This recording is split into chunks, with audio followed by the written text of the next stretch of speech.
Hello! Uh, username here, sorry for giving you a heart attack. That's the appropriate response to hearing Cynthia's theme, to be honest with you. Let's see if we actually have Skyrim up on the screen. Oh, let's be right back. Yeah, for some reason it takes a few seconds for Skyrim to load itself on OBS, so we'll just wait here. I know you guys can hear it though, at least. But yeah, how's everybody doing tonight? I figured we'd continue going on with this playthrough and maybe beat it sometime soon. I guess it didn't save last night because I think we at least brought the book out. This game's always so loud when I boot it up. Go like there with everything.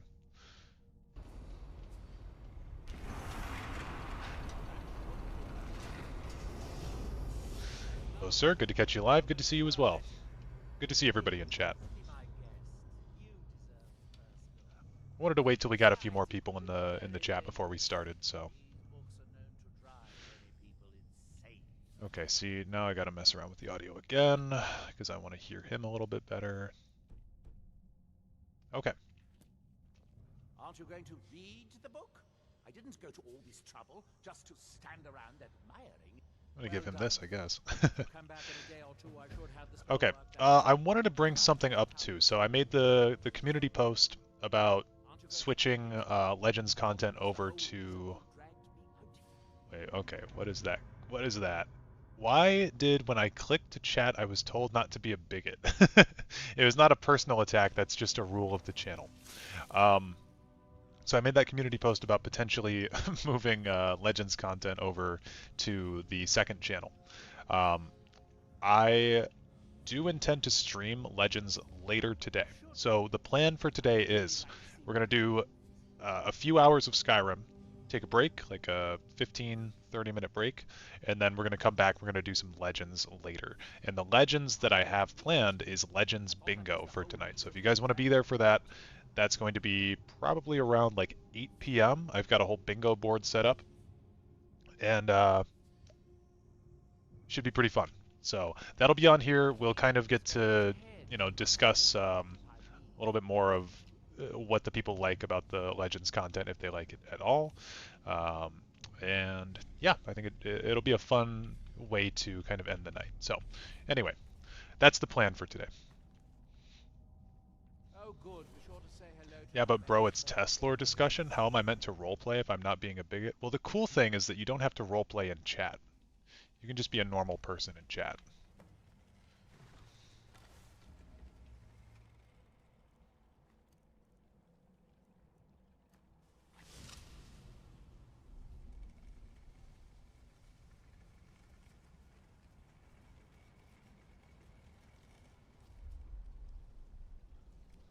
Since I'm heading into the woods, so I will not be able to catch the bingo tonight, were you still going to do the drinking game tomorrow? That's going to be the drinking game, is the bingo. That's the plan. I was thinking for either tonight or tomorrow, and I kind of settled on tonight.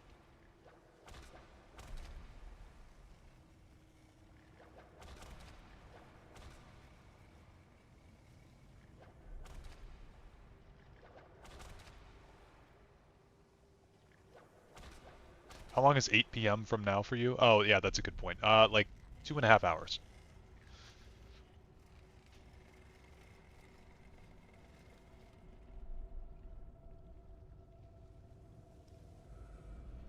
Can someone drink a few for me? Yeah, I'm sure that we'll have a lot of people drinking more than a few.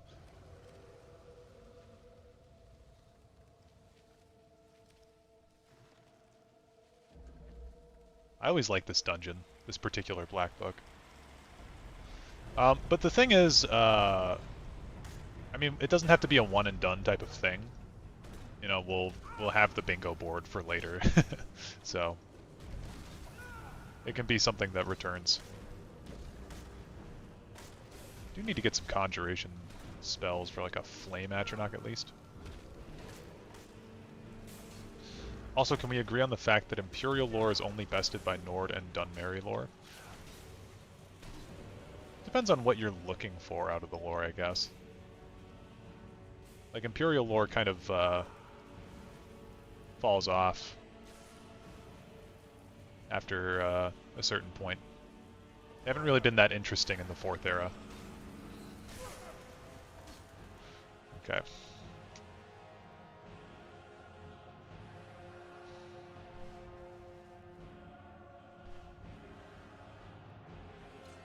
Oh, fuck. God damn it.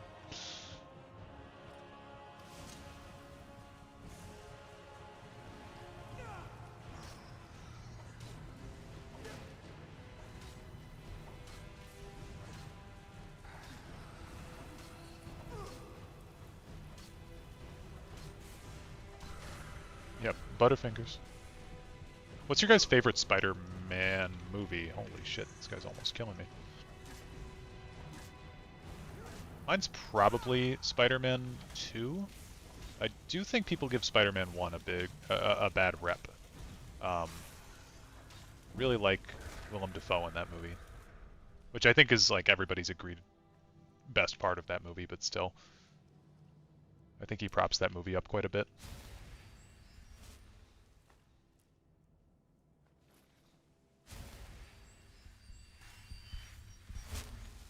Most underrated is either of the TASMs.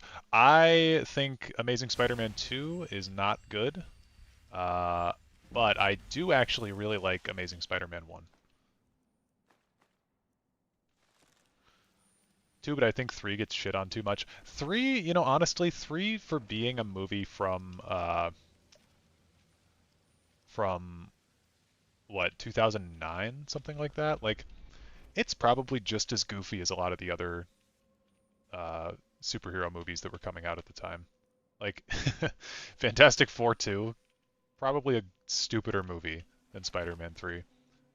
Their interpretation of Venom was horrible, though. Oh god. Into the Spider-Verse, if that counts. I was not thinking about that movie, but that movie is fucking awesome.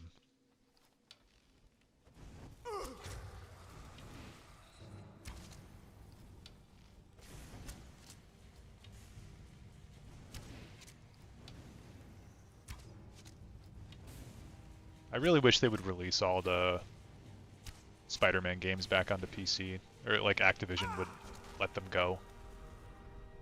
Or be allowed to let them go, I guess, by Sony. Those old games were so good. Bethesda have the perfect opportunity if Test 6 is in Hammerfell. Red Guards have lore, but it has never been deeply explored. Yeah, I mean, really the world is their canvas to do with what they please, you know?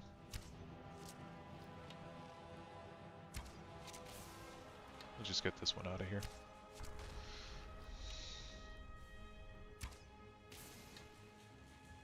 I know a lot of people are interested in sword singing. Isn't sword singing, like... I don't know how that would be implemented. How would you make sword singing feel different from bound sword?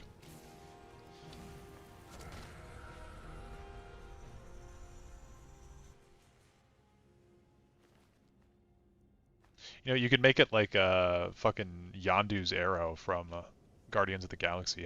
Have a sword like swinging around. You summon it and it's like slashing people.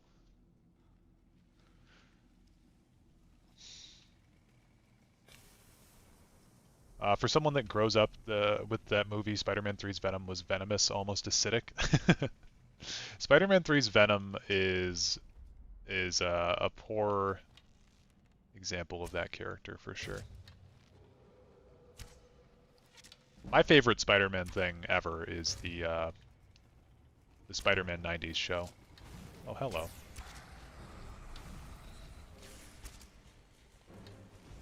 How do you make Breath Fire Shout different from a fire spell?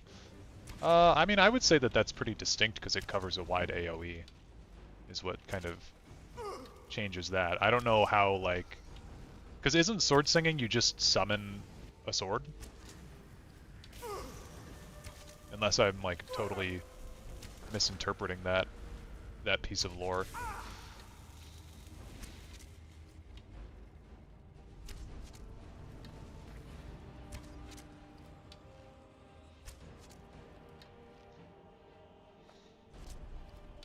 do hope the PC is just a talented nobody rather than a chosen one or having this ultra power. I don't mind if we're like the chosen one again. It's not my favorite thing. Wow, Reichling spears shoot. They have less distance they can go. That's interesting. Never knew that.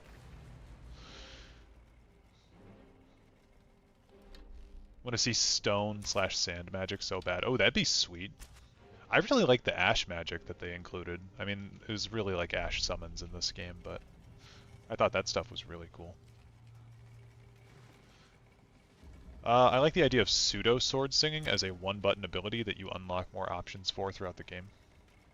It'd be cool. I mean, adding like a skill tree to your abilities could be kind of interesting. Oops.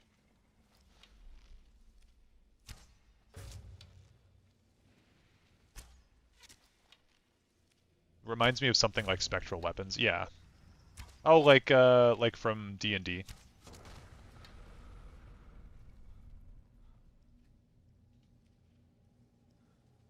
Spiritual weapon, maybe.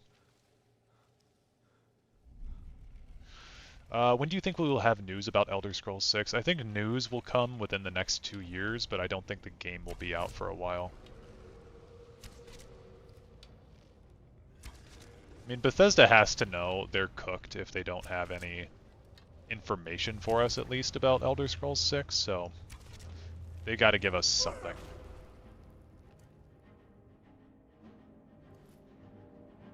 I hope they remove carry weight in Test 6. I do too. I don't think carry weight adds anything to the game. Like, it's kind of just obnoxious. I know that their games let you pick everything up, but I'd much rather have a system like... I don't know, if you guys played Prey, they have an inventory management system, kind of like Resident Evil, where your inventory is... it has like a certain amount of spaces, and you've got to sort of manage where those spaces go with the items that you pick up. I wouldn't mind something like that, but it would have to be pretty big to keep everything in there. But yeah, just in general, I don't think carry weight adds anything other than like, I guess I'll have to come in this cave later to grab this thing instead of now. It's 5 years of not giving us something, so who knows? Yeah, but they've dropped the ball so many times. I think they straight up have to say something at this point. Like, nobody's happy with Bethesda. The poor people that, like, bought Starfield and didn't refund it.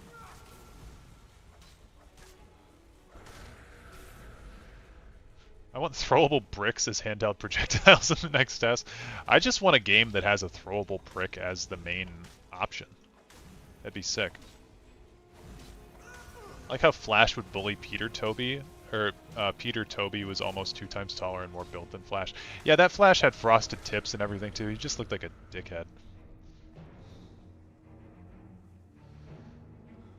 What's the aim of this? We're just hanging out and chatting. I'm kind of trying to get all my skills really highly leveled, but not taking it too seriously. I really want to beat Mirak, that way I can get these points out of light armor that I had, because I'm trying to do more of like a one-handed shield type thing. But yeah, not really anything too crazy. Any personal expectations for Test 6? I would like it to be able to run. That's my biggest expectation right now, is like, hey, can I run this on my PC? If I can do that, I'll be kind of happy.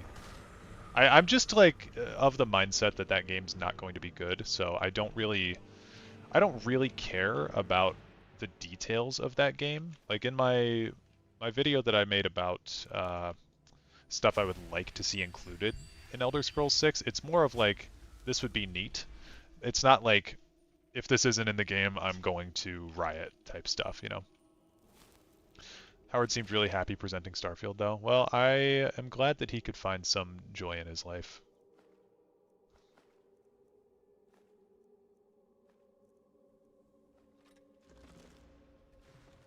It'll be like a year before release, nothing sooner, that we get news about it. Probably. That's their typical thing. I just think they've been pushed to change that.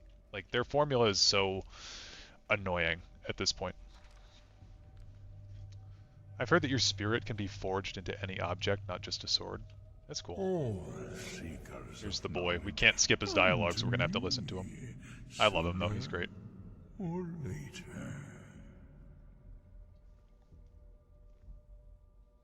What would the plot of Elder Scrolls 6 be? I have no idea. You have entered my Probably something to do with the realm. Thalmor. You have sought out the forbidden knowledge that only one other has obtained. My main idea for what I want Test 6 to be about, I will tell you, Are I did not dragon include in that video, and I'm not going to like publicly talk about it mirrors because it's before my, it's the a plot for seeker my of knowledge D&D campaign that I'm going to be running.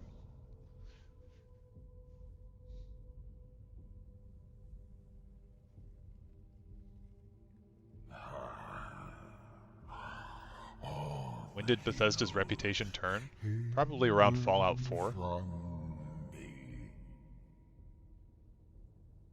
I know It's gotten really bad since 76, to though. use your power as Dragonborn to bend the world to your will. Here then is the knowledge you need, although you did not know you needed it. The second word of power. Use it to bend the wills of mortals to your purpose. But this is not enough. Mirak knows the final word of power. Without that, you cannot hope to surpass him. Mirak served me well, and he was rewarded. I can grant you the same power as he wields, but all knowledge has its price.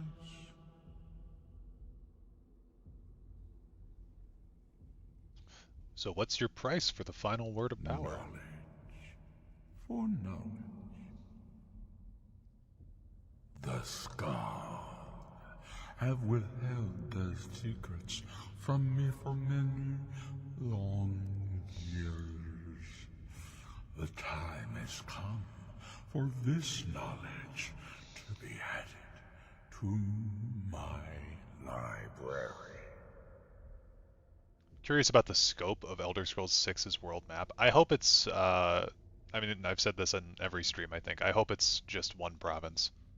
Even a part of a province would be fine. But I don't think they can do two cultures at one time. Not current Bethesda. More excited for Beyond Skyrim Cyrodiil than Test 6. That's totally valid. And then, How do you feel that armor reduction is capped at 80%? I mean, I think it's just for gameplay purposes, you know? It'd be kind of OP if you were, totally immune to damage. To me. Which normally I'm a proponent of letting people be OP in single-player games, but, you know, total invincibility is kind of busted. Elder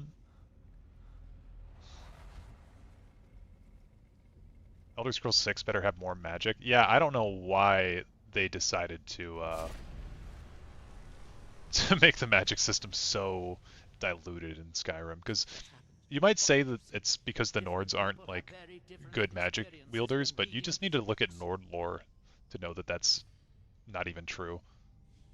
Like Archmage Shalador, you kidding me? You're still acting surprised. Okay, we're gonna skip through Neloth. Well, that gives us something to think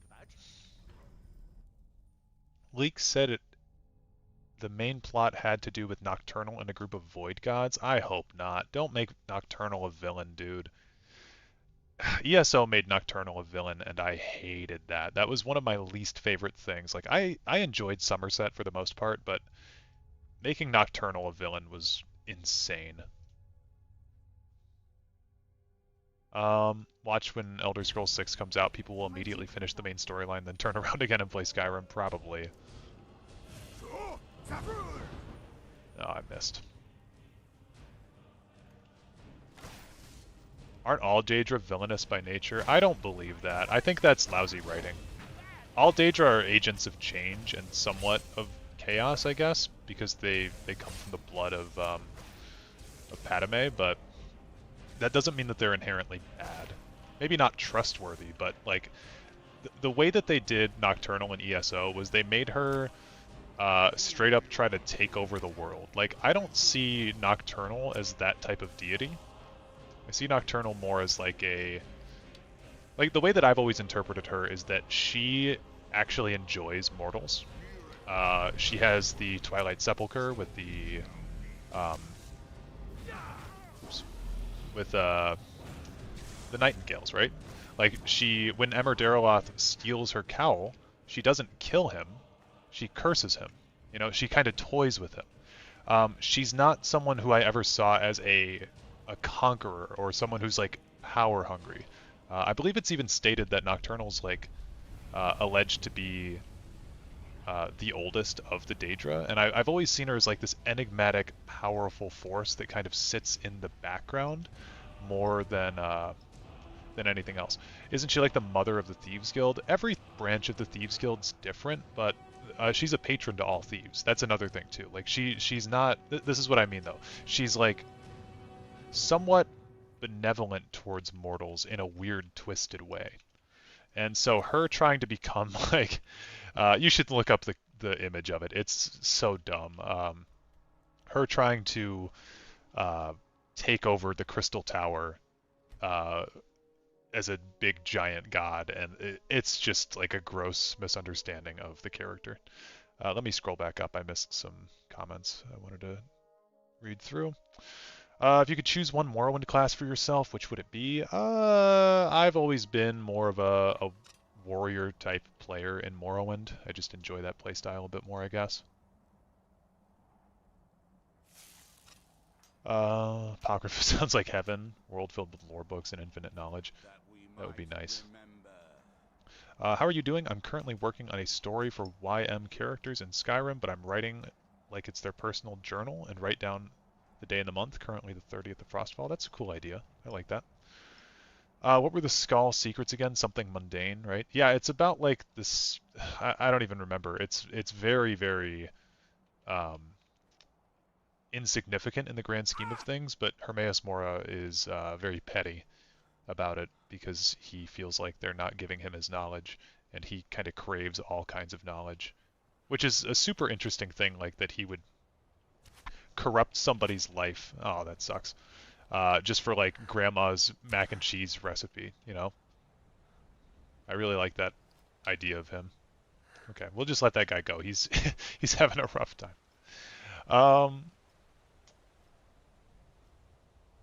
Yeah, the lack of magic in Skyrim feels like nobody cared. Some Daedra you cannot make villainous, similar with Sanguine. Yeah, Sanguine, absolutely. Don't make that guy a villain. I mean, you can make him like, you know, dangerous. I think we should bring back the Daedra being dangerous. Sanguine could be very dangerous, right? Think about getting, you know, drunk on revelry, that type of stuff.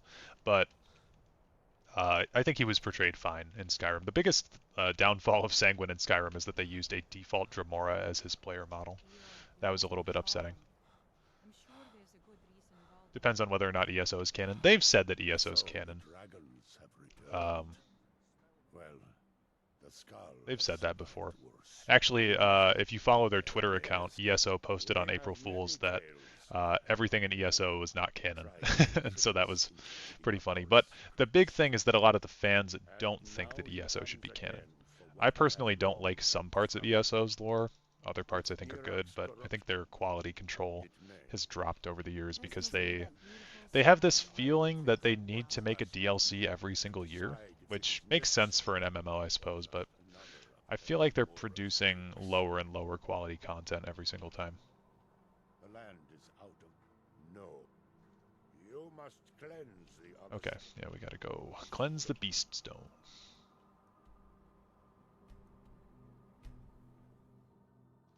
She's titled as an Erdra, meaning she's like one of the oldest. Yeah, exactly. No.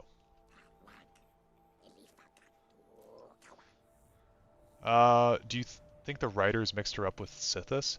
I don't think so. Like the ESO writers do write some pretty esoteric stuff, so I think they're familiar with the world building and stuff. But even Sithis wouldn't want to. I don't think he would want to completely destroy everything. Like whatever the fuck she was trying to do in that DLC was ridiculous. She was like trying to collapse the Crystal Tower and take over the Somerset Isles. It was whack. I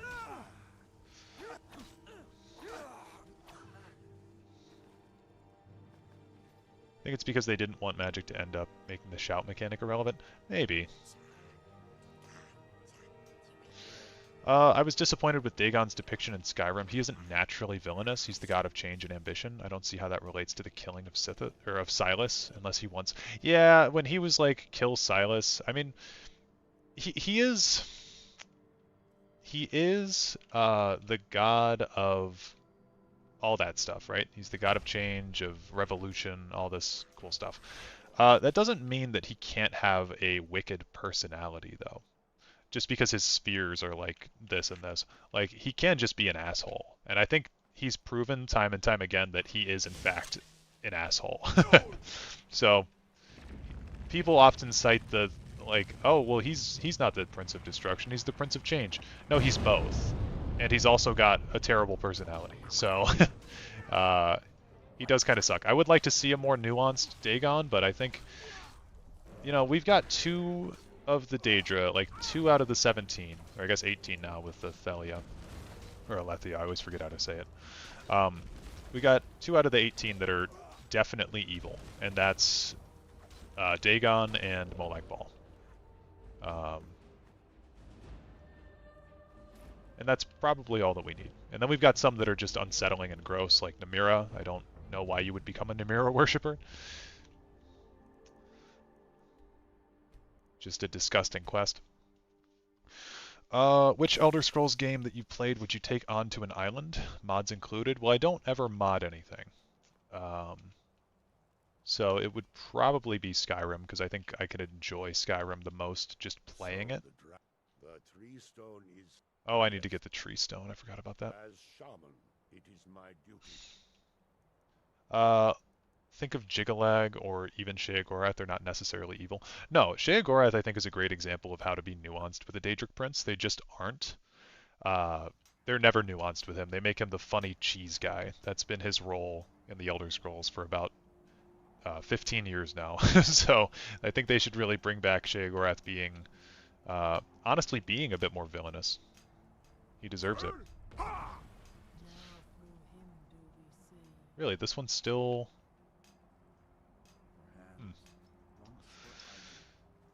would you rather live in Sheogorath's realm for a week, spend an evening in Hircine's realm, or strike a disadvantageous deal with Clavicus Vile? Evening in Hircine's realm, for sure. I do not want to spend a week in the Shivering Isles. That sounds awful. My brain would probably melt. Okay, what is this talk to Storn shit? I didn't like the idea of dragons returning again in ESO Elsewhere DLC. I thought... So, with that DLC, in lore, it's supposed to be, I think, like 9 dragons that break out. It's really not that many. It's a very isolated incident. For gameplay reasons, because it's an MMO. Oh, there we go. Yeah, for gameplay reasons, because it's an MMO, they had to include some big event-like thing.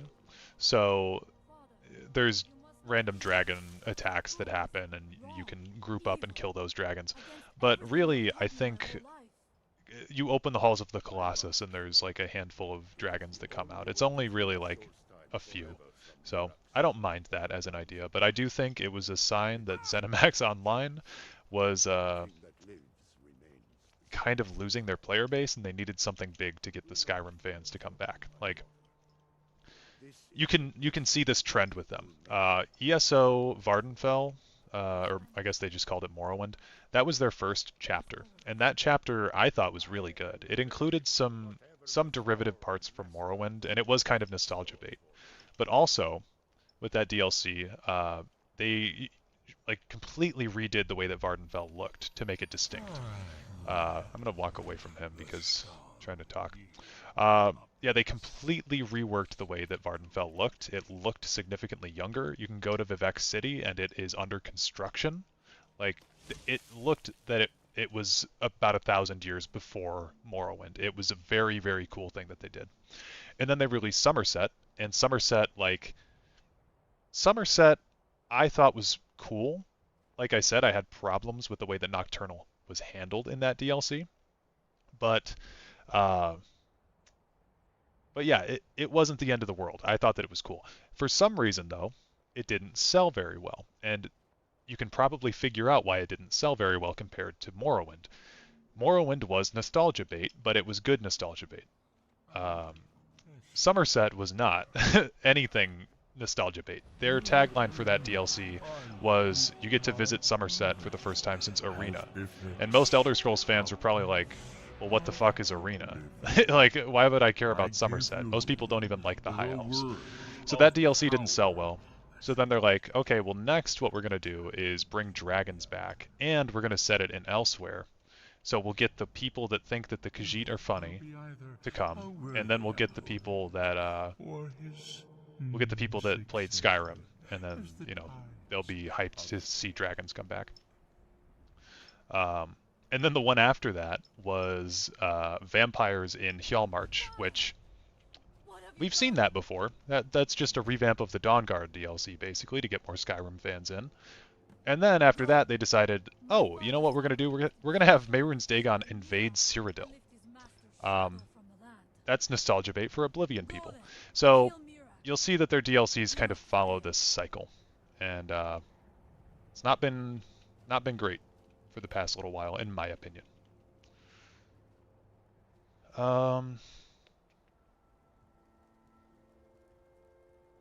ESO will do stuff like that about determinism with Sothasil that's so good. Or then have the discussion about determinism with Sothasil that's so good. Yes, ESO is a big mixed bag of lore. I totally agree. Okay, we gotta read the book. We're about to kill Mirak. It's crazy. What is it? No, Waking Dreams. What kind of hero would be for Elder Scrolls 6? I have no idea. I would hope no one in particular, just like a regular guy again, but... Isn't Sithis evil? Sithis is more of like a primordial force. He's not really evil. I'd say Boethia is quite evil too. Again, though, she kind of favors the Dunmer, which is interesting. Like, she wouldn't ever be like a mustache twirling villain evil. Her sphere is very evil, but yeah, I don't think that she'd ever try to like, I don't know. She's more like, again, she's invested in mortals. She thinks like a contest of might is very interesting. So, I think a lot of the Daedra are amused by people. And she's definitely one of them that I read that way. Her quest in Oblivion is just like a gauntlet of people, which is cool to fight through. I'd throw Clavicus Vile in as a third straight-up evil prince. He's pretty insane, yeah. Clavicus Vile's like a lesser degree of evil. He's not like scary evil. He's just kind of an asshole. Bro promised a cure to a dude's daughter, or to a dude's daughter lycanthropy, and gave him an axe to kill her. Yeah. Yeah, and he turned all those people into vampires because they asked for eternal life. Play Elder Scrolls but never use mods. I played on console for probably 10 to 12 years. So, yeah. Never had mods available to me, so I never used them, and I just like the game this way now. When they added mods with the special edition, I used to use them from time to time.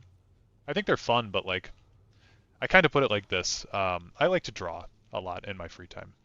And a video game is, in its own sense, a work of art.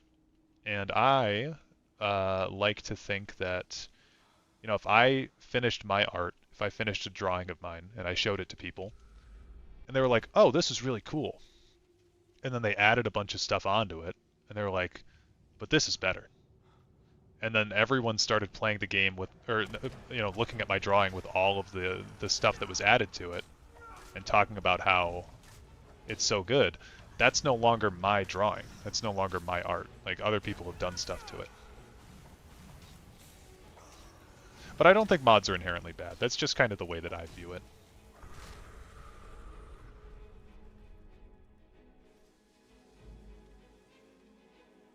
I think Boethia is just like Azura, just incredibly spiteful to those who have wronged her. Yeah, Azura's very spiteful for sure.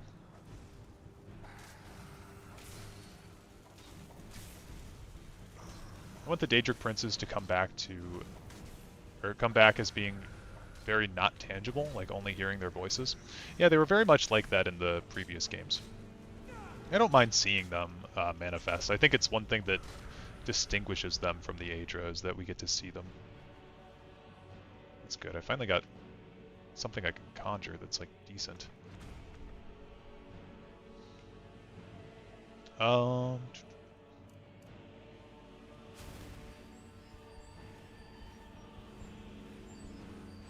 you think Alduin will ever return since his role is the World Eater and is needed to eat the world?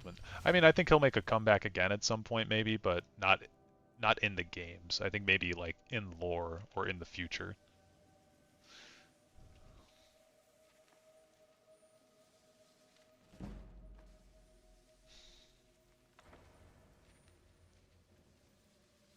Okay, kind of getting lost in here because I'm trying to read chat. Give me a second to get my bearings here.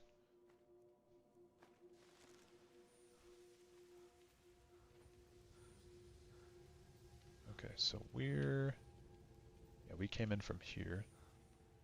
Did we backtrack? Doesn't feel right that we backtrack. I've been through this dungeon so many times. Oh, there it is, over there. Zura also favors the Dunmer. Yes. Would you be interested in playing Beyond Skyrim Bruma? I actually have played that. That was one of the few things that they added to console that I was able to play, and it was super, super good. I don't mind mods like that. Like a mod that's like adding a bunch of storylines and quest lines, I think those are totally fine and valid. I just think when people mod Skyrim's gameplay to make it like a Dark Souls game, that type of shit is kind of crazy to me. Like, just go play Dark Souls. I had somebody in chat a few days ago, and they were like, "Oh my God, you're playing this game with vanilla combat?" I'm like, "Yeah, that's the game." If I wanted to play a different game, I would play a different game. I don't know. My aunt isn't feeling well. Watching her to see if she gets better. I hope she does. I think the architecture of Somerset was really disappointing. It's just high rock. Generic medieval European. I didn't think it was generic. I mean, I think it was kind of like, or I didn't think it was generic fantasy European. I thought that it was kind of generic fantasy high elf, I guess. But that's what you get with the ESO. You get like kind of rushed versions of these areas because I don't want to say rushed because that makes it sound like they're bad. If we get elsewhere for Elder Scrolls 7 or even 6, do you think they will bring back the Khajiit that looks so much like the Wood Elves? No, I don't think they will. I have a feeling they won't touch any of that kind of stuff. I mean, they have, like, in ESO's Elsewhere DLC, they do expand on the Khajiit, different Khajiit types, which is cool. Okay. I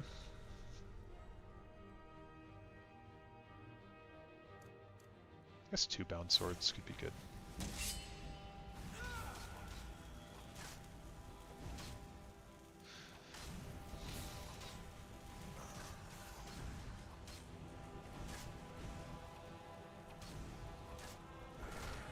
Yeah, when I see people who have Skyrim modded to essentially be souls, it drives me mad. Like, each to their own, but that's essentially distorting the game's DNA. Yes, that's really more my point. Is I don't like mods that do that type of overhaul. Yeah, I should clarify. Like, I don't mind some mods, you know, like light mods. Like, I had this mod on console where I would walk into Whiterun and there's like a few more trees that are in the city and stuff. It just made things look greener. I had one like really cool lore-friendly mod that added Oblivion gates into every single city. They were like old Oblivion gates from the Oblivion Crisis. So they were like crusted down gates that were all over every single major hold, and I thought those were super cool. Have to head off now. Enjoy the bongo game, guys. See ya. I remember a Khajiit that managed to sleep with one of the Daedric gods and stole something from them and became a god to thieves for the Khajiit. Oh, this place. Yeah, I forgot about this place.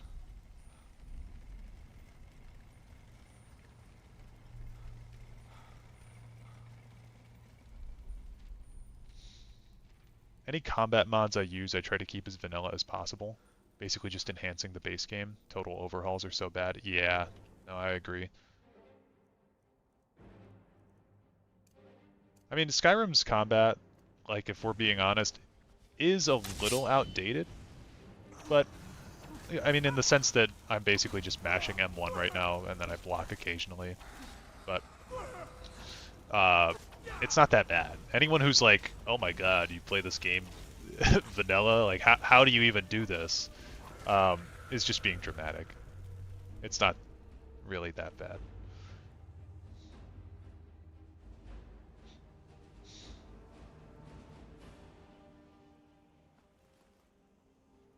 Oops.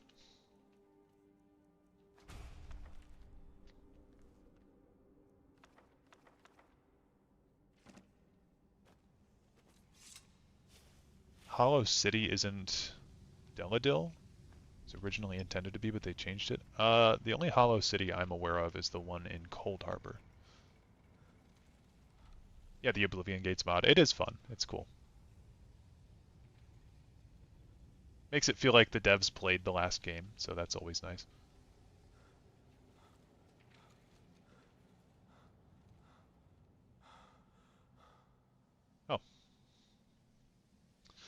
Oh. Wait, yeah, we were just up here. Am I going crazy? Oh, okay, over here.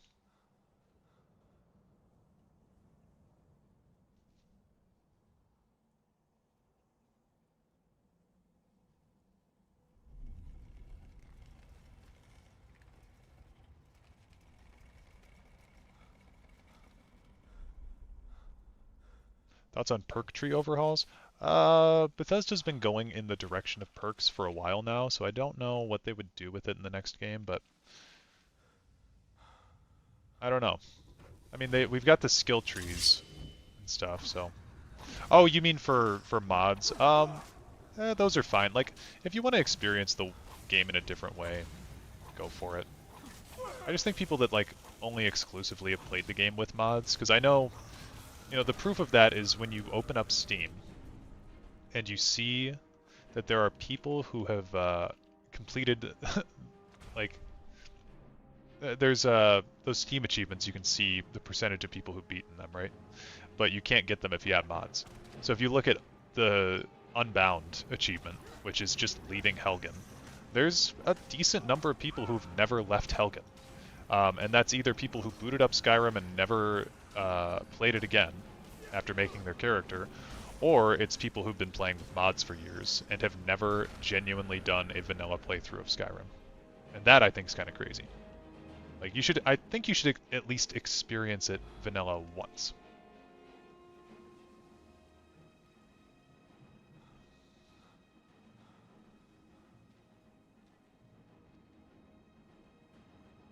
But also, I'm very particular with my mods for Bethesda games. And I think it's just because I've got so much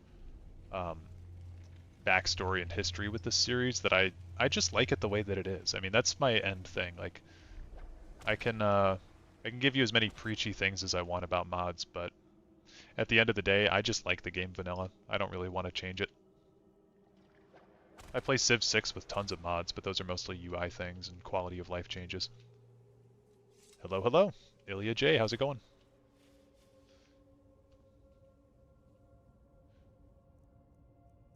Let's get the... Oh, I gotta redo the thing.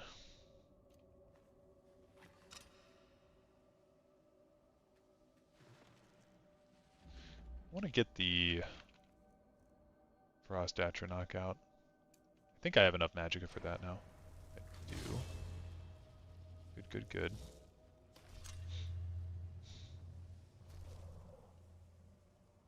There we go.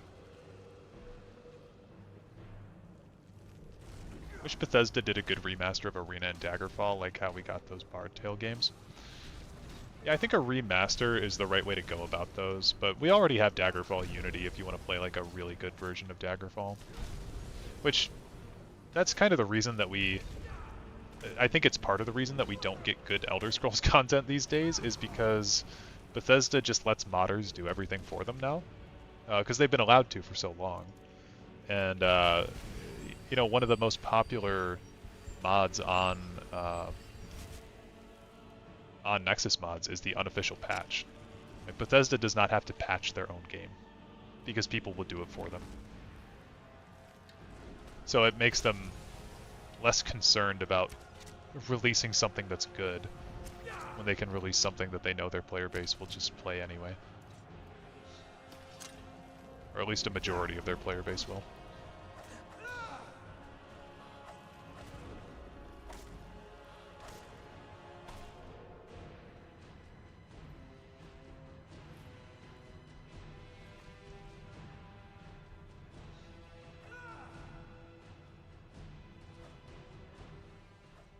Oh, you know what? I can summon my guy. So Summoned again. let's make a deal.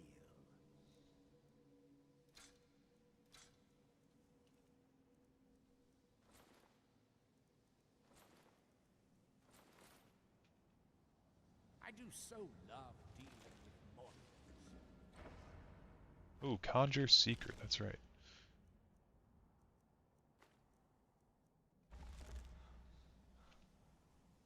You switch to two-handed once you get to one-handed 100. I don't know if I'd go that far. I was thinking about two-handed.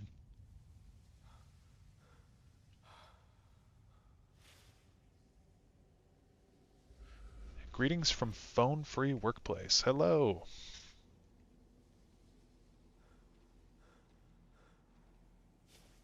Welcome to the stream, Aaron. Okay, I always mess this stuff up. So, this one's delving... No, this one's gnashing blades, right?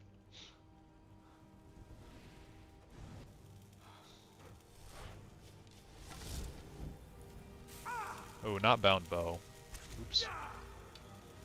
Damn, actually bound bow's damage is holding up pretty well.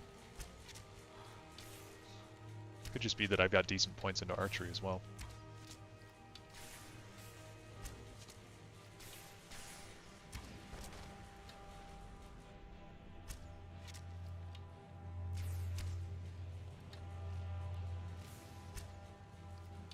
I usually run perk tree overhauls, more spells, creatures, armor and weapon mods, difficulty tweaks, but I try my best to avoid anything that makes things too easy or breaks immersion. Yeah, I remember this kid that I went to middle school with was telling me about this mod that he installed where he had lightsabers. He was running around force choking people. And I was like, oh, cool. Why don't you play Jedi Force Unleashed, or Force Unleashed?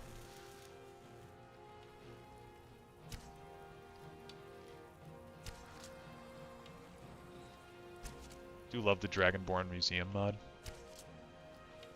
I do think they should make it easier to display your shit in Elder Scrolls VI, but it's really a creation engine problem that whenever you place something down, it rolls all around when you reload the area.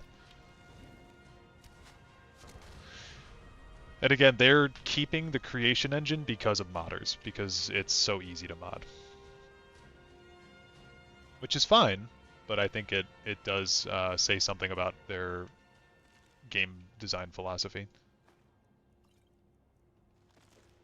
I feel like there's a handful of people here in this chat right now that, like, if they announced that you couldn't mod Elder Scrolls VI, they wouldn't play it. It's pretty fundamental to the Bethesda experience for a lot of people.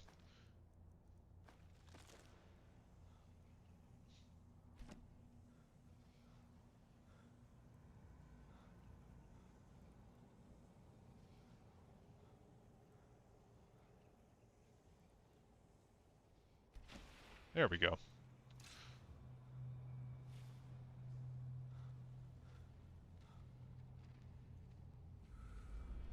Decided to make my character a descendant of the Bloodfall Queen and the current mayor of the town you take care of in Elder Scrolls Blades. I think Blades takes place 30 years before Skyrim, is that right? Something like that. It's like 4th era. I don't know. Maybe it doesn't. Blades is another one of those things that's like a pretty indeterminate amount of time. Jesus Christ. Okay.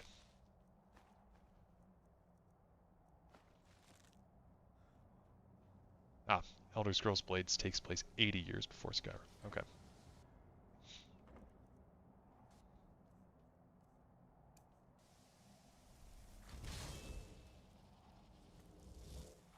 Guess I could get a sneak attack on one of these guys.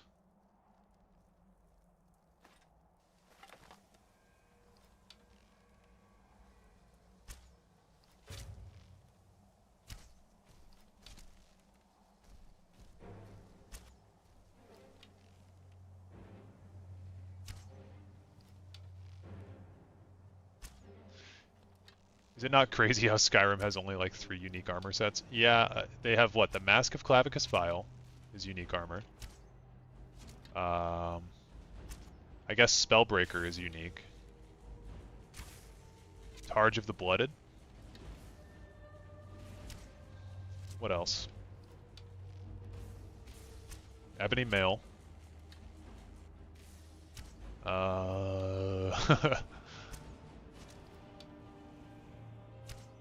That's got to be about it for armor sets, right?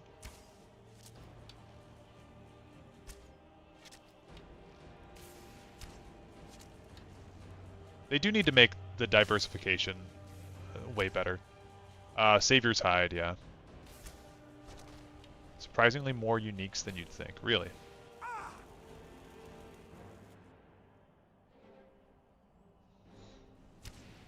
Okay, come on.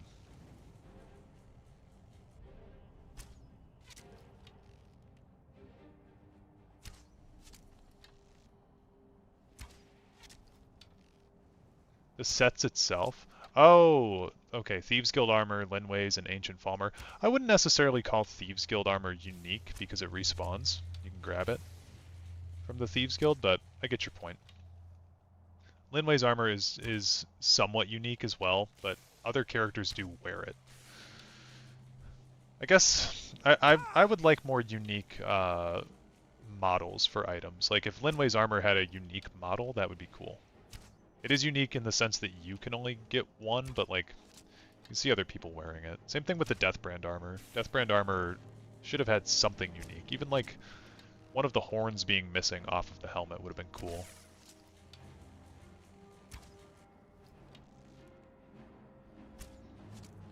Nightingale armor, yeah, but like 3 other people wear it also, you know? Give me something super truly unique. Ancient Dark Brotherhood armor, Deathbrand armor. It's a helmet from a cave near Windhelm. Archmage's robes, that's a good example. Okay, why is this Seeker permanently invisible, by the way?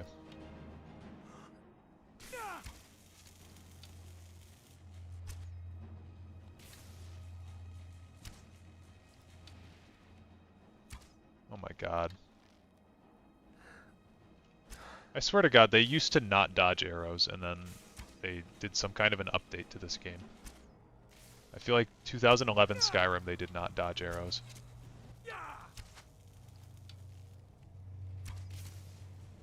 Where's bro at?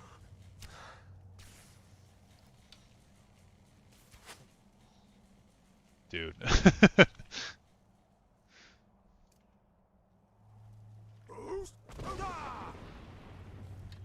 I hit him? Oh my god. Please. Thank God. Okay. Holy shit.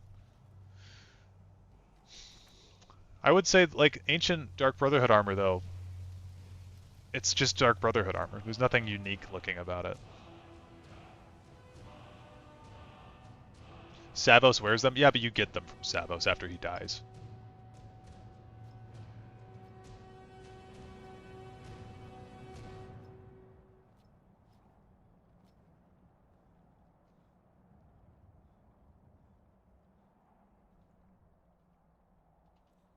Mirax set, then? Yeah, that's a good one, too.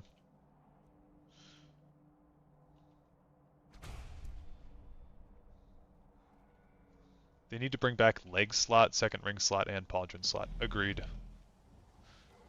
Cicero and Titus Mead both have unique sets. Yes, sort of, but the Cicero set has his second one, called the Jester's set, right?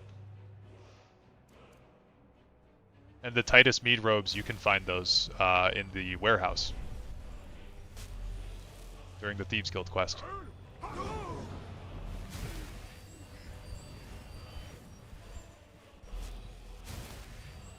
The armor set of the old gods. That is Forsworn armor that's been colored with enchantments, but it's just Forsworn armor.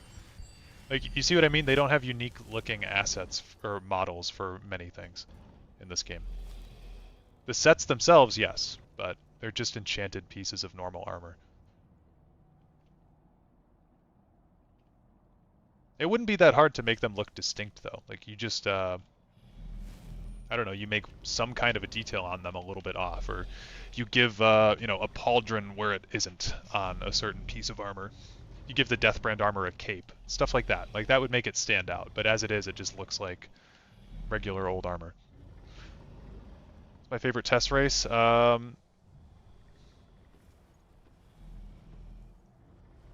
Imperials. Sorry, I took a drink of beer. I should have muted my mic. Imperials, Argonians, or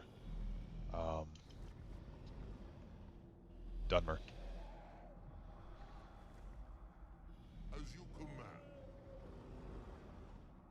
It's the Galder amulet. Yeah, there's a few unique amulets. There's what is it? The Necromancer's amulet. That's unique, right? Why do some dragons look different? It implies some kind of evolutionary change, but they don't reproduce. Evolution in yeah, the Galder amulet is just the ancient Nord amulet. You're right. What was I saying though? Oh, there's not necessarily, as far as I can tell, like actual evolution in the Elder Scrolls, but there are, like, you can see man,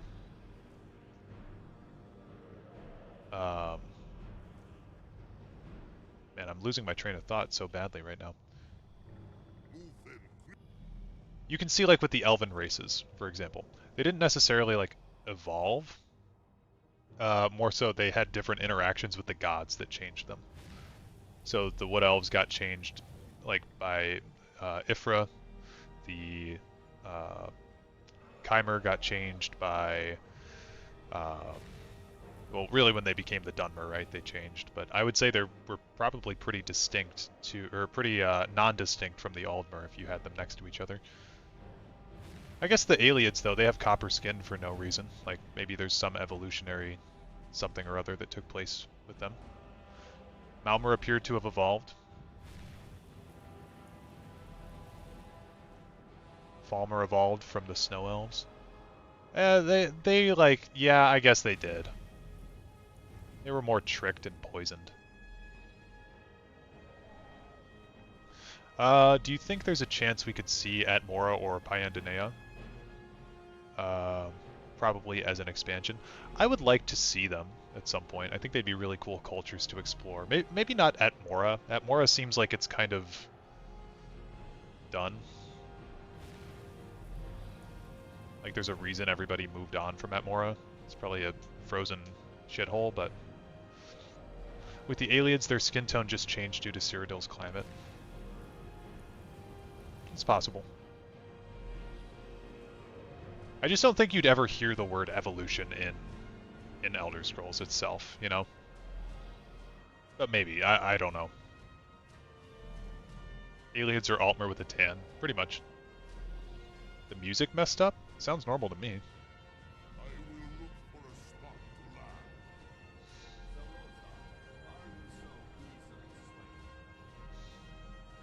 No, not yet. We should greet our guest first. Okay. And so the first Dragonborn meets the last Dragonborn at the summit of Apocrypha. No doubt. If we got a DLC that is focused on a Daedric Prince realm like the Shivering Isles for Elder Scrolls 6, what realm would you pick? Now I will be free of him. My time That's a good question. I'd have to think about that. We've actually seen quite a few of them and thus in subject ESO. to my full power. I wouldn't mind to see Vermina's. I think that'd be cool. You will die. A Dreamscape And or with the Nightmarescape. power of your soul, I will return to Solstheim and be master of my own fate once again. Cruising ground. Oh, okay, fighting. Guess I should do shield.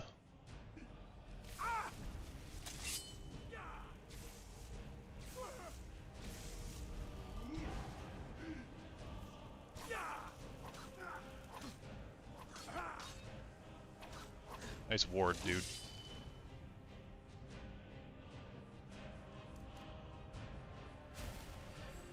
Maybe Howard doesn't subscribe to Darwinism. That'd be kind of funny. So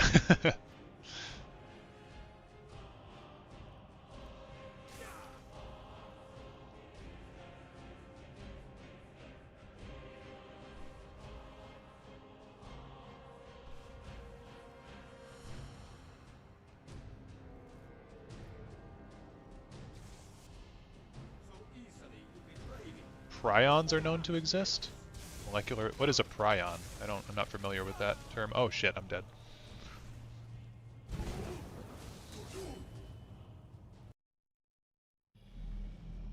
And so the first Dragonborn Meets the last Dragonborn. Alright, I gotta use my heals even though I don't want to. I guess I could use Oriel's bow with the sun hollowed arrows finally. Is that only to undead? Or do the... Yeah, okay, undead take triple damage, but we're gonna use this.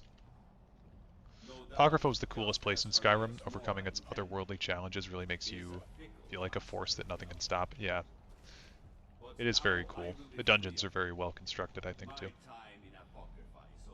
We've never truly seen Peryite's realm, so I'd be curious. Granted, Peryite fascinates me. I think Peryite's really interesting, too, because he, because he's implied to take the form of a dragon as some kind of an inside joke between him and Akatosh, or I guess maybe against him and Akatosh. So I think that's kind of funny.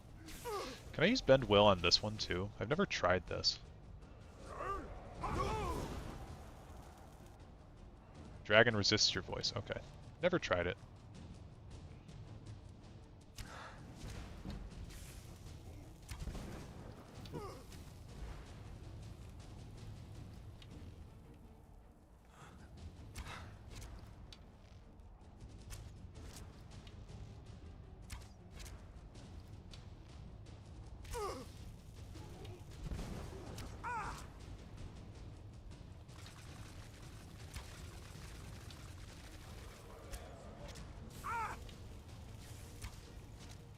Okay, we're gonna have to level up. Oh, we're close to leveling up again. That's actually kind of huge. Okay, so one-handed's all the way up. What can I do to make this fight easier?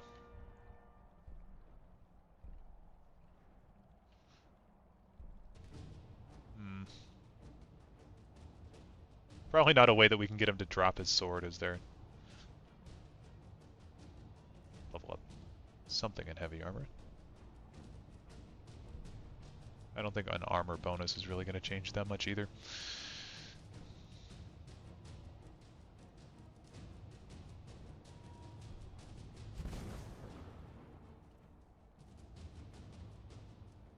I'll just just use the Black Soul Gem.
Trying to think of the easiest way to go about this fight.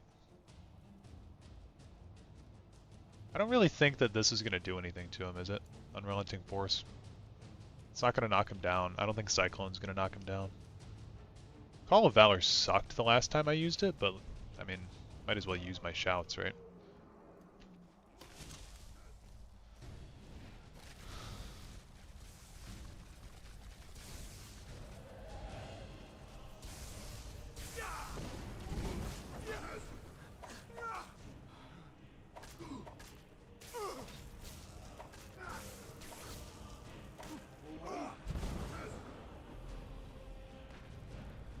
Okay.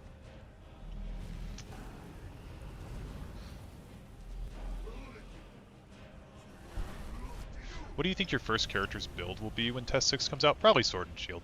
It's my most preferred playstyle. Although, you know, Stealth Archer's a classic. But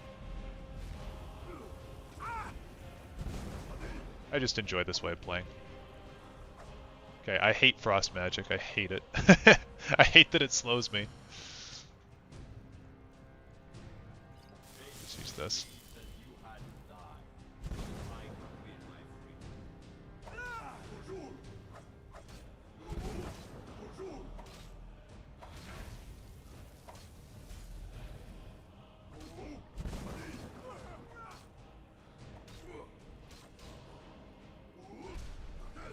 Are there dragons in Apocrypha? Someone probably let them in.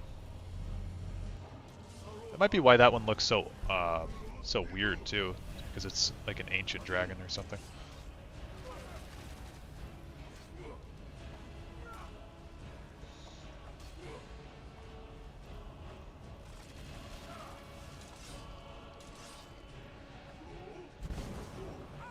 No frost resist? It's not even the frost damage, it's the fact that it slows you. Alright, we got the level up, we're good.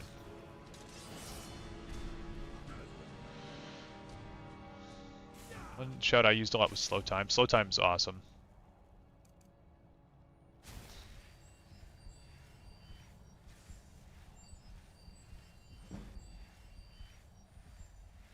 Trying to get that restoration to 40 also.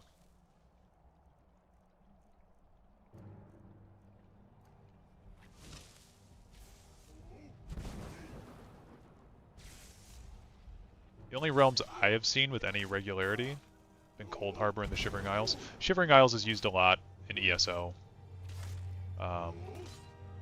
Sheogorath's like the main villain of the Mages Guild questline in that. I think he's actually like, I really don't like the voice actor, but I think he's pretty well done in that game. Okay. GG.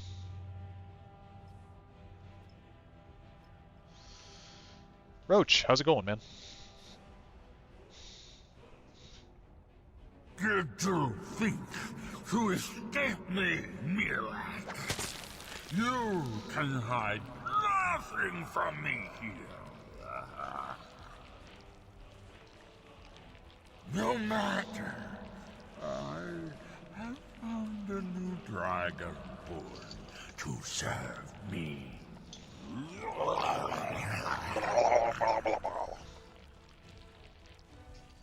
Good, how you May doing? he be I am rewarded doing for just his fine. service as I Mira, harbor fantasies of rebellion against me. Learn from his example. Serve Yeah, the me animation's not great. faithfully, and you will Did you continue guys know they to didn't be even bother to richly give Mirak a rewarded. face? If you take my boy's helmet off, it's a different randomly generated Nord face every single time. Like they did him so dirty.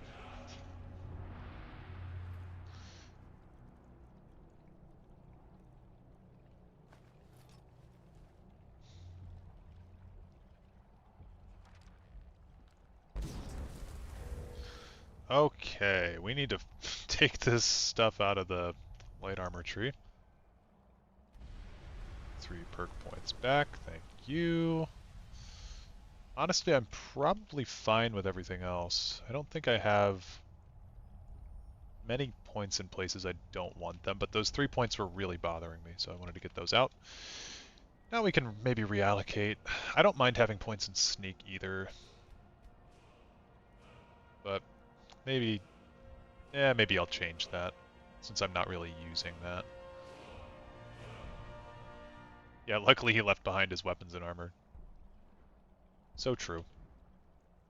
Oh, you know what? I wanted to take my points out of one-handed because I'm not dual wielding, and I put that dual wield perk in when I was doing my daggers. So do that. Take those out.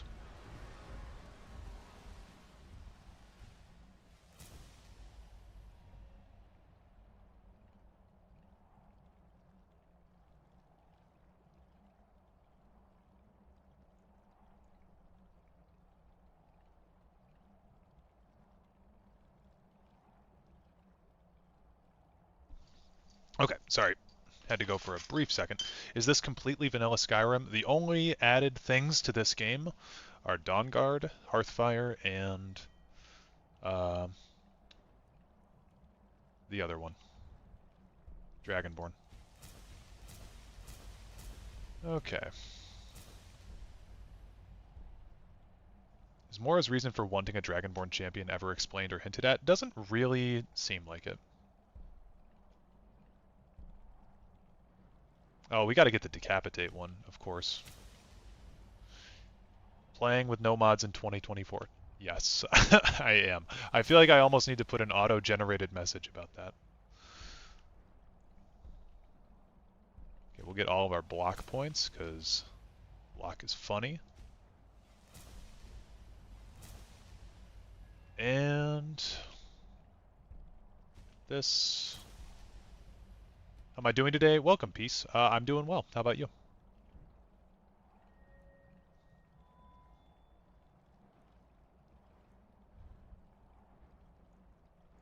Are I winning? I am winning. We just killed Mirak, actually. So we're going to head on back.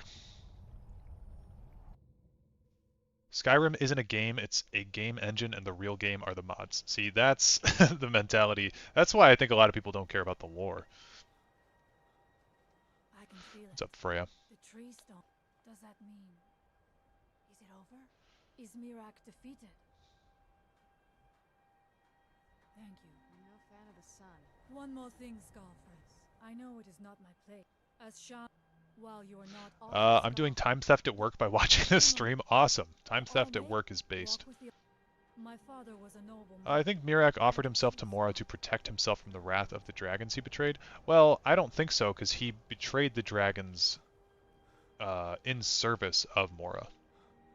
Like, he turncoated on them to serve Mora, so it wouldn't make sense for him to turn on them to serve Mora and then pledge himself to Mora to save himself from the people that he turned on.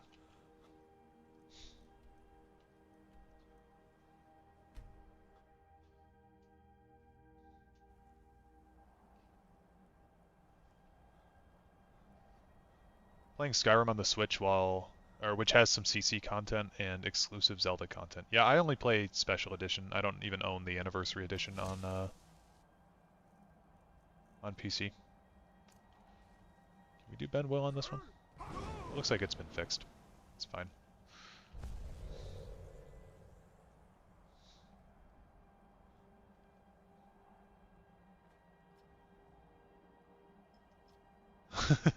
That would essentially be the message then, White Duke, yeah.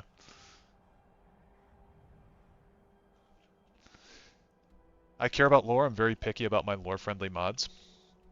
I do like lore-friendly mods. I think those are fun.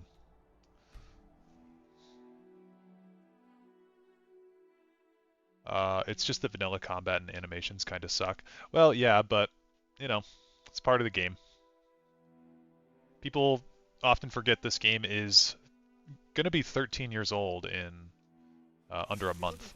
So it's okay that it's kind of old and clunky. Like, going back to change the way that that old games play, I don't think is like, you know, the answer to anything. Like, I wouldn't want to play Doom 1, like the original OG Doom, if it was modded. I like the way that game feels.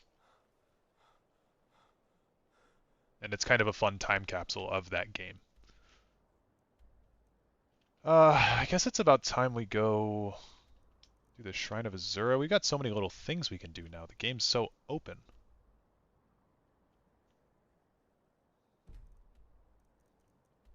I guess I'll go back to Whiterun and sell some stuff. What do you guys think we should do next? We can do the factions. So I've started the Thieves Guild. We've got the Companions, we've got the College of Winterhold, and we've got the Dark Brotherhood as well to do.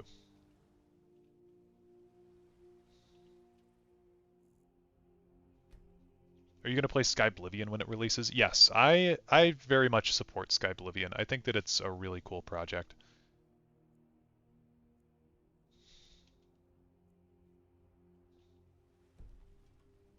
I think all the effort that's gone into it is really crazy.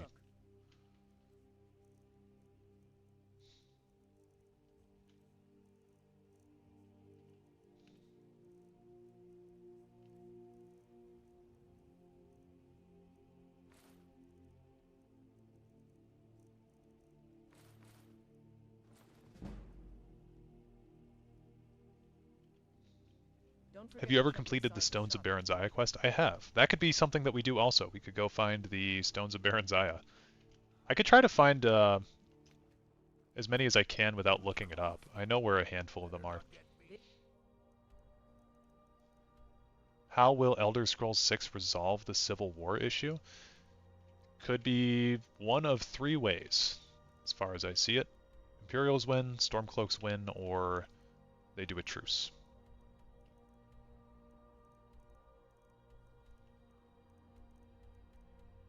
I guess Riften has the most. One of the stones is behind a 2,500 gold paywall. Yeah. Bro, I've been playing the game constantly since January of 2013. Yeah. I got this game in it was either 2011 or 2012, but I remember I had it pre-ordered. And for those of you that were, you know, old enough to remember this, Modern Warfare 3 came out like the same week or month as Skyrim. And so I remember talking to my dad because I really wanted to get Skyrim, but all of my friends were getting Modern Warfare 3. And so on the way to the store, my dad was like, you know, I was explaining like, oh yeah, well Modern Warfare 3, it's this game where, you know, I can play with my friends in that one. And then he's like, oh, and you can't play with them in this Skyrim thing? I was like, no, but, you know, I'm really excited for the series because I was a big fan of Oblivion. And then he's like, well, I think you should get Modern Warfare 3 then because, you know, you'll have some memories to make with your friends on that. I was like, oh yeah, that's a good point. So we got to the store and I canceled my pre-order of Skyrim. And then, like, the people at GameStop let me get a copy of Modern Warfare 3 instead of Skyrim, which was a crazy thing for the GameStop employees to allow me to do. Like, they should have been like, hey, look, kid, Modern Warfare 3 is not forever. How do you? You gonna buy everything I've got on display? Really? I guess we can do this. I'll teach you how to use it effectively. And Just keep train your all feet on your feet. of our light armor and then Take a look. sell stuff to her.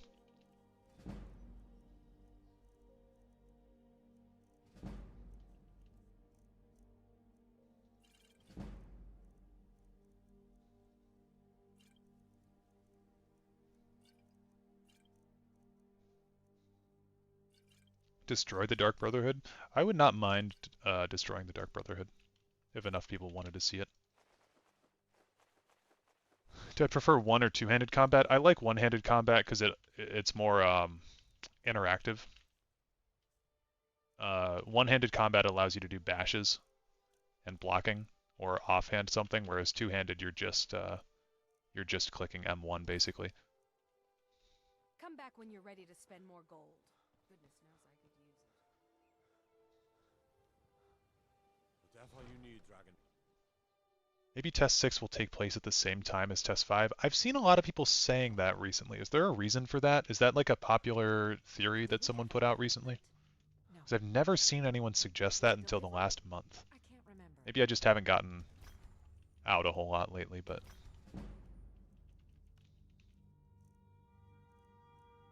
that is a popular theory I've seen.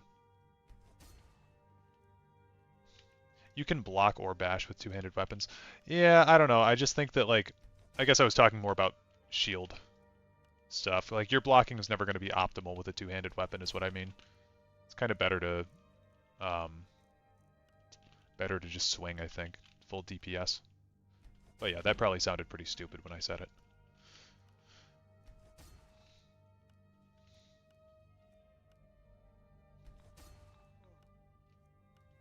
Remember there's a bug I dealt with on the Xbox 360 version of Skyrim where I think Vilcus or his brother... Yes, I had that. That glitch is horrible. It actually made me hate the companions for a long time. Because I thought they were bugged.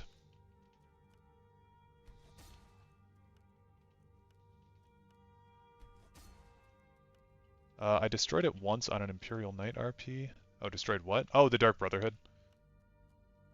Yeah, it's fun. It's kind of cool. I mean, it's a little underwhelming, but it's cool.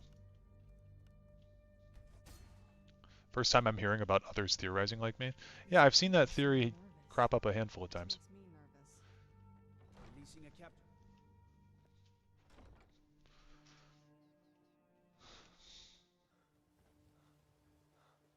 I think that's very unlikely. Every numbered test game moves the timeline forward. Non-numbered games tend to backfill. Yeah, that's a good observation. Pleases the eye. Don't hesitate to make me an offer. Okay, Grelka, got more jewelry for you. Really? Oh, damn. She is out of stuff to sell.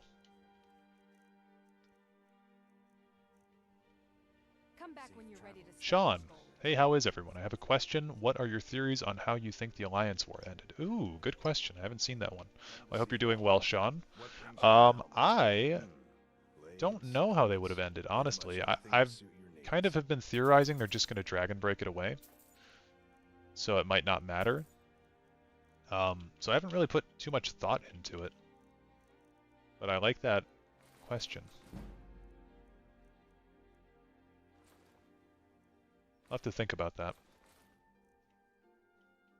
Elder Scrolls 6 DLC will be about Nazim or his descendant taking over a part of Skyrim, forcing us to return and having to deal with it. I'm surprised that Nazim isn't in... Well, I shouldn't say. He might be in Elder Scrolls Castles, and I don't know, but... I was going to say I'm surprised that he's not in there. Okay, more ebony. Ebony and ivory. More straw. Nazim is in castles? That's crazy.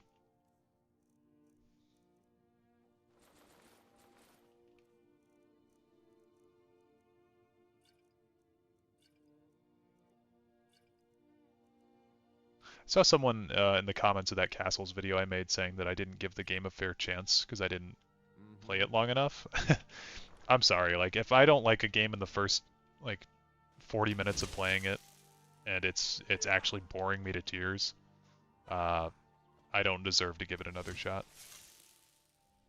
Buy some armor and live to tell about it. Nothing like the smell of a white-hot blade, eh? Looking to protect yourself? Guess we can go sell for Desi. Come see me again. Be careful. Are you feeling sick? If you have any jewelry to sell. How much does the Dragonborn Emperor in Skyrim benefit the Thalmor in terms of the war moving forward? There's a really good Camelworks video about this topic. I forget what it's titled. It's very, very good, though. It talks about how the Emperor might have assassinated himself, and the reason he would do that is in order to go down as a martyr and allow someone else to come in as like a champion for the Imperial race. In Castles, I have Ulfric Stormcloak working in the kitchen. That's crazy. Thought they confirmed that ESO isn't canon after the latest Skingrad DLC. They made a joke post on Twitter during April Fools. That was what I heard of. Maybe they did confirm that it's not canon. That would be crazy. That would be a big announcement for them to have made. So I'll have to look into that. Because honestly, just like making it canon or not canon is something that needs to fully happen. I think Valenwood would be a prettier location than the Hammerfell Desert too. Yeah, I agree. I'm interested to see Hammerfell, but I'm not too excited to explore a desert, I guess. If they can do it correctly though, that'd be cool. But the Alakir area in ESO is not really my favorite to explore.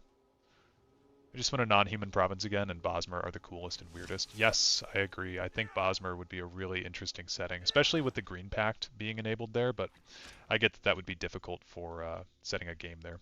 So, I understand.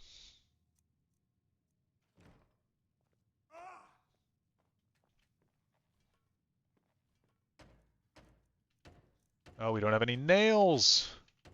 Curses. Doesn't Hammerfell have forests too? It's more of like the Bankurai region that merges with High Rock. There are parts that are a bit more lush. Craglorn has trees and stuff as well. Delicious nails. Yum, yum, yum.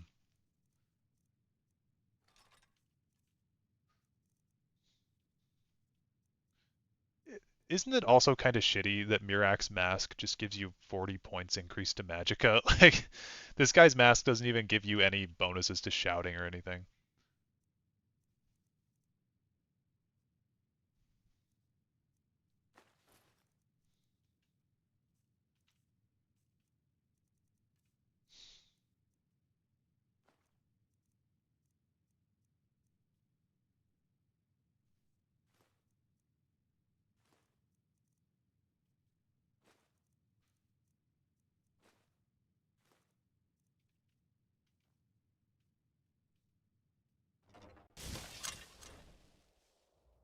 It's the only thing that explains how calm he is at the end, and also the fact that there's a whole other assassin on board the ship when you get there. Yeah, I think it's a rare moment of Bethesda actually writing something really cool. So you'll love to see it. I feel like they didn't need to limit themselves to just one province. Valenwood and elsewhere could have been bundled together as a location. Again, like, here's a question for everyone watching. What's your favorite Skyrim city, and why? Like, just tell me maybe like 1 to 2 sentences. Favorite Skyrim city or Oblivion city, and why?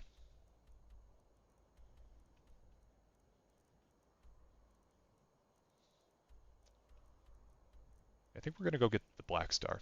So we'll go to Winterhold. We'll do this. The mask gives less bonus than you as an Altmer. Crazy. Windhelm because I get to see Ulfric up close. Cool. That's a good answer. Solitude because it's nice and there's children for my kids to play with. I love that answer. That's a great answer. Riften, it's cozy. Okay.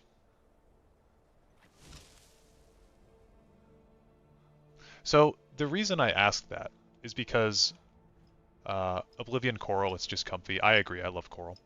Markarth, like the verticality and the reach in general. Anvil, beautiful scenery. Bias to port cities, also love Cheydinhal. Whiterun because it looks nice on a sunny day. So a lot of these things are just about like vibes, and I totally agree with that. But I really liked a lot of the answers I saw from people too. I mean, obviously your opinion's your opinion. I'm not like trying to rank people's opinions, but you know, like answers like I like the people there, or I like that you know, this, that, and the other thing.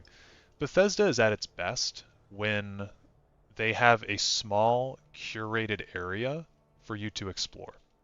So I think them going crazy big and huge with stuff is not the answer for their next games. Combining Valenwood and Elsewhere would mean you have a significantly higher number of cities to explore, which would mean that they'd take more time to make, which would mean they'd have less craft put into them. Like, I could go into Whiterun right now, and I'd probably look at every single NPC, and I could tell you just a little bit about that person, because they've made such a small little home of people there. And every NPC's got a name, you know what they're about, they have a quest usually. So the larger that they go, the more you lose that kind of stuff. I mean, look at Starfield, for example. Uh, it's a mess. So I don't really think that combining provinces is the answer here because their games are at their best when they're small. Now Daggerfall is a totally different example because that game's trying to do something very different. But the point still stands that like Morrowind, one of the most beloved games in the whole series, is less than 2 gigabytes. Did you guys know that? That game's less than 2 gigabytes, I believe. Base game, like no mods. And it's got so much personality. Like every place that you go to, it's like, man, they really put work into making this a curated, personalized experience. The way that game is built too just totally helps. Why is this bow doing like no damage to this wolf? What the hell? Yeah, large as an ocean, deep as a puddle, for sure. I have shoe mods that are larger than 2 gigabytes. Yeah, dude. Morrowind is also just set on like 30% of the province. Yeah, there's so much of Morrowind that we haven't explored yet. My favorite Bethesda city is probably Diamond City, actually. Interesting. I like Diamond City. I don't think that it's like that attractive to look at, but I think it could have been done a little bit better. But as far as it stands, it's a cool city. I like all the NPCs there too. It's a very similar feel. You know, you've got like Mo Cronin over there selling baseball bats, like get your swada. You got the gun guy. Like, I don't know. They've all got their own kind of feel.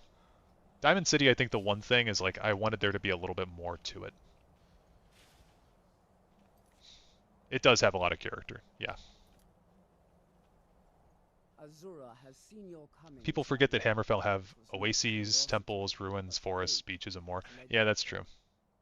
That's my issue with Starfield. The NPCs are just nothing faces. Yeah. Azura has given me the gift of foresight.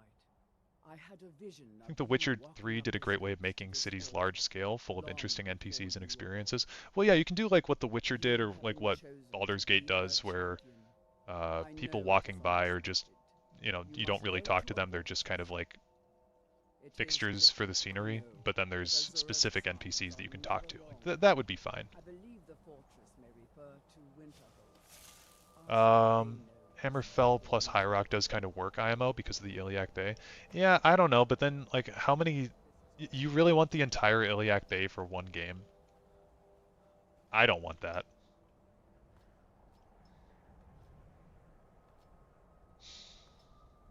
You ever watch Nurbit's Abraham Lincoln video? No, I have not. I could see them doing Hammerfell and adding a small part of another province in a DLC. Well, yeah, and they did that perfectly with Solstheim. Like, Solstheim feels like Morrowind, to an extent. I mean, it's like a good fusion of Morrowind and Skyrim. So, I think adding something in a DLC is a good idea, but like, I don't really think our answer to Bethesda's modern issues is to go bigger. I think we need to consolidate and recapture some of that Bethesda magic. Sadly, since Kurt Coleman left, I have little faith that Bethesda can do the lore any justice, but I'll probably get Test 6 regardless. Oh, I'm going to get the game regardless, but whether or not I'll like the game is up in the air. I'm probably going to like just having a new Elder Scrolls property, but if it's terrible, it's terrible. What's your verdict on Legends on the channel? I'm going to be doing a Legends stream later. We'll see how many people turn up to that, and we can discuss it further there. But I'm kind of leaning towards posting them on the other channel. I don't know. Like, for you guys in chat, we've got 53 people watching right now. How many of you guys would watch Legends content if it continued to be produced? Somerset Isles is a possible setting. I mean, it's possible in theory, but I don't think they'd do it. There used to be a glitch over here. If you searched this skeleton, you read this book, it would duplicate within the skeleton. I don't know, I kind of hate Elder Scrolls Legends. Oh, it's still here. Yep. So the book duplicates. Every time you look back into the skeleton's body, look. Doors of Oblivion. This is an infinite money hack. I don't know why this happens, but it does. I'm just going to keep opening and closing, opening, closing, opening, closing, opening, closing.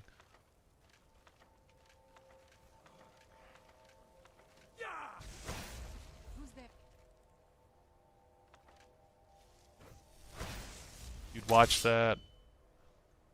Love Legends. I would enjoy both a stream and more Legends in Legends. Totally agree. Never. I'm gonna be real, I wouldn't watch it because I don't play Legends. That's fair. I do have a video on my channel that does explain how to play Legends if anyone's ever interested.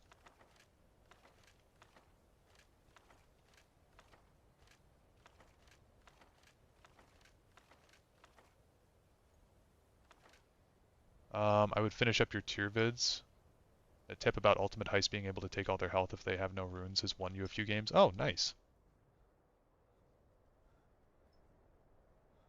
Yeah, I don't know. I mean, it seems like most people would be ambivalent towards it. Like, it's not like people would unsubscribe because of it, but I don't think that, like, for YouTube's algorithm type stuff, I was actually talking with Imperial Knowledge about this, and it was something that I'd considered before as well.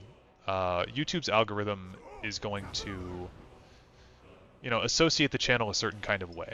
And if I have a lot of videos that are only at like 1,000 or 2,000 views, then that's going to be confusing for YouTube's algorithm. Like, why are people only watching some of this guy's videos and not watching others? And then it would push my videos further down in the recommendations for people. So I think, I mean, it's not like I would stop producing Legends content. It would just move to a different channel. And for those of you that are members that are concerned with the Legends videos for getting early access to them, I could still post them early access to Daryloth, and then I could upload them to Garden of Daryloth later. May end up being better for the channel to switch them to the other channel. Yeah, that's the main thing, really. I mean, for a while I was just like, yeah, I'm going to do Legends on the channel whether people like it or not, but I mean, I wasn't expecting to get to 10,000 subscribers, so it's kind of insane, really, how quickly all this has come about. But I don't know. I might go in the process of moving the Legends videos onto that channel, just so people know where to find them now. But I've got other games that I want to play too. You know, I don't think I would ever just make that channel about Legends. I would like to do other games as well. I mean, there's plenty of stuff that I want to play that I have in my Steam library, and I think we could have fun live streams with that type of stuff.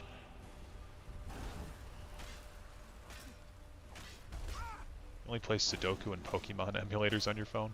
Well, Legends is also on Steam, which is something that I think a lot of people forget, because they're like, my Android's not updated enough to play it. I'm like, well, good for you, there's no excuse. It's on PC.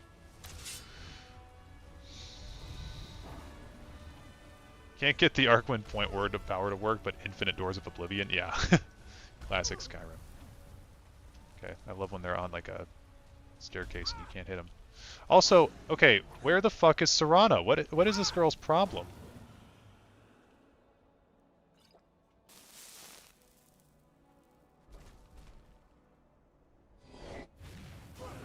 Didn't know, might try it then, yeah.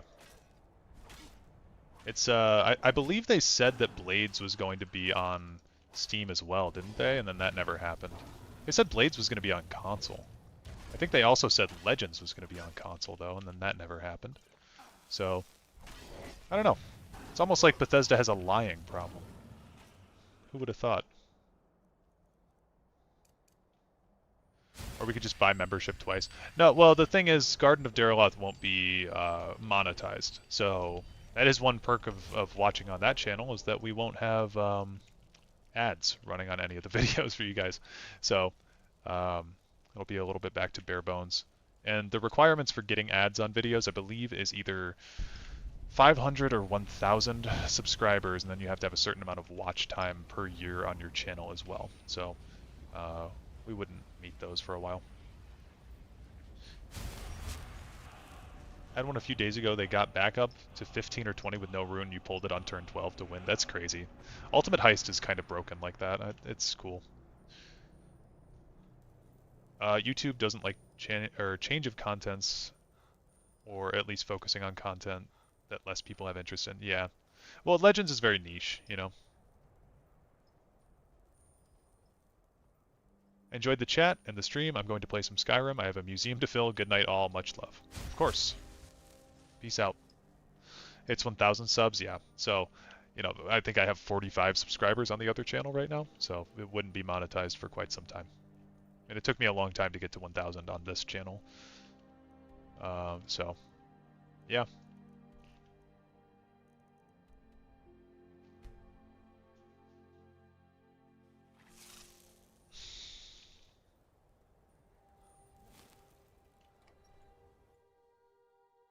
I'm sorry, could you describe the smell? I'll sell just about anything if it's worth my Horrible time. monster was turned inside out and then exploded. What did you do? It was a minor miscalculation. I've already corrected it. Can I ask about how long it took you to get 1,000 subs? I can check. I can check, actually. Let me see. Because I'm kind of curious as well. So, go here.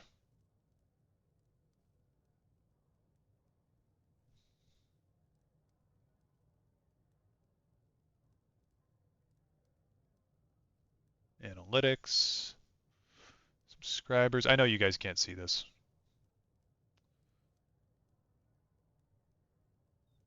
And we'll filter lifetime.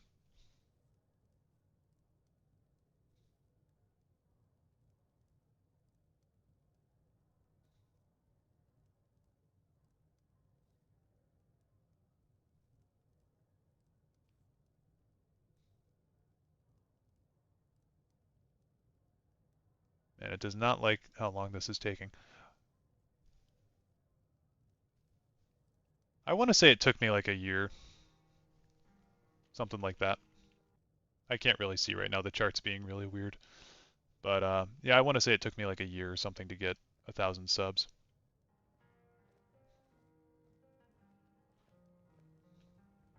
Okay, hold on. I gotta go back to OBS. Okay, we're all good. You don't look so good. Is the Dragonborn in Test 5 expected to slay all the dragons or end the dragon crisis? I can't imagine they will bring dragons to Test 6, but how will they explain no dragons being present in Hammerfell? I think they should have at least a few dragons in the next game. I think that'd be fun. I mean, you could have Paarthurnax finally get off the mountain. You could have some cool lore about Paarthurnax coming down to teach mortals about the way of the voice a little bit more proactively or something like that.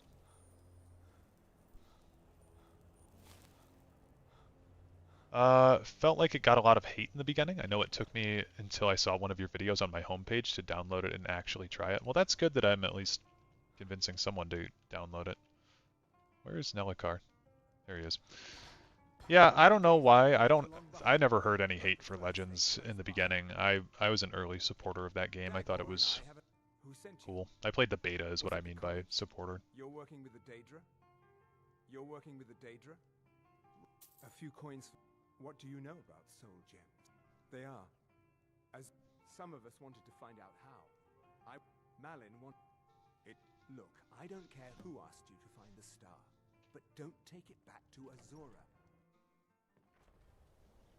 Actually quite curious to see outside provinces viewed the Alduin crisis looking back on it. Yeah, no, for sure. I don't know how many people will even have known about it really, because the dragon issue is really seems like more of an isolated Skyrim issue. But we could definitely hear stories about dragons coming down into Cyrodiil and screwing with towns like Bruma.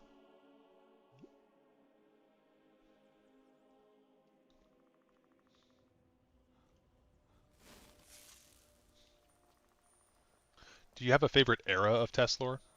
Personally prefer the Redguard and Morrowind era lore from Pocket Guide to the Empire First Edition, like the weirder stuff. Well, Redguard actually takes place in the second era, right? And Morrowind takes place in the third era, like 300 years after Redguard. I think Redguard and ESO are the only two games to take place in the second era. Although there's a common misconception that Daggerfall is from the second era as well, because it's the second game in the series. Give me underwater combat back, Todd, please. What's the Galaxy Quest reference?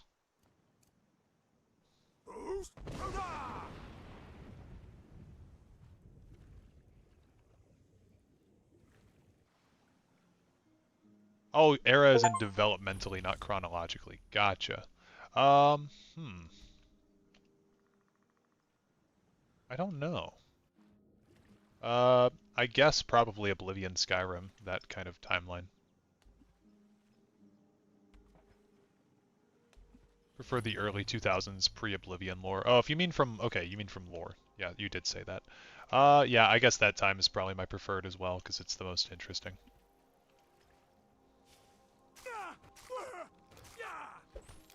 Oh, okay, I must have missed that.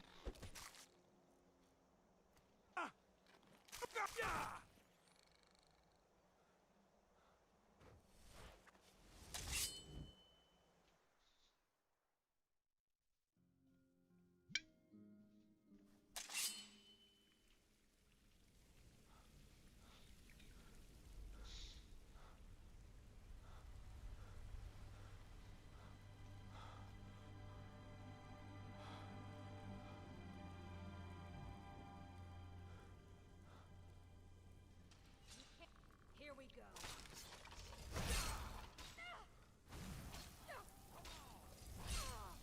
Dude, Serana... Serana's about to get fired, man.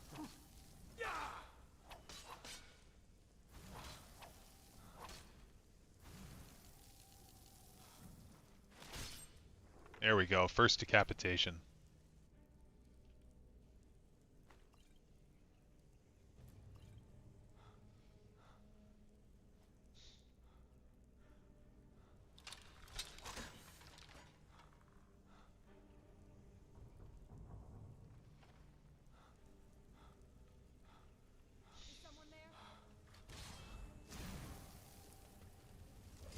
It's funny to me that most people started with Skyrim, so Nords are almost viewed as the default race. In Morrowind, however, they were pretty exotic. Yeah. Oh, dude. Frost magic can fuck off. Oh my god, I can't even move.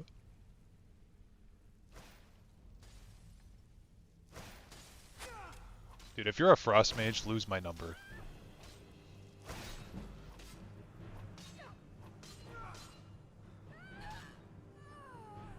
Free football, yeah.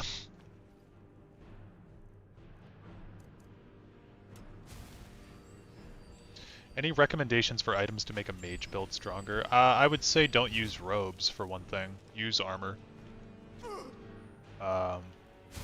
You're going to want to stack the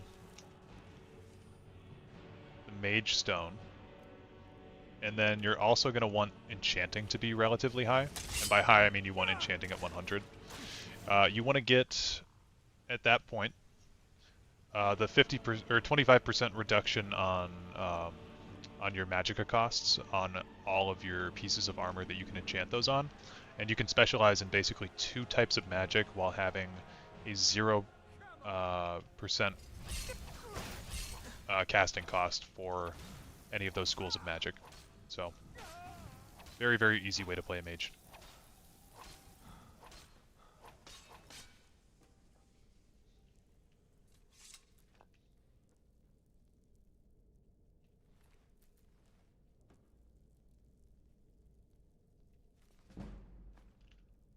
God damn it.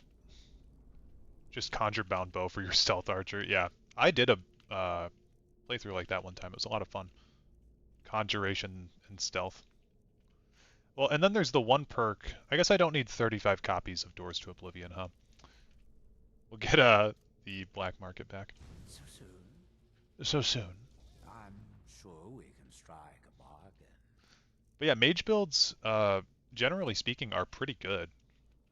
I do so love dealing with mortals. You just have to build them the right way. I knew I'd find you. The magicka balance is tough. Of doing a heavy armor mage with that exact strategy. Yeah, it's so insanely OP.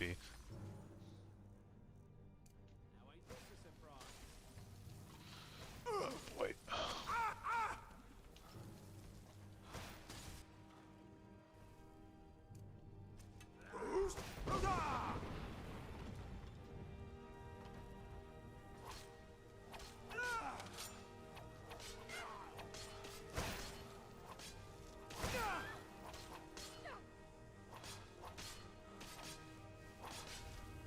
No!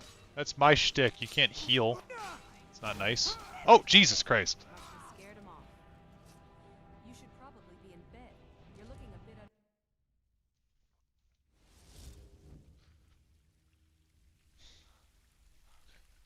How much time do you think is going to pass between Test 5 and Test 6? I'm thinking 10 to 120, maybe 200 years. I hope it's 10 or lower. I don't want it to be that far ahead. Like, time skips are not... Time skips have happened one time in this series. Like, major time skips have happened one time in this series. Most everything else has been pretty fairly condensed. I'd like to spend a bit more time in this era of the 4th era and learn more about what's going on in this period than have another huge time skip.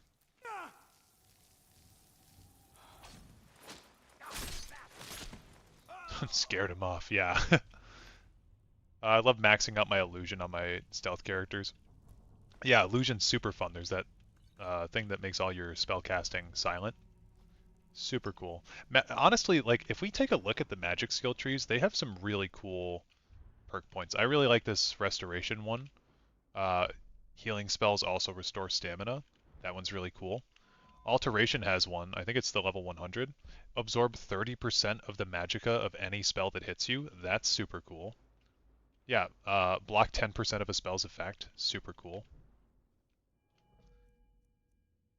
I feel like Conjuration has something.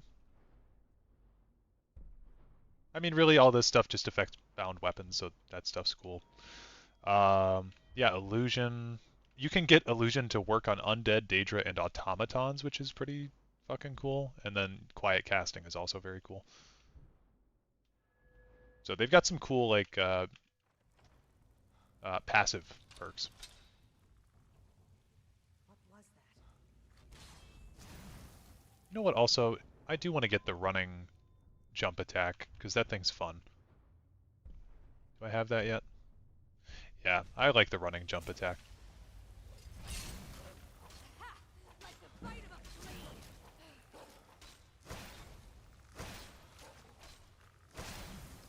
God, I need to get Spellbreaker at some point, too.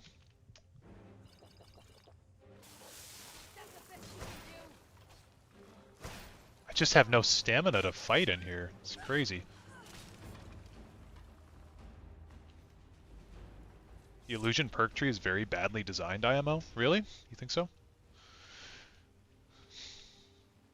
Stamina perk is clutch. Yeah, I need to get that shit right now.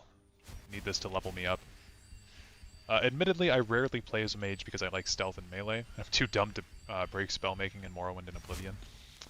Oblivion spellmaking, in my opinion, is fairly hard to break because all the spells cost an insane amount of magicka. Like, the more insane the spell, the more insane the magicka cost. So, you have to be kind of creative with how you make your spells, but there's some, like, fortify acrobatics by 100 points or whatever that you can do, and it's basically like you just get to fly. And it's a very relatively cheap cost for some reason. School is fun, but the perk tree is very basic. Yeah. You guys ever get this glitch? Probably don't see that because you don't play in third person.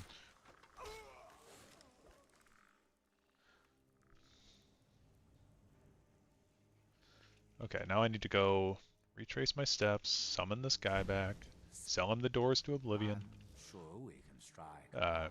Sure, we can strike a bargain. Oh. Oh, he doesn't have any gold, because I guess it must have remembered. Buy some Daedric arrows, I guess. Damn. You know what? So soon. Oh, hold on. Haggling with you I'm just gonna buy this ebony armor. entertaining. Why not?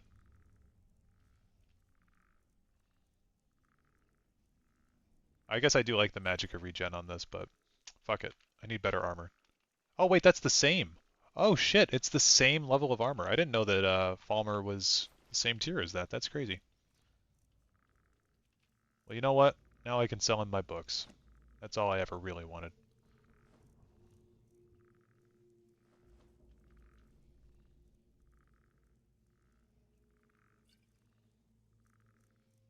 We'll summon him back. We'll have more stuff to give him.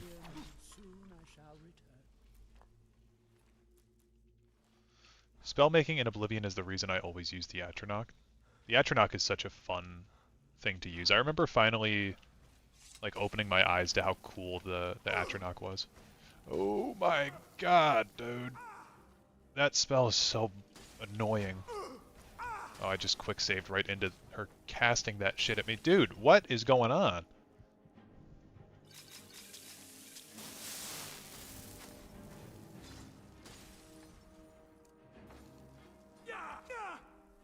Bro, this is untenable.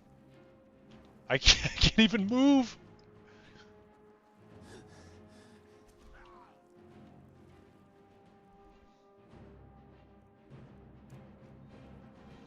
See how you like frost magic spam.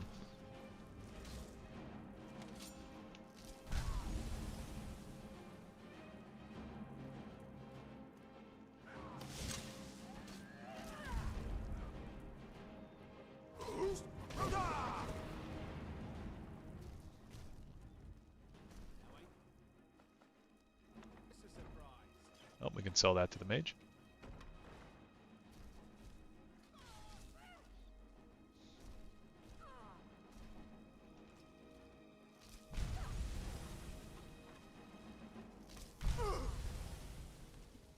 Just scratch.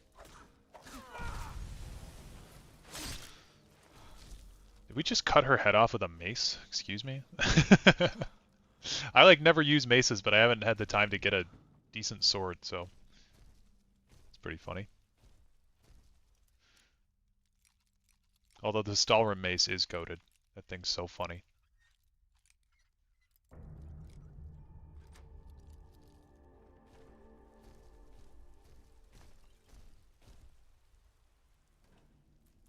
Juniper berries.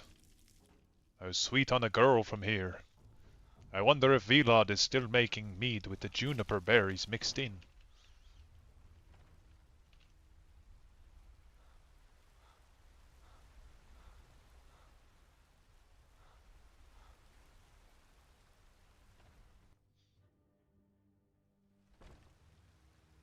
Just started a file with the Atronach, but it's hand-to-hand and absorb health, because I wanted to make a character like Toguro from Yu Yu Hakusho.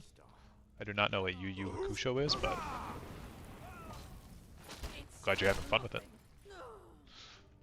The aesthetics of the Stalrim weapons and armor are peak, yeah.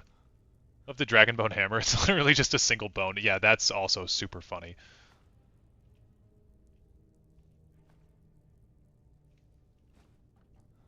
Wait, was there a book up here? Oh, Book of the Daedra. Do you have the locations of the 24 stones of Baranzaya memorized? I know, so every city, every major city has a few of them in there. So I know where all of those are, and that's like half of them. We can go get those really quick. I already got one of them in Whiterun. There's two in Whiterun, at least, that I can think of. There's two in Windhelm? Maybe just one. What the fuck, man? Oh my god, please tell me I saved.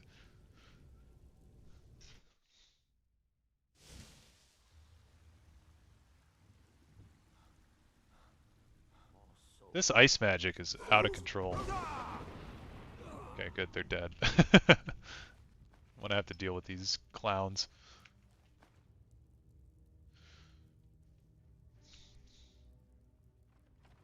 Yeah, at least Serrano's there now, true. What? Okay, but where is she? What? Did I tell her to wait or something? Like, what? Dude, she's T-posing! What are you doing?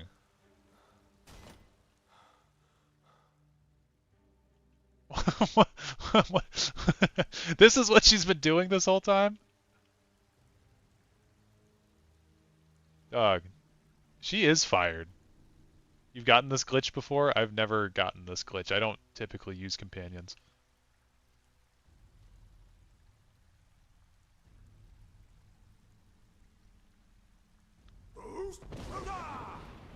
Okay, that should hopefully...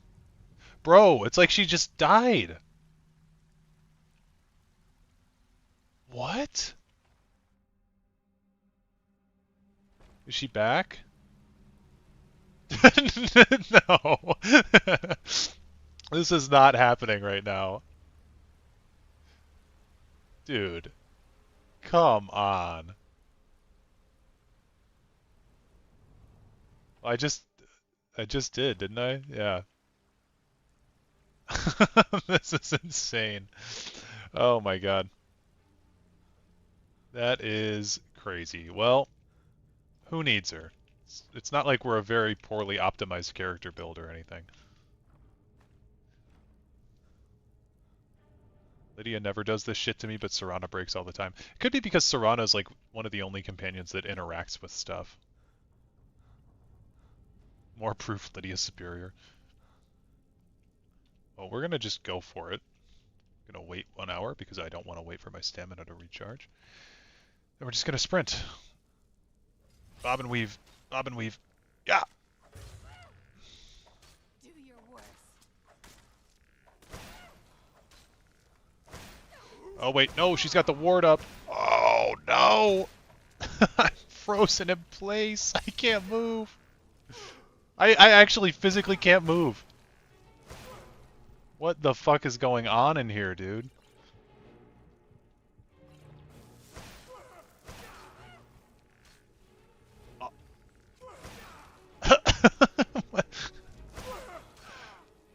What? No, Serrano's not dead. It just looked like she died. Okay, now I can move. Holy shit. No, don't charge that shit up at me. Please. Oh, the skeleton isn't dying? Okay, different skeleton health bar. My god. No! No, no, no, no, no, no. You can't have that guy behind you. This is not fair. Bro, get this guy out of here. He was not invited to this function. Oh my lord. I drank a bunch of stamina potions instead of that.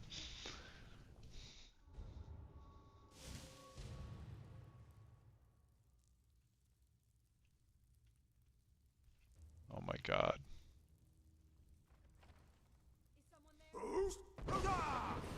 Okay, okay, go, go, go, go, go, go.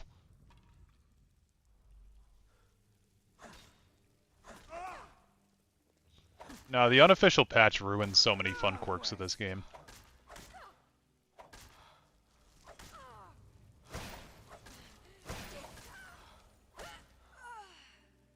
It takes out the Doors of Oblivion glitch, for example.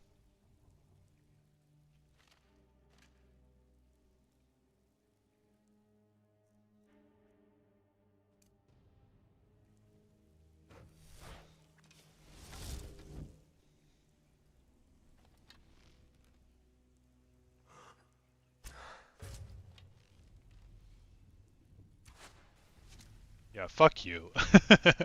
God. That ice spell is so dumb. No, I don't want to do that. Okay, up the stairs. Switch her this way. Try attacking Serana? I did. I shouted her. She fell over.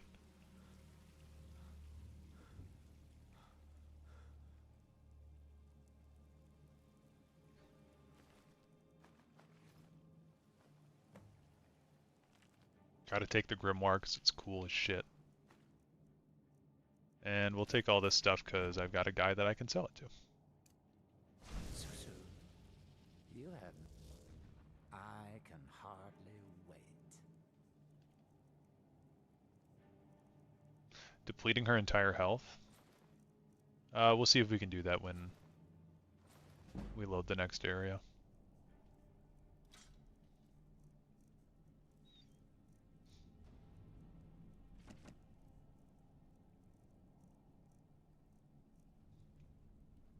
Until...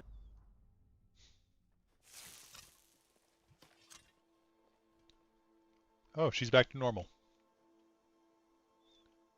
Maybe. Yes? Hmm.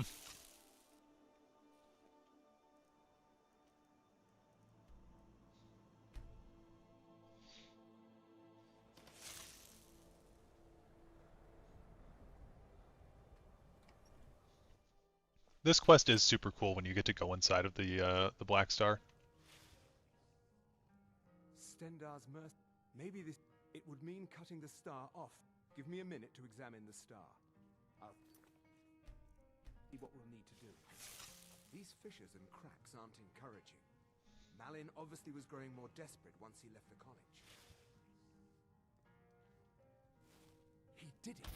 He actually managed to trap his own soul inside the star, but it's falling apart. It needs more and more souls to sustain itself. The star is being used to sustain. If we were to... I understand if you need some... Okay, stand... Be still. This might sting. Travel to Solstheim to fix it? Okay. First, I'll need to grab hold of your soul. Bro Now, just sat down. take a deep breath.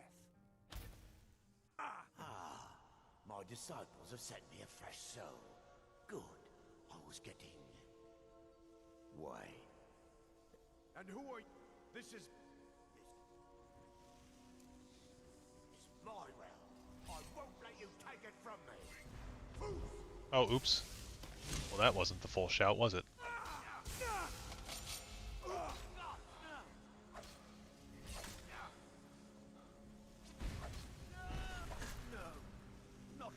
Malin's enchantments are broken. Hold on. I'm going to pull your soul Jesus out. Christ, Brace man. yourself. This damage is getting out of hand.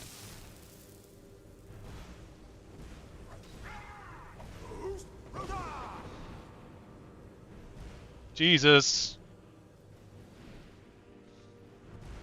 Get me out of here. Oh my god, bro. What the fuck?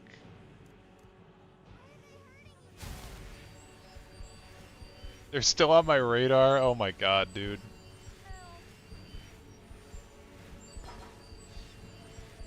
This game is insane right now.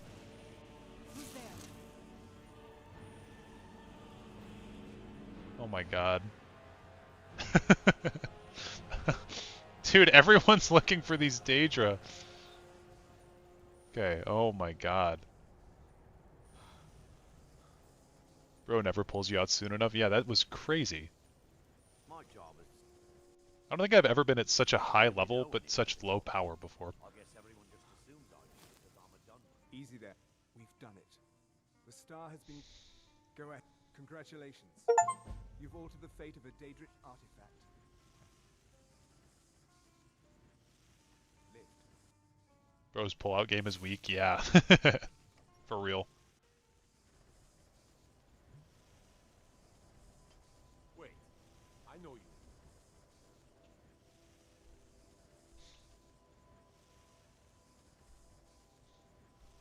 Upgrade that armor. I don't really want to spend a bunch of time just like upgrading stuff. I kind of want to do stuff while we're streaming, you know? Smithing grind? Yeah. What level is my smithing? It's like 54.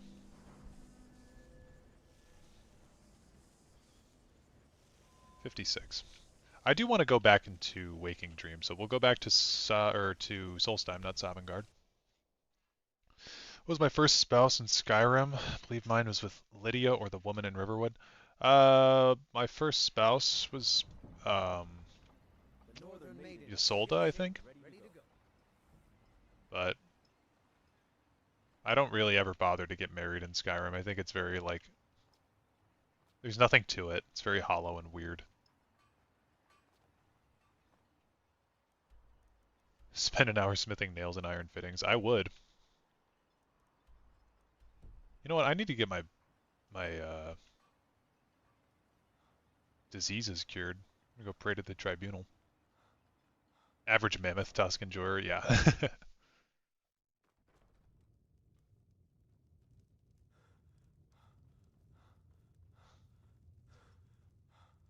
gonna pray to Azura after just having corrupted her star. I haven't bothered trying to get married in real life either. Yeah, it's a struggle, man. It's an uphill battle for sure.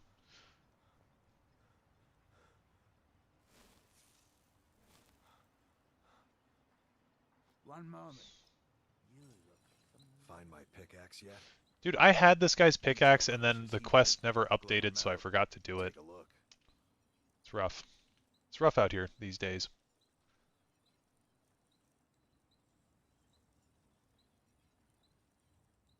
Oh, he's just selling Stalrim? That's pretty cool. Yeah, I do want to go back into Waking Dreams.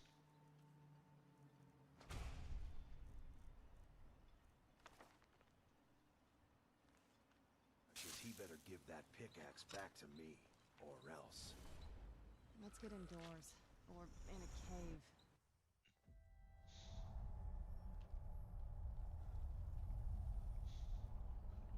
I'm going to take out the sneak perks. Don't need them.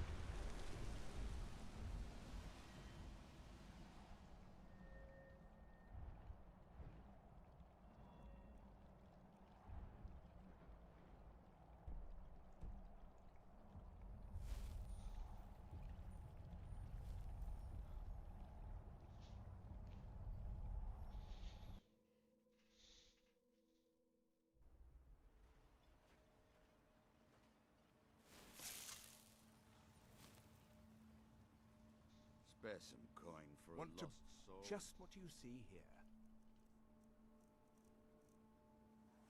The East Empire pendants are scattered all over. So Looking for any potions? Ingredients? Alchemical supplies?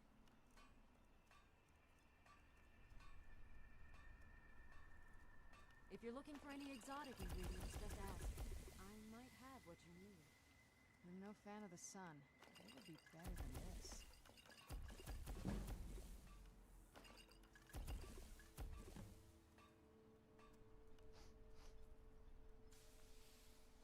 We do want to make Cure Disease, because those are just good to have.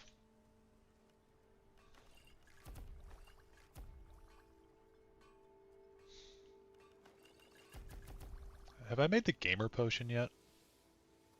It's the Blister Wart plus Wheat plus a Daedra Heart. I don't think I have a Daedra Heart, though.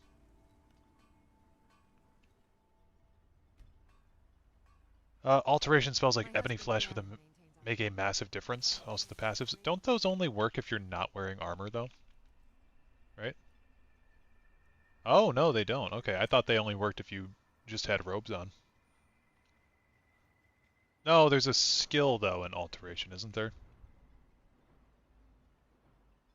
Yeah, protection spells like Stoneflesh are twice as strong if not wearing armor. Yeah, I might just start casting those, then. I mean, and we can get on our, oops. We can get on Gang Muffle.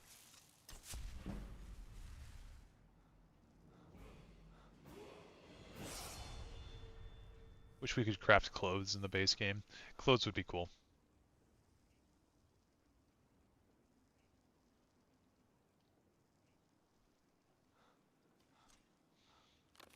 I see some people wanting to marry Serana, and I don't know why. Younger me wanted to, but I don't see that anymore. I think it's more just that she's the only person in this game that has any sort of emotion or personality to an extent that you can recruit. Like, I like Lydia, but she's a lot of stock dialogue, you know?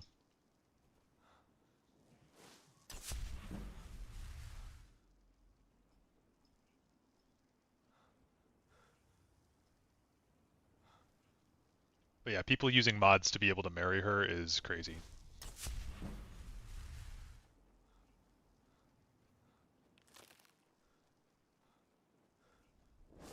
Mad there's no Bosmer woman to marry. Yeah, there's even a high elf woman, isn't there? Before I could. This is what I get for. Well, it might be over either way. It looks like. Don't understand why they didn't add Serana in Legends. They probably planned to, but they got cancelled. I don't know. Any luck?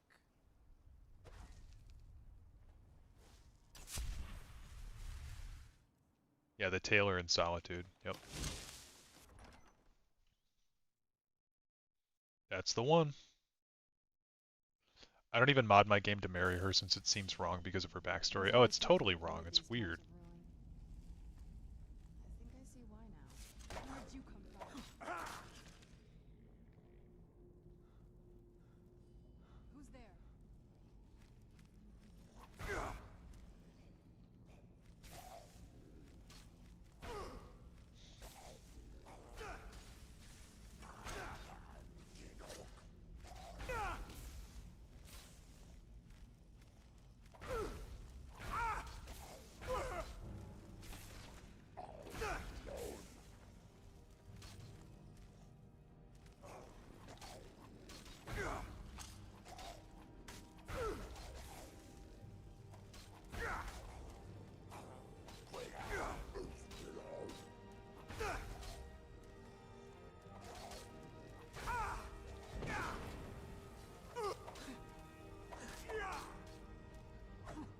Mr. Carrillo, good night, everyone. Good night. Hope you have a good one.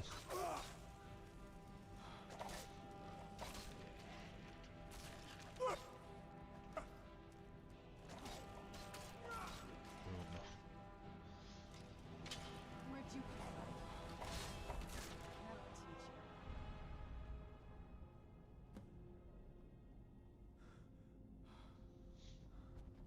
Nice to see another Friday Skyrim. Yeah, I'm gonna try to stream every weekend, I think, if I can.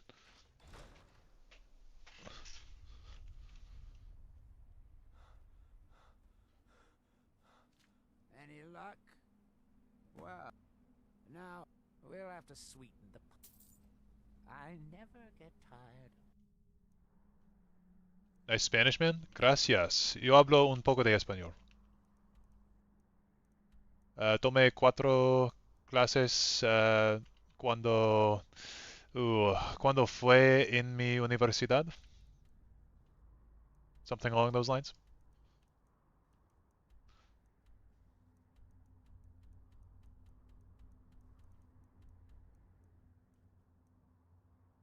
Dos años de español.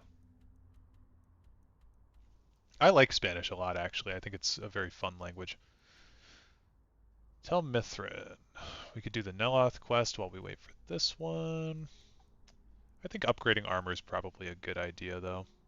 So, honestly, the easiest way to do that is going to be going back here.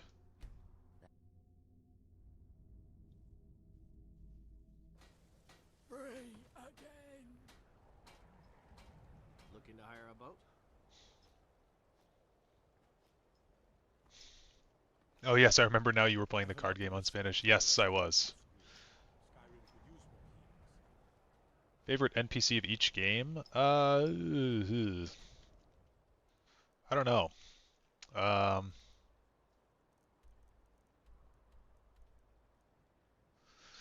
Dude, does anyone ever just open the map in Skyrim and just stare at it? Like you opened it to do something specific and then you just, like, zone out. I do that all the time. 2 years spent well, or 2 well-spent years, man. Cheers. Yeah, thank you. Yeah, they were fun. I enjoyed Spanish a lot.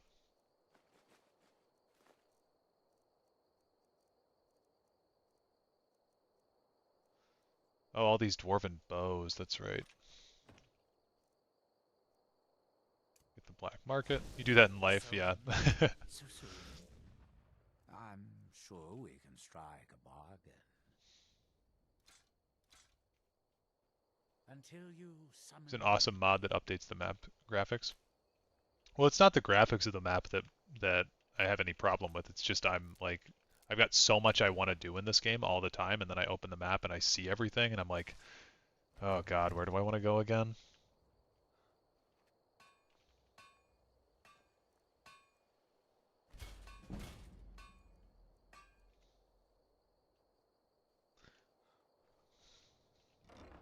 Favorite NPC from each game, though?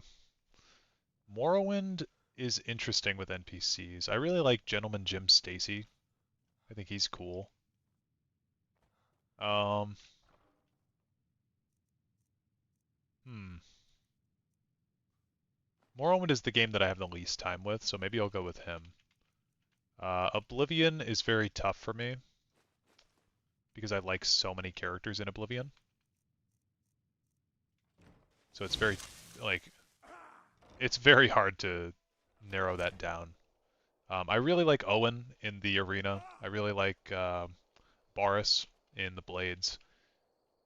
Lucian's a really good character. I mean, Martin is a really good character, obviously. So many good ones.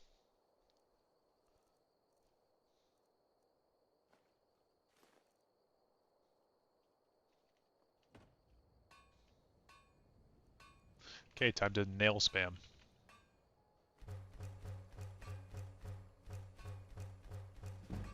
How good is Morrowind? Because it seems like an interesting game. It's really, really good. You should definitely give it a try. You just have to learn the systems of that game, like all the formulas and stuff.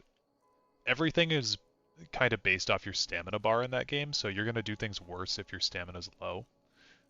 You can think of it like just being tired, right? If your stamina's low, you're going to be really tired, and then you're going to do things worse. So that's the rationale there.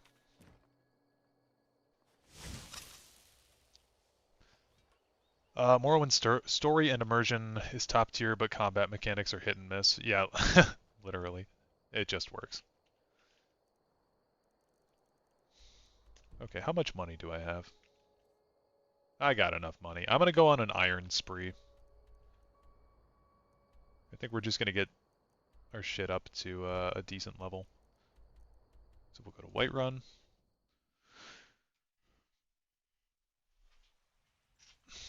Yeah, Martin Neloth is probably my favorite NPC in Skyrim. Got some good, the finest weapons and armor. Ooh, I'll buy some ebony too. I don't have as much stuff to sell anymore though. Unfortunately. Never mind, I made a bunch of potions. You love transmuting iron into gold. It is super fun. I should go do that. I know exactly where that camp is, actually. I'll go do that. Don't forget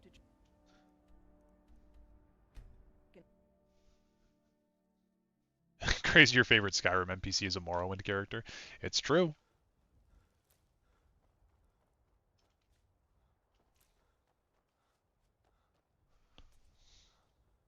They really did perfect their writing on Dragonborn, then they said, yeah, we're not going to do that anymore. We're going to stop releasing content for 13 years.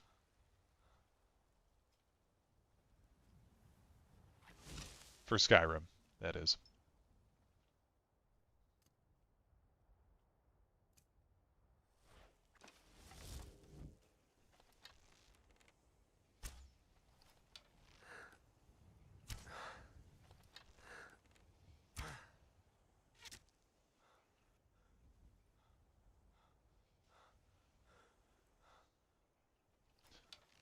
Sadly, I can't get Morrowind yet because I only have a Switch Lite, and for some reason it isn't on Switch. Well, the reason's probably because it's a like 22-year-old game, 23-year-old game.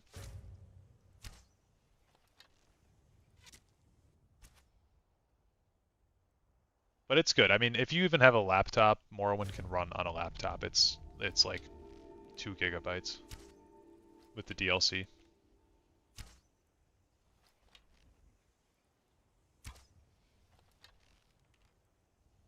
You can run Morrowind on your phone if you really want. I don't know how good it is. Yeah, Morrowind is pretty low stakes.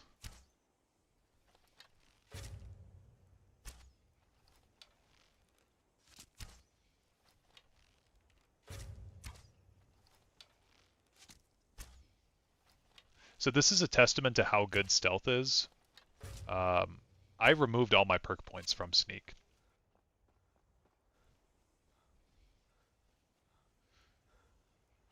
How bad would it have been if the Thalmor had gotten their hands on the Eye of Magnus? I don't even know what they would have done with it, to be honest with you. I mean, I can't imagine things would have been good, but I don't know how bad they would have been, per se.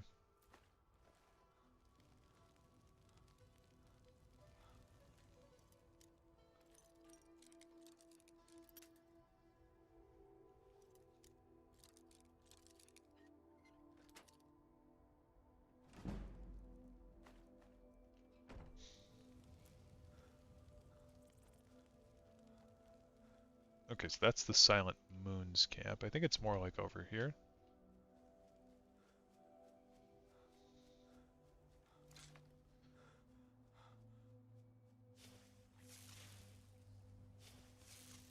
What are you talking about? He even states his goal is to unmake the world like all the Thalmor believe the world is trap. I mean, I don't remember that line of dialogue, but I don't know why you gotta be so aggressive, man.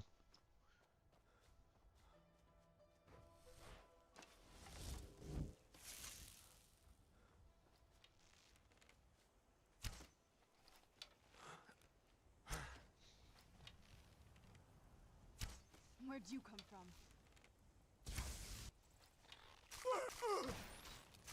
Teamwork right there. Where'd you come from? It's an interesting parallel to certain 1940s faction for that the Thalmor are always looking for magical artifacts like the Eye of Magnus and the Dragon Priest Mask. Yeah.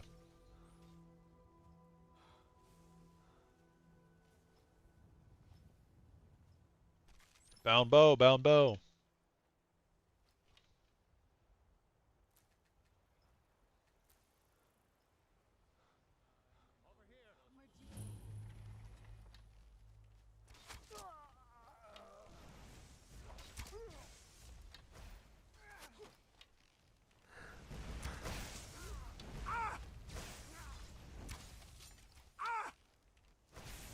That'll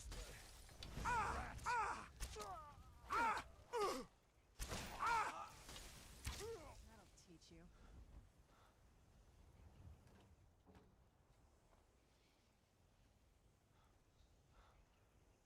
It's like right over here, isn't it? Let's move faster. The sun is... Let's...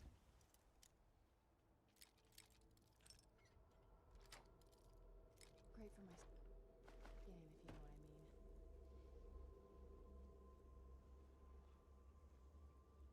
I swear to God, there's supposed to be an entrance down to the lower level, like right here, but I don't see it. Must be a different place.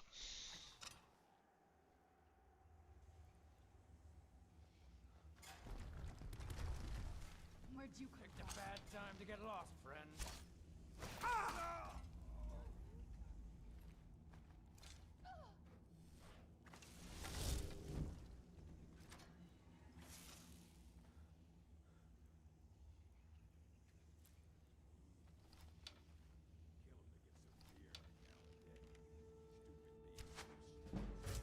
Something's not right here. Be careful.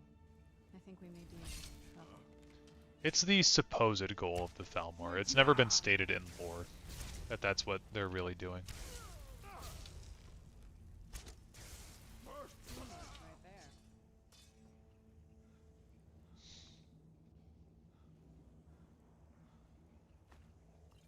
Oops.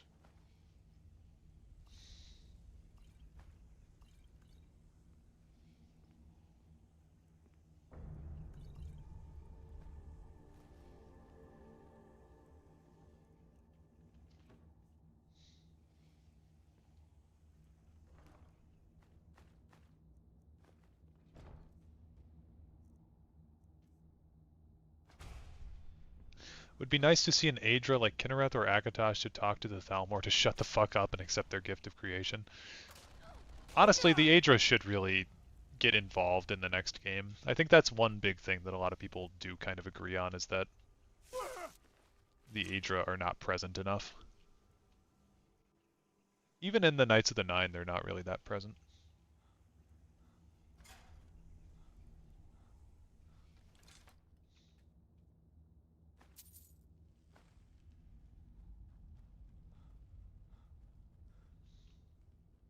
Yeah, I don't think I have a pickaxe on me. Honestly, Bound Pickaxe would be a goated spell.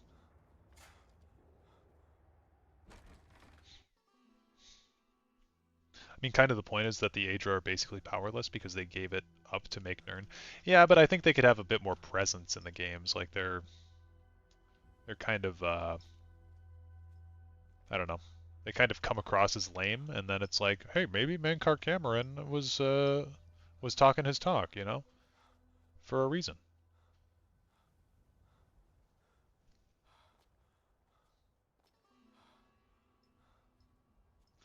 They believe the only way to return to a theorist is to escape Lorcan's trap. Their stated goal is to unmake the world and return to Aetherius.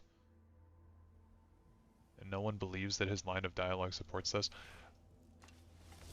I don't really think the Thalmor have a stated goal. You can read the entire wiki page on the Thalmor. It is a fan theory here that you are citing. And like what someone said, it is very well supported, but it's not in lore.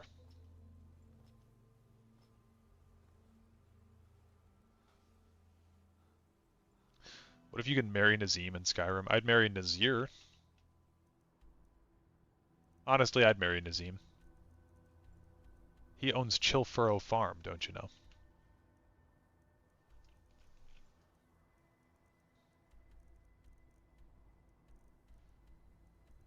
Okay. I'm gonna go back to the manor, and then I think I'm gonna end things here, and we're gonna start the Legends part of the stream in just a minute. So I'm gonna go take a quick bathroom break. I'm gonna save here. If you would like to stay for the Legends, feel free. I'm gonna change the thumbnail. I'm gonna do a little bit of other stuff, and so I'll be right back. I'll play some music.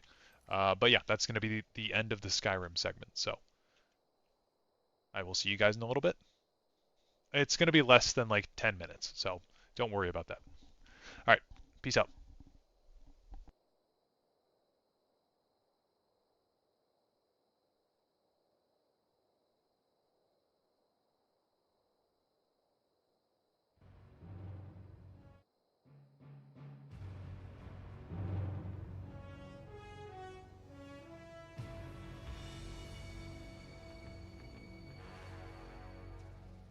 What a thrill, with darkness and silence through the night. What a thrill, I'm searching and I'll melt into you. What a fear in my heart, but you're so supreme. I give my life, not for honor, but for you. In my time, there'll be no one else. Crime, it's the way I fly to you. I'm still in a dream, snake eater.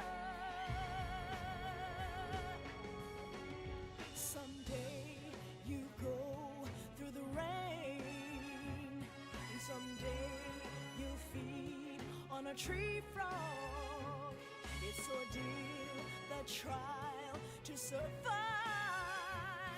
For the day we see new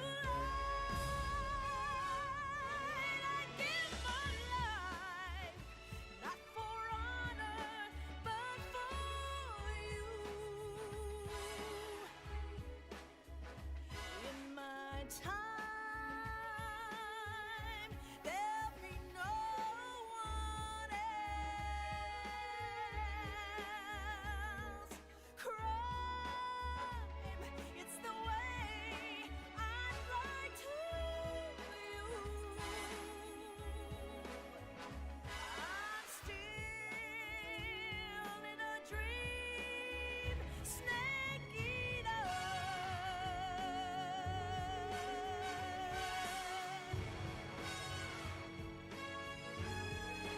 I'm still in a dream, snake eater.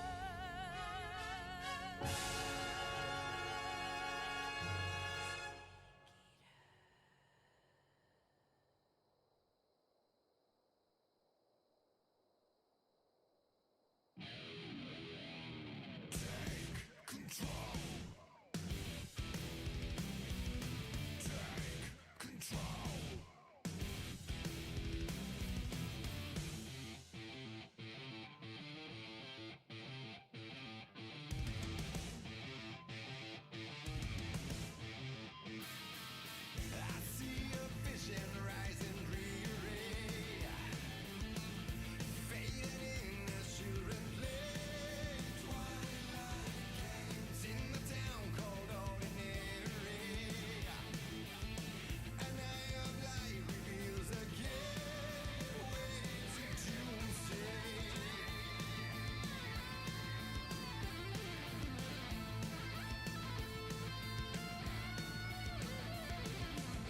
In that projection of reality,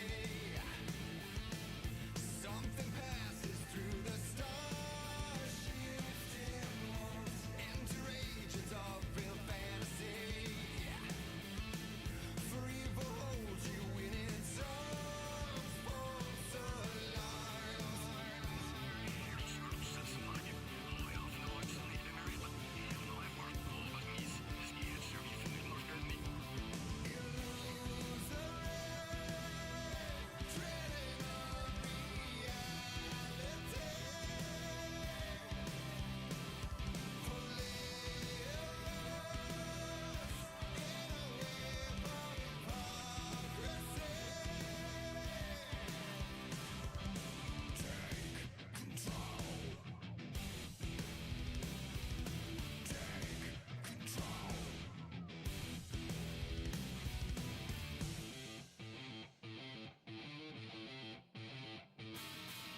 What can't you see? See the light is fading, and in the night the demons rage and call your name. No deeper madness than your own making. Visions lashing blades of shame, but will you take the blame?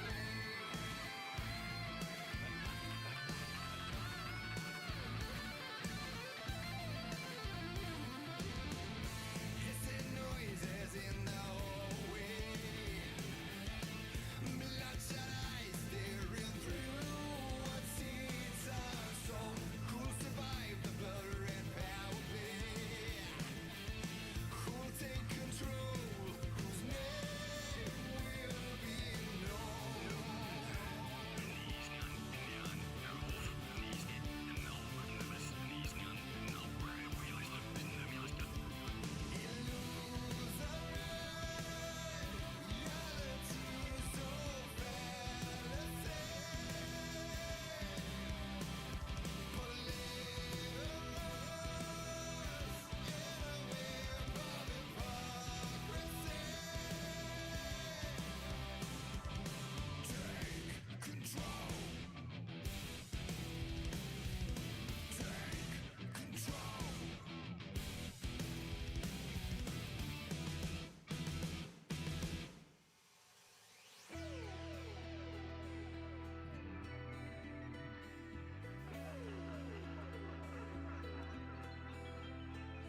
I wish I had the wherewithal to find you when I had the chance.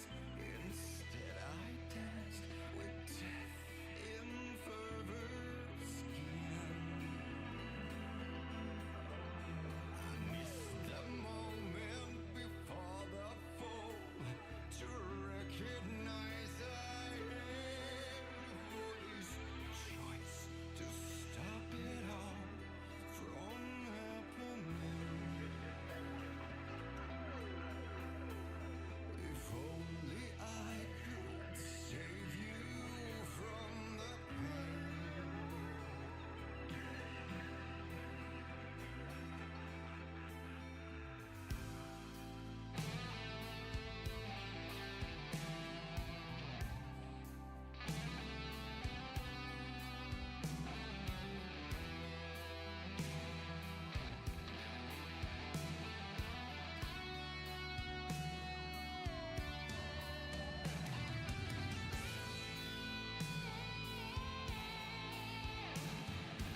Hello? We set our scene up here.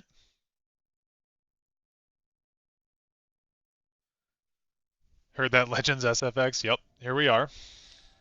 Okay, let me get some more stuff set up on screen here, because we're going to need a few things. So, we're going to need an image here. Perfect. Okay. So, I'm going to hide this real quick. This, for anyone who doesn't know, we've got a handful of people here. So, some of you may not have ever played the Elder Scrolls Legends. Some of you may not have ever watched the Elder Scrolls Legends before. Legends was taken off the App Store for mobile, sadly. Well, you can play it on PC. So you'll notice I am hovering a mouse right now. This game is playable on PC, so if you own a computer, if you own a laptop even, you can download it on Steam and you can play it from there, which is super, super helpful. And I believe there was a workaround somehow for that. I don't know about it being taken off the App Store, though. I haven't heard about that. But anyway, this is going to be Elder Scrolls Legends Bingo. So a brief little, I don't know, crash course on Legends for you. This game was up for 2 years, from 2017 to 2019, and then it went into maintenance mode on December 6th, 2019. And from that point on, we have dealt with the exact same meta for about 5 years now. Because of that, it's very, very easy to predict what is going to be happening in a game at any given point. So I thought that it would be fun to make a bingo board. Okay, so this is the bingo board that we're going to be using. Uh, we have, I tried to make the rows difficult to get, okay? But essentially, what we're doing here is like everything on this list is going to be stuff that we're looking out for people to be playing. Also, I know that it says Yagrams and it's underscored with red. Just don't worry about it. So all this stuff, I would imagine we'll see a decent bit of stuff on this list. Parthenax is obvious. He's one of the most broken cards in the game, so we're definitely going to be seeing him at some point. We've got mono deck, which means this is a negative list. Yeah, mono deck is a deck that's only using one type of color. I'd imagine we're going to be seeing some fully neutral lists or something like that. Emote spam. There's a lot of people that like to emote spam. They'll just say like hello, hello, hello over and over again. It's very obnoxious. So if we get emote spam, then we're going to be doing that. Yagram's Workshop is another completely busted and broken card. So if we see that, that will be an automatic G on our list here. Unite the Houses. This one's probably going to be pretty rare, but sometimes you can find it. I thought that it would be pretty fun to include. Unite the Houses is this thing where if you have one card of every single attribute, you win the game if you play the card Unite the Houses. A New Era, another broken card. Mundus Stone, another kind of annoying card. Call Dragon, another kind of annoying card. If we don't hit a single prophecy for an entire game, then we then we put another thing on this list. If we run into Invade, we add something to our bingo list. Singleton, I don't feel like I need to explain a whole lot of these things. We'll explain them as they come, right? But this is the list. I thought that it was kind of funny. And I'm going to load into a match and we'll figure out a good spot to put this list on screen. But for every single time that that we get something, I'm going to put a septum on one of the spots. So that should be kind of fun. So I'm going to start out with a septum in the middle, and then we'll move that later. My prediction is that row 2 going laterally will be the first one filled. Mono deck, Mundus Stone, Ayleid Guardians, win. Oh my god. Okay, hold on. Reset. Mono deck, Mundus Stone, Ayleid Guardians win before turn 8 and 3 steals in one match. That one's probably the most likely. I can't believe Dreg Tribal isn't on the bingo list. Yeah, I don't know. That one might have been a little bit niche. But I think I'm going to play my most recent... Oh, I don't know. I don't know. What should we play? Side to side, maybe? I mean to say column 2 going side to side. Oh, A New Era, Mundus Stone, Call Dragon, No Prophecy, Invade. That one's also very likely, yeah. 100 card Empire wasn't on there. It kind of went hand in hand with Invade. There were a few things that I wanted to put on but didn't, because I thought they would like coincide. Oh, 100 card Empire, not Guildsworn. Yeah, 100 card Empire. I mean, that's kind of Ayleid Guardians, is what I thought. Let's go with this. I like this deck. This is a very old school deck from my channel, one of the first ones that I did. I still play it a lot, even though it's not very good. The basic premise of this deck is that we run Journey to Sovngarde, and we run a bunch of stuff in Guildsworn, which is a color combo that I don't really see a whole lot with Journey and with Tullius's Conscription. So I thought it was kind of a fun take on that. I'm going to keep the bingo in the upper right corner. Let me know if that kind of gets in the way. We're up against Parkinson, the Conqueror. This person is on a 79 card deck, and they're at rank 7. Now, I am putting it in front of the person's name that we're facing, but I can just tell you what their name is, I think. This is generally going to be the spot where the least amount of action is happening on screen, so that's my rationale there. Bottom left is where you put your camera, usually the best for not getting in the way. That's true too. I guess there's not a whole lot going on down there. Okay, so already we drew a conscription. We have a 5th Legion trainer here, and a Blood Crazed Daedroth. I don't hate this opening. Could be worse, but I don't hate it. And there's the Night Mother. Night Mommy. I could have used Rapid Shot there, but I didn't want to.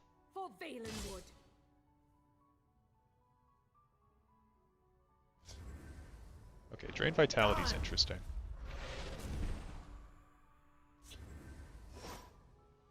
I actually like Raiding Party here.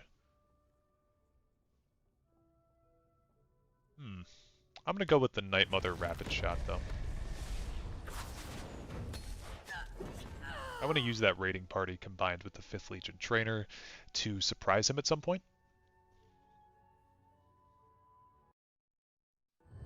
They cannot hope to outwit me. House Kinsman. I mean, let's go with the Blood Crazed, I guess. We'll draw a card and we'll buff it up. And there's the Red Year. Nice. You love to see it. And I don't think we're going to be getting much value from our Raiding Party. Yeah, he likely kills that, which makes sense.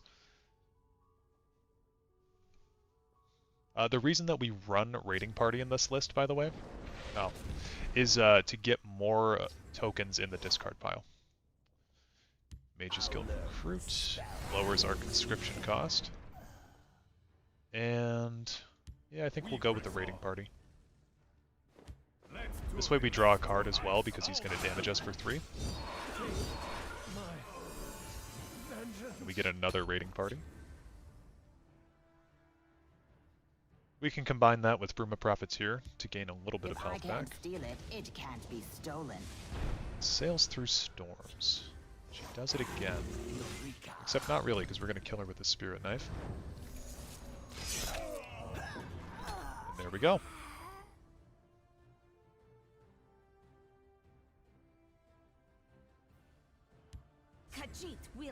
Ooh, Quinral Burglar. That does suck to see. Oh, man. Okay. Eureka. So the thing with this deck is we're kind of trying to last until turn 10 before we can get this big thing to go off.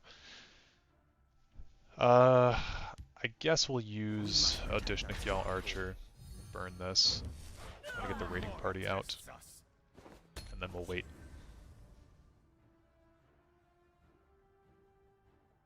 He's got to have something for that Archer.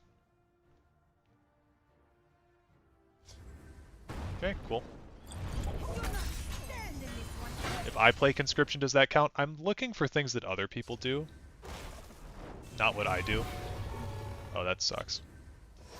Do we have enough here? Training is over. I think we do. Time to act. Let's do this. Ooh, we're very close. But we have to try to take this out. Eureka.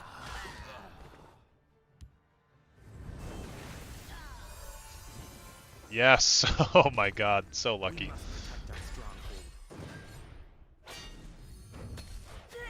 Luck of the draw.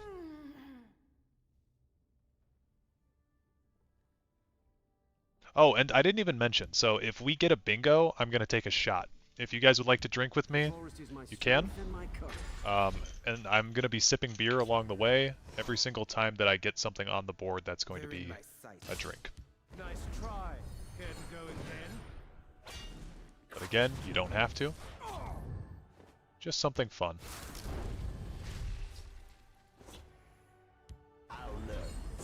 This could be Singleton, but the Drain Vitality makes me think not. Yeah, it's probably not.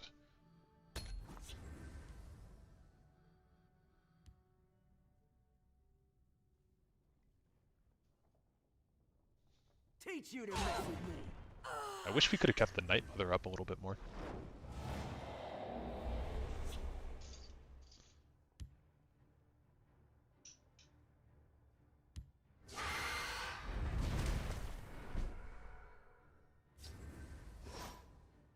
They're in my sight. Eureka. Okay. I don't feel the need to conscript just yet. Especially when we can get it at such a low cost like this.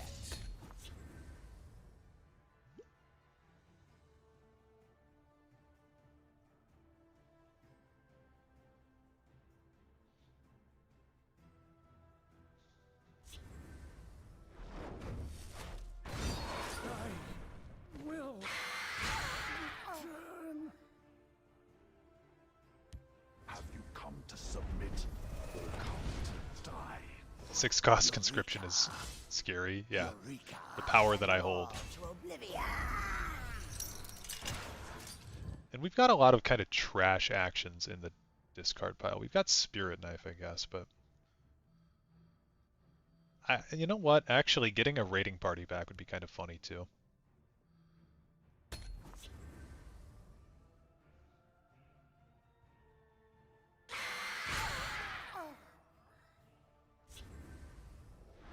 I'm very confused about what kind of deck this person is on, though. We're up against Parkinson themselves. Okay, Twilight can get rid of... I guess we'll try Drain Vitality. 1. Yeah, okay, they're not Singleton. I'm guessing they have a Drain Vitality in hand, then. Because why would you not run 3? Eureka. I'll break the ward on this also. We're playing for the long game, basically. Which might not be a good idea against Dagoth, but I don't mind dropping the red gear on him at some point. Aaron Dobbs, welcome back. We're so back.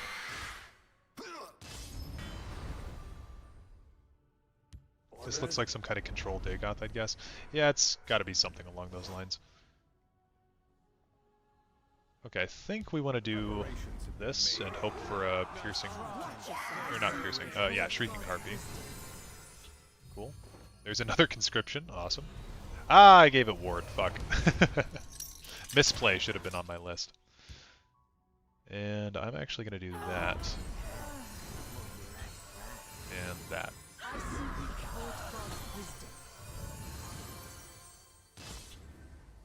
Maybe the idea is just make him think that I'm an idiot.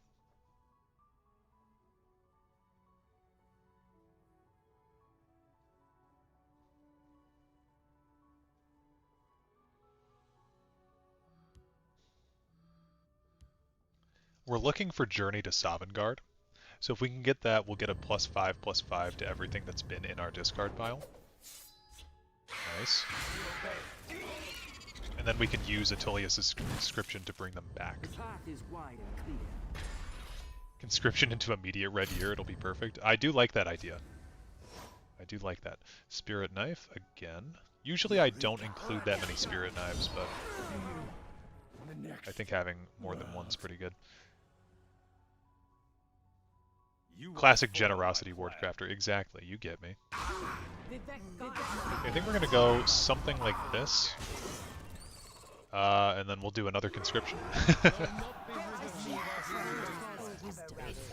Okay. This is the Wardcrafter, so we're gonna put it on you, or you. There we go. Now we can bring Laneth out to actually get ourselves what we're looking for. Adapt and survive. That's interesting. Doomfang ally is interesting. How much This one will get what is needed. damage do I actually have present? So 3, 4, 5, 6, 7, 8, 9, 10, 11, 15 plus lightning bolt. We could just kill him. I'll send them all to oblivion.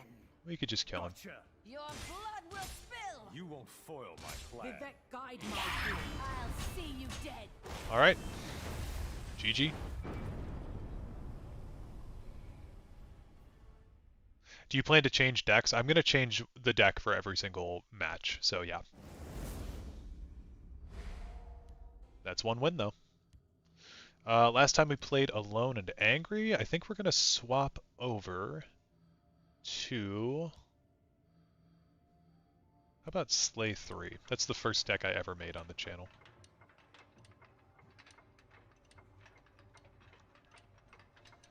How is it that every time I watch a stream, the opponents play these trashy decks while I only find tryhards?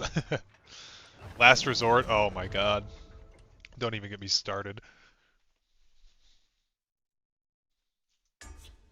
Okay, we're up against Mendel 261, the Jack of Trades. They're on Ebonheart as well.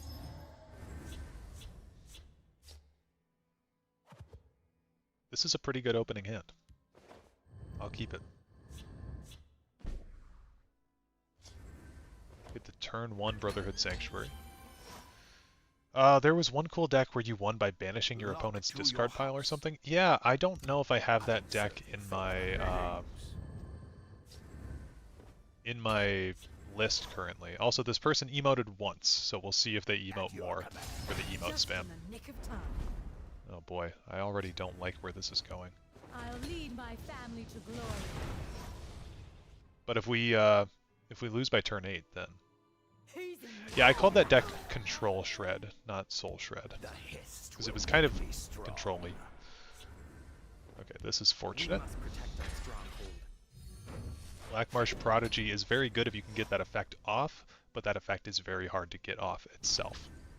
Feel the power within you. Forward Hist Mage. Nice. I'll scout ahead. Ooh, another Brotherhood Sanctuary. I like it. Yeah, I really liked that Soul Shred deck. I thought that was fun. Back off, Just in the nick of time. Yorin or Venom Tongue? I think Venom Tongue. The spine of battle. Yeah, I think Venom Tongue. And then I'll put down the Sanctuary anyway. I could have hit him. I don't really want to. Now that I'm off work, do homework and the 2 piles of laundry or play God of War Ragnarok now that it's on Steam. You know what? The day is yours. Do with it as you will. We'll see what this person does. Have you tried the Dromothra Namira's Ring Journey to Sovngarde combo? I have not. Oh, wow. I never thought about that combo. It's a good combo. Okay, well, we want to kill that. And we absolutely want to kill that. Go the Old Malathi. And we're looking pretty good. If we could get a squish, that would be insane with Blood Magic Lord plus 2 of these sanctuaries. We've also got Tazcad, Yorin the Scald King coming up. Big decisions, big decisions. Archer's Gambit is quite good here, actually, because we have this guy to kill. But I kind of want to save that. I want to pocket that. I'm going to put down the Blood Magic Lord. Because I need to get that down at some point. Now we have a Drain Life in our hand, which is cool. I'm just going to keep this hand as kind of a sneaky thing. I can sign you to the depths of oblivion. Dromothra Namira's Ring Journey is played out. It's all about Blessing of the Grove combos and Spider Daedra Ring these days. Yeah. Okay, so he doesn't even seem to care about this. which is wild. Raise Dead and Corpse Curse and Drain Life. Yeah, that does suck for this guy. I'm gonna hit him with the Tazcad because I got so much shit in my hand. A good tip for you guys playing Legends is don't use your Raise Dead until your Blood Magic Lord dies. And yeah, we'll just kind of hold this board state. Territorial Viper, nice. I slay the unworthy. Viper and Ald Valathi. And Pact Oathman. Does breakthrough damage? No? That doesn't do breakthrough damage during that battle. Interesting. They're in my sights. Okay, we'll hit him a bit because we're so far up. And I'm going to lay down Martin just as a threat in the background. We'll be at 19 Magicka next turn if Martin does not get dealt with, so See if you can outrun this something big that he bastard. essentially has to deal with. Game ends. He could hit me for the 1 rally damage here, but he'd be drawing me a card, which he will do. I do not fear. And then there's that. Okay. We have an interesting turn ahead of us, because we can gain a lot of max Magicka. So I think the plan is something along the lines of this. I have legal sanction to Do an end Archer's your life. Gambit. Shoot this one. Herbs can heal Kill this or one. harm. Now we're up to 20 Magicka. We have 10 damage from hand. We actually could have won that, right? If we'd hit him and then done double drain life, so not the most optimal turn, but got a Corpse Curse over there. Just give me an A. We'll do that. And, yeah. We'll wait. No need to play anything right now from hand. Fresh start. The hist revive. 420 Magicka, nice, yeah. Okay, so all that we have to do is... I'm going to Shadow Shift this one over, just to get that extra Magicka boost. I'll lay down the Thorn Hist Mage as well, because we've got so much extra Magicka, it's whatever. Okay, It's nothing hit him like personal. that. Drain life, drain life. Good game. And that is a turn 11 win. So far, 2 actually really easy back-to-back games. That's crazy. Okay, what do you guys want to see next? Oh, sweet. That's Schward, everybody.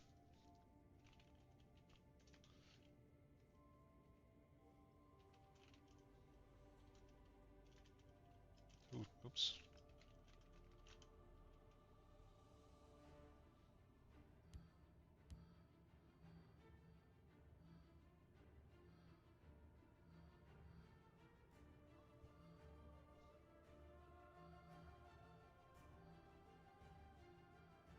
Well, that was painful.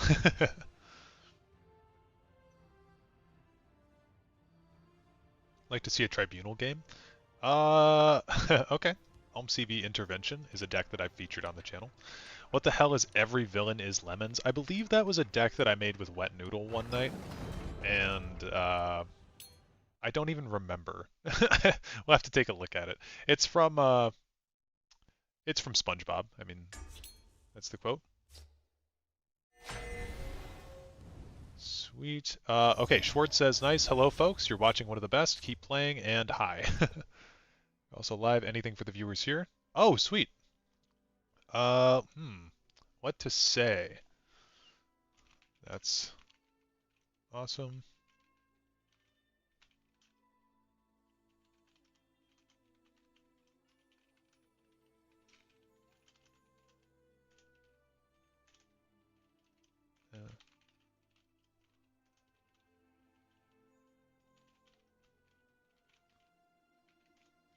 Okay. We're gonna... Oh, yes! Yes! We got rid of that other Temple Patriarch. Okay. This is our Tribunal list. This is a thematic deck based off of the Tribunal of Morrowind. We're up against Lord Wolver. the Nerevarine. They're on a Guildsworn deck, so maybe we'll get our first tally on our bingo sheet.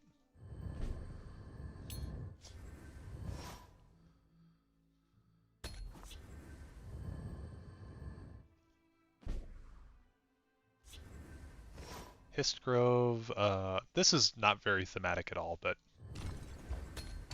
it's a good card.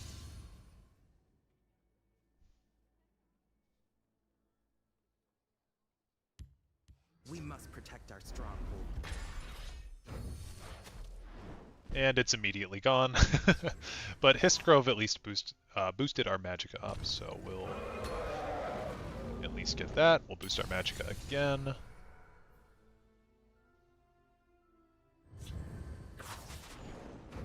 This doesn't look like Invade, but I've been known to say that and be proven immediately wrong before, so I'll temper myself. We'll Exalt this.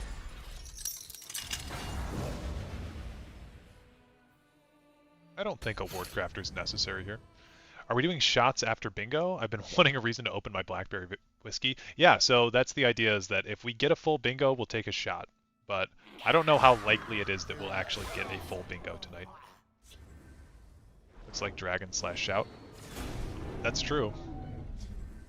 It does look like that right now. Well, I mean, these could be kind of anything, right? Rapid Shot, Harpy, Archer, and Javelin. I think those were all in the Guildsworn deck I was playing earlier as well. Guildsworn. Here we make our stand. Okay, tier is different. I'm gonna play Incana. I have many important things on my mind.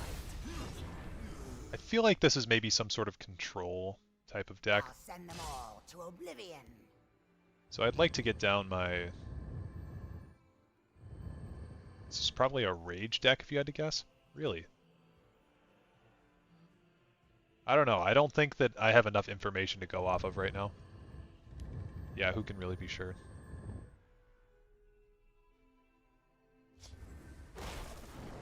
Okay, full-on Fingers of the Mountain. Maybe it's just a bad deck. It's always possible. I would like to see some actual... in before it's just Invade. They always are so complex. Like, there's so many cards that don't need to be in there. Okay, Indomitable Ordinator. I like that. I like seeing that. Galen the Shelterer, also kind of interesting.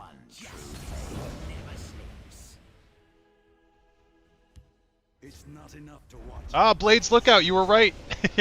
It's dragons, god damn it. Crazy. Absolutely crazy. Okay, well, let me just bring our coin back into view. Oh wait, no, I have Call Dragon, never mind. We'll get our coin back. Do I want to get rid of this enough? The answer is yes. I want to get rid of both of these. And I would like to play a Tree Miter. Yeah, no Call Dragon yet, you're right. But it's coming. It's actually, it didn't arrive on turn 8. That's pretty crazy. Call Dragon's usually right on time. But they're not using Firestorm, really. They're not using Greybeard Mentor, it looks like right now, so I don't know. I don't really like shuffling any of this in with Galen, I'm gonna be honest. I could Lightning Bolt him just to make us even, but I don't want to. Yeah, and he's holding on to his cards. Singleton with dragons? If this is Singleton, that's nuts. It could be. I'm just confused on what they're doing. Me too. I don't really understand it. You know what? I'm gonna play Galen on Sothisil. Got 15 Magicka. Why not?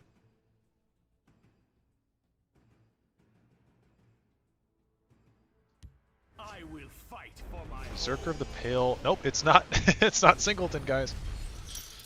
Somehow. Speak, citizen. Wow. Well, I want to save Piercing Twilight.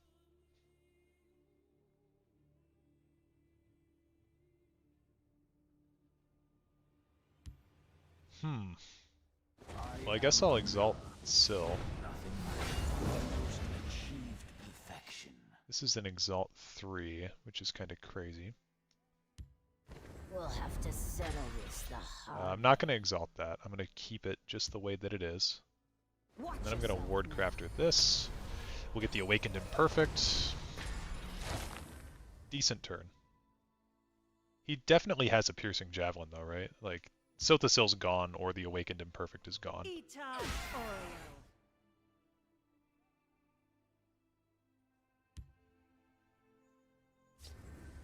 Ah, Red Year. Okay, fair enough. I was hoping to get the Temple Patriarch down, but that's okay. Finally have some draw in this list. And it's another Lightning Bolt. You know what? I'm going to get rid of his Piercing Javelins. I think that's fine. Instead of the Call Dragons. Still a decent thing to remove. And there's Mulamnir. So we can at least just Lightning Bolt this. This is like... Yeah, it's like Controlled Dragons. Didn't someone say that earlier?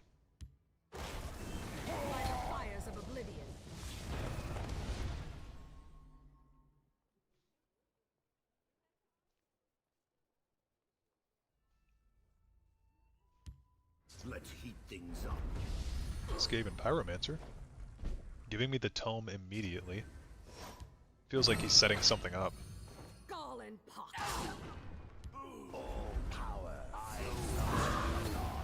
Could be a Ice Storm, but we just kind of have to play stuff down anyway. Fingers of the Mountain deals with almost everything. And before immediate Gall Dragon.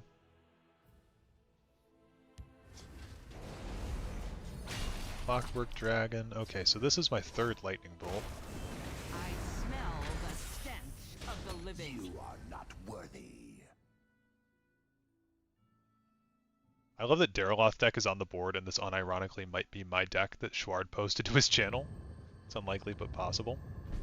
I thought it'd be fun to include a Dariloth deck as an option, right? Wrong place for I've seen it happen once before. We could do Sothasil. I mean, why not? Right? Why not? We've got 2 more in the deck anyway.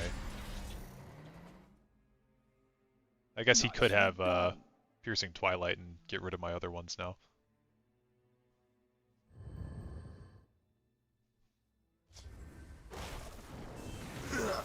Lightning Bolt, Firestorm. Does he have enough damage to take this out?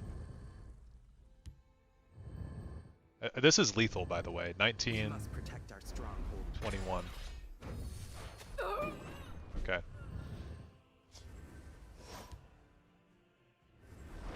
I'm gonna do that. You know what's funny, too? We can do the Temple Patriarch and get more damage.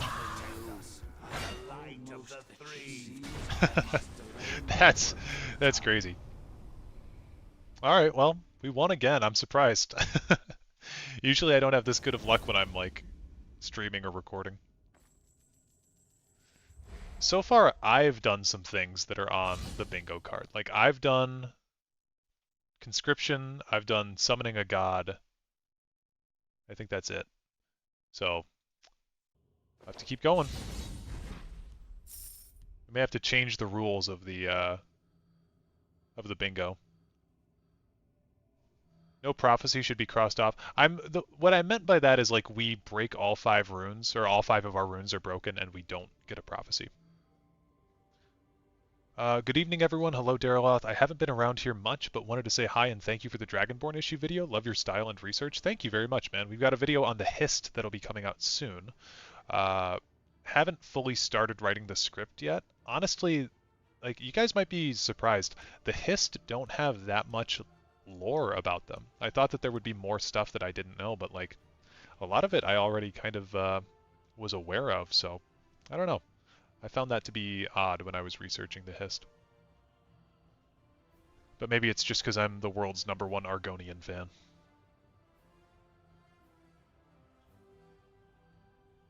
Oh? Yep. So we're going to be doing a Hist video soon. Does anybody have anything else they would like to see specifically before I just choose a deck. I'm going to go through my stuff.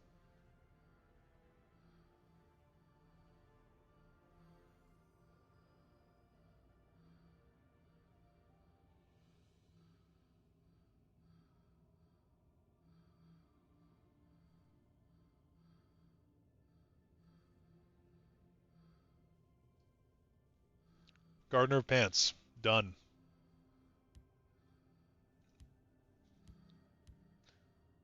Does Lady Sills... Do I have a Lady Sill deck? I know I've tried it so many times in the past. I've never made a video on it. Yeah, Lady Sills, I don't even know. Yeah, that was a deck I was trying to get to work. Did not work at all. Yeah, it tries to use Lady Sill's cruelty. We can test it in a minute. I've never put it on the channel or anything. Alone and Angry, we can do that soon. We did that one last stream. Yeah, we did it last stream.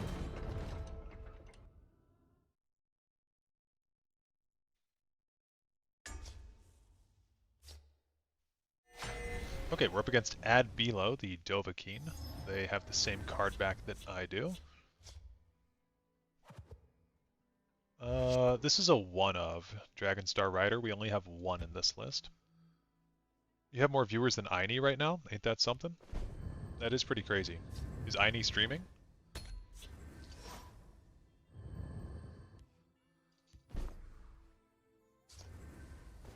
Double Crucible Blacksmith. Well, you know what we gotta get. We gotta get the Stolen Pants.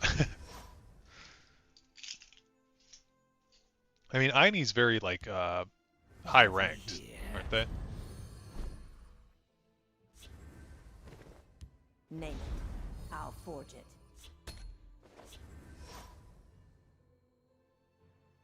You will die where you What have we here? Wow. Into the fray. Bro, last cards game I played was Yu-Gi-Oh! On the PS2. You guys think this one is engaging because it's TES? I genuinely, yes. I really do. Okay, that is unfortunate that that happened. But we can kind of get things going pretty soon here. I'm going to put the Ward Crafter down. Awesome, refreshing news. Yeah, I think that this game is very good. It's engaging because it's genuinely good, to be honest. Yeah, to be fair, I would not have gotten into this game if it were not a Elder Scrolls game. I will say that much. Okay, what we want to do is this, and this. Actually, I think we might want to Mace of Encumbrance this guy. I was going to do Stolen Pants, but there's not too big of a reason to at this moment, at this current juncture. So I think we'll do that. We'll shackle this guy. Maybe something like this. We can keep our guy alive. Also, hi everyone, rating from Incarnate Stream. Awesome. Welcome to the channel. I have legal sanction to end your life. It's the only card game I play, and I started because it's TES. Yeah, me too. Okay, so Skilled Blacksmith goes down. I guess we can get one Dragonstar proc off, right? This day, may I eat sand. And then we go... Well, okay. Stolen Pants will reshuffle if we kill this thing. Always got to do so much mental math with this stuff. How darest thou, Joe?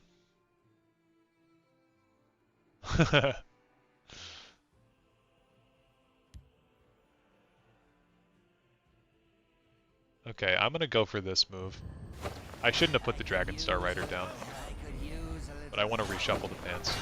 I could use a little help here. Okay. Careful, don't pull a brain muscle. This is the most brain-intensive deck, I swear. 1, 2... Okay, so every single guy has a pair of pants. That's good. I'll shape you up into a fighting force. How can I serve? Okay. Okay, cool. We're good. We're in the clear. You best stay on the marked We put this down, this becomes a 1, this becomes a 2. So we won't be able to play all of them if we put down the skilled blacksmith actually, but we can play a few of them this way. So we're going to put the stolen pants first on you. We're going to pray to RNGesus. There we go, that worked. We're going to kill this one. Oh, well that didn't work. Standing by. Do this. Yeah, okay. We're gonna shackle this one. Shackle this one. Kill this. That. Might as well do this, right? Why not? Okay. Do you think orcs would do anything to upset Azura? Not like... Not generally. I don't know. Wow. Got an improvised weapon. That kind of sucks. Okay, Corsair ship. You know you've got, like, Legends brain rot when you can just play this game without thinking too much about it. Okay. Now we do Ebon Thread Cloak. There. There. We don't have enough health to survive this unless we put another cloak on. Then we still don't, actually. Very sad. Very, very sad. I don't want to give him more cards, but I probably should give him more cards, right? Currently we have so many items on this creature that we can't really see. I never knew the lore of Sheepish Dunmer until your video, and it's so funny, honestly. Yeah, dude, isn't it great? I need to make another one of those. I need to make a follow-up Legends is Unhinged video. Does this game have PvP? This is PvP right now. This guy that I'm playing against, Ad Bilo up here, is a real person. Gonna let open your stream, then watch something else, not on the mood for Legends? That's okay. Totally fine. I thought I asked because I wanted to know if I get the Azura Star and turn it into the black version, if it lore-wise makes her upset. Oh, it probably would make her upset, yeah. Yeah, we're gonna start hitting. Hand over the coin! I'll pound you into oblivion! Okay, could I have won there? Yeah, I think so. With Mace of Encumbrance plus this, probably could have won. Oh, also, you know what? I could have won that. I think. But that's just a theory. A Legends theory. This person doesn't seem to care. They just want this game to be over. Yeah, they're gonna concede. Okay. GG. That is another game down.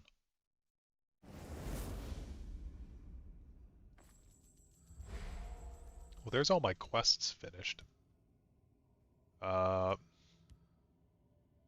Oops. Almost just closed OBS. Alright. What do you guys want to see next? I saw somebody say Alone and Angry earlier. Saw somebody say...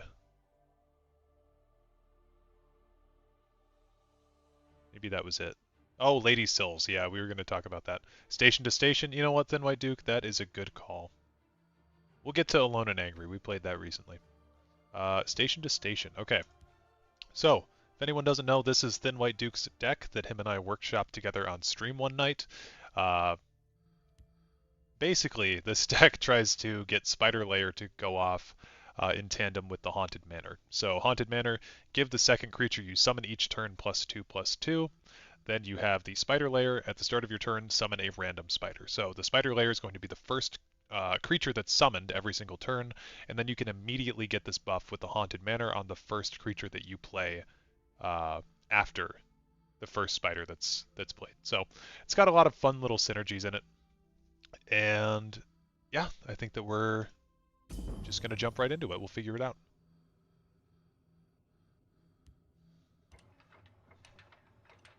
I was about to point out the Bowie reference, then I realized who helped you make the deck. Yeah, well, it was originally Duke's idea. I copied the deck code. I think I have a slightly larger collection than Duke does, so I was able to add a few more cards here and there. What does being a dickhead do? I should show off some of the decks that I don't play on the channel regularly. I'll show some of those off next. That deck I tried. I was really mad at Legends one day, and I made that deck, and it's just an obnoxious deck to go up against. Okay, thanks, because I'm currently writing down the events of my character, but in writing... Oh, yeah. For sure. Haunted Manor opening hand. Doesn't that just make you mad, Duke? For all the times you've been looking for this thing. Bandari turn 1. Okay, so this is a win. It should be anyway. Theoretical win.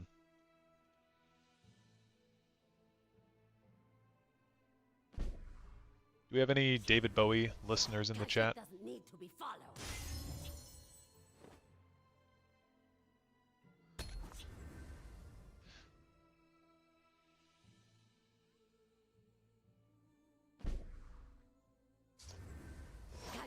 You love Bowie? Same here. I dressed up as Bowie for Halloween one year. Get the Haunted Manor down. I think you find the combo about 50% of the time you play this. That's fair. Haven't heard much of him, honestly. David Bowie has such an expansive collection of music. Like, you can find something. Honestly, just about everybody can find something.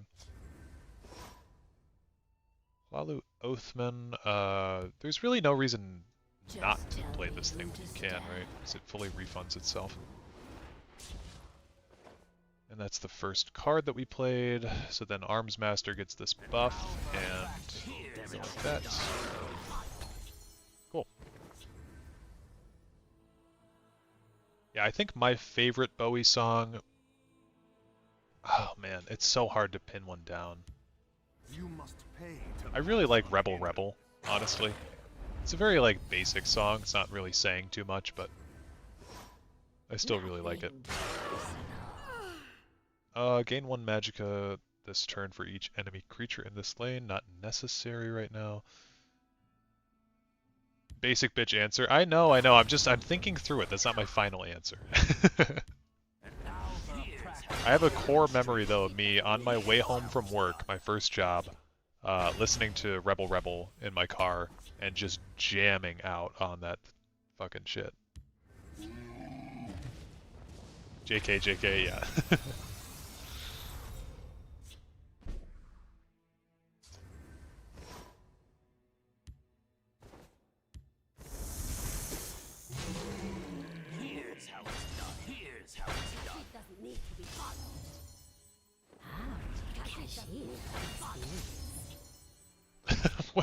We are kind of like fucking steamrolling tonight, dude. I don't understand. He just overdrew Syl and Blood Magic Lord? That's crazy.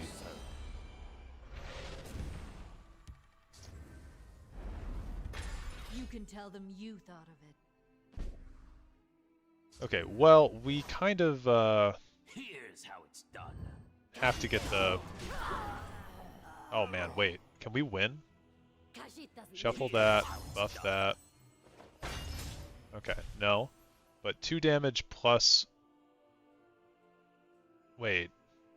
Yeah, we can win. Look at the Haunted Manor shenanigans. Boom. Good game. We didn't even take a single bit of damage. That's crazy. Alright, so moral of the story, go check out Thin White Duke's channel.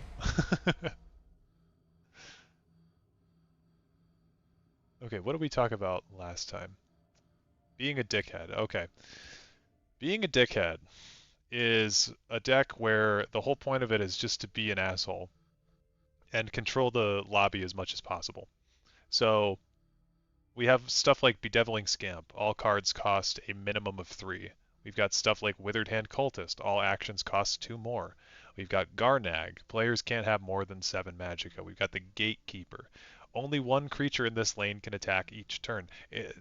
Seducer Darkfire. Choose a cost. Your opponent can't play cards with the chosen cost. Just a totally obnoxious thing to play against that tries to lock down the rules of the match. And then we also have stuff like Wild's Incarnate, because I have a lot of Drain and Guards in this list. Journey to bring everything back so my opponent has to deal with it again. Merchant's Camel to dig through the deck quicker. Hollow Death Priest to destroy cards in our opponent's hand. The Night Mother for an alternate win condition. Grizzly Gourmet to completely transform creatures with 2 power or less. Penitus Oculatus Agent to steal keywords. Shadowfoot to steal cards. It's just an abysmal, horrible, horrible thing to play against. Grummite Magus, Guard, 5/5. Summon your opponent discards the highest cost action in their hand, similar to Death Priest but with actions, and then just some consistent low stuff. So, yeah, very, very obnoxious. If you guys want to see that, we can play it. It's honestly, it's not a good deck. It's just annoying, but it's pretty bad. And then Lady Sills is... what was Lady Sills?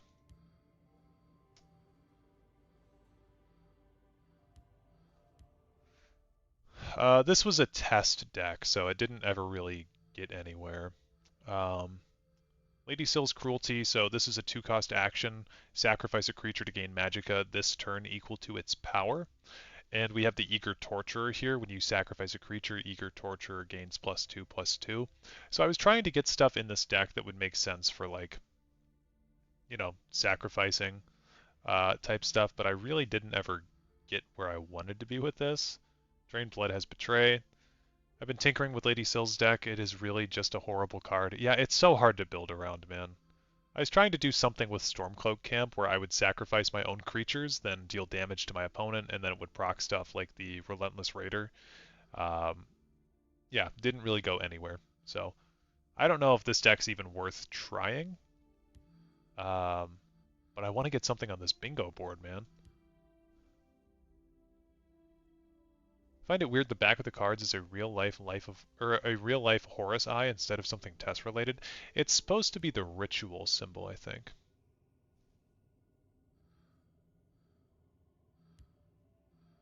Maybe with enough Darkfires you can block almost all costs with Doppelgangers and Brilliant Experiment. What was that, Stendar? Oh, Stendar. I tried to build a deck around Stendar's Hammer. Unstoppable Rage, a bunch of breakthrough creatures. Pretty basic stuff. Never featured it on the channel, but we can try it.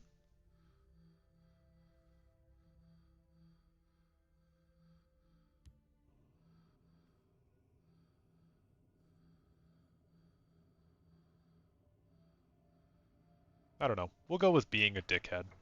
Try to get a prolonged match.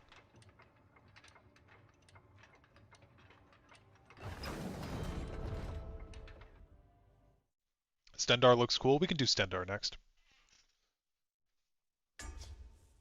JCC 88, Fighters Guild Associate.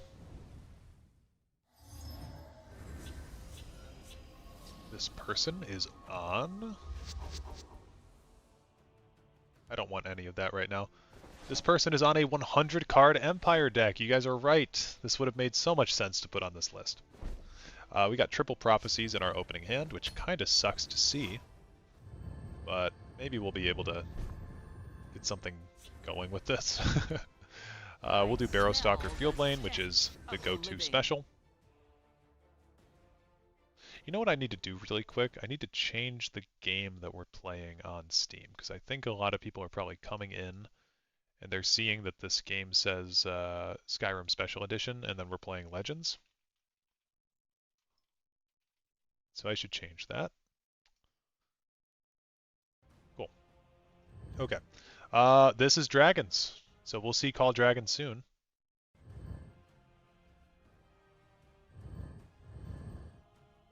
I don't know if we can stop this, though. It's so irritating. Wolven Venom. This guy's only in here because I needed a Redoran card. Oh, Hive Defender. It's always dragons, yeah. I could do more cool to kill this thing. Feels like a waste, though. But maybe not. Wrong place for a 100 card decks for some reason have better consistency than 50 to 75 card decks. I feel that sometimes, man. I play against like 100 card decks, 90 card decks, and they always are able to draw some ridiculous shit. Here's Midnight Burial. Here's Midnight Burial.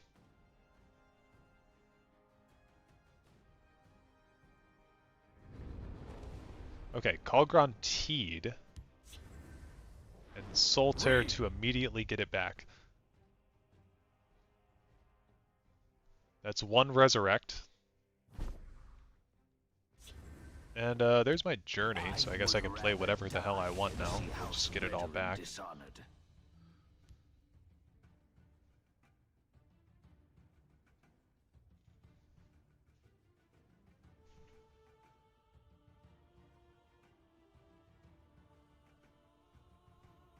Would you guys count Alduin as a god, or would you count him as a dragon?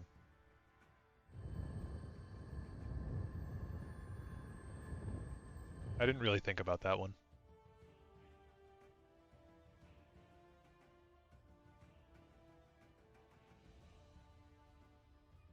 Both? Yeah. I feel like it's probably both, but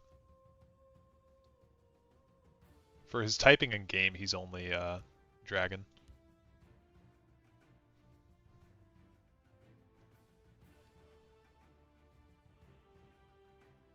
Leans toward dragon. Yeah, that's fair. Paarthurnax is really just in a league of his own for 12-cost dragons. The rest are all somewhat okay. Yeah, it's really insane that Paarthurnax generates 3 0-cost actions, and one of which is able to resurrect himself so he can do it again. Like, Paarthurnax is evil in this game. What did Sparky Pants mean by this? Or Dire Wolf? Okay, are we gonna get a disconnect? Or are they just waiting out the turn timer? That's my question. Speak, citizen.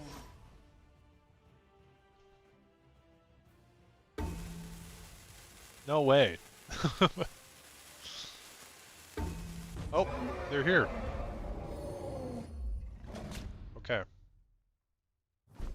Well, I don't mind killing that thing. I don't mind using 2 creatures to kill that thing. We'll steal something. Treebinder? Sure.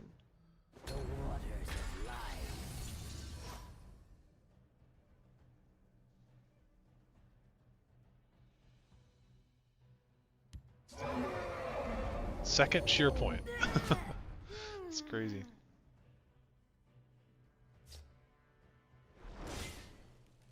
Ironically, if Legends was canon, that automaton is apparently a god as per quest.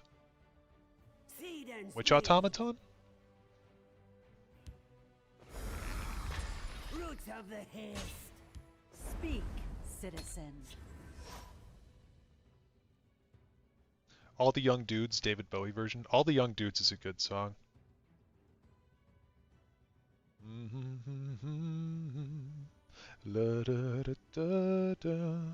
Oh, the reflective automaton because it has all types. That's funny.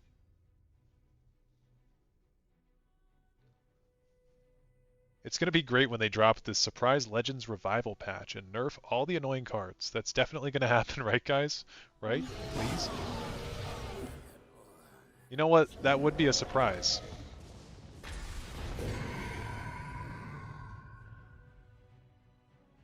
Dude, look at Skeletal Dragon and Shearpoint. They're kind of like the exact same... they're not the exact same pose, I guess. There's only so many ways you can pose a dragon, I suppose. Least deranged Legends Optimist.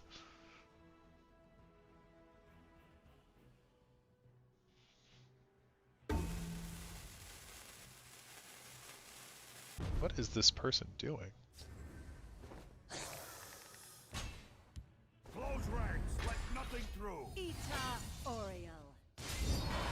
Yeah, if Midnight Burial didn't have Betray, maybe it cost a little bit more, I would not hate that card as much. Speak, citizen.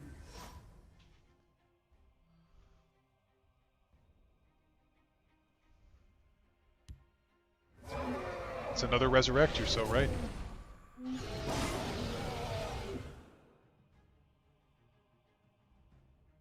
Just delete it from the game, yeah, for real.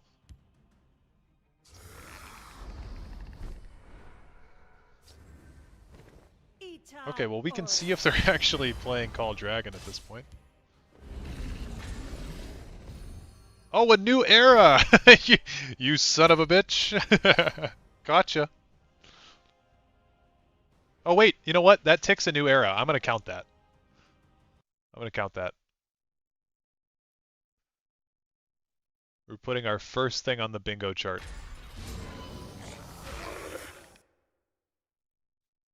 God, I hate that card. I had somebody telling me that it wasn't that bad one time, and I was like, dude, you're out of your mind.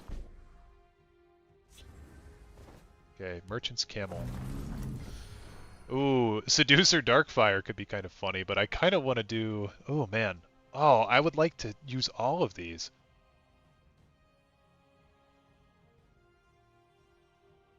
Wilds Incarnate for the draw could be good. Seducer Darkfire could be funny. And so could Grummite. I think I'm going to go with Grummite.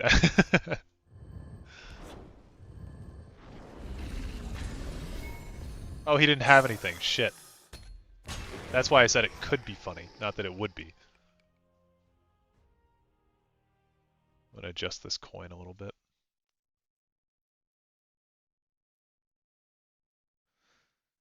Okay, I want to see if I can duplicate this. Yeah, copy. Oh, shit. What happened? Hold on. Copy.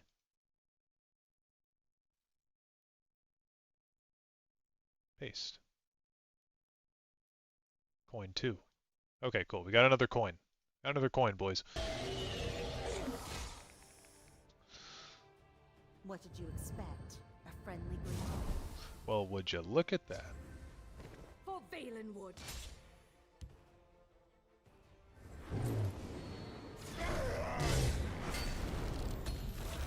See if we can get some 8/8 Golden Seducers? Golden Saints? Oops.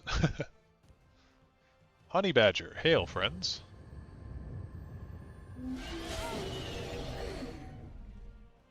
Yeah, maybe this game could be my coming down from having played League and have it uninstalled for like the 6th time. Never gotten into League. For one more cost than the red year, unconditional board wipe that also steals and is not unique. A new era can suck a new nutsack. Yeah, but a new era is confined to Empire, dude. You have to be playing a very specific deck to get that card to work, dude.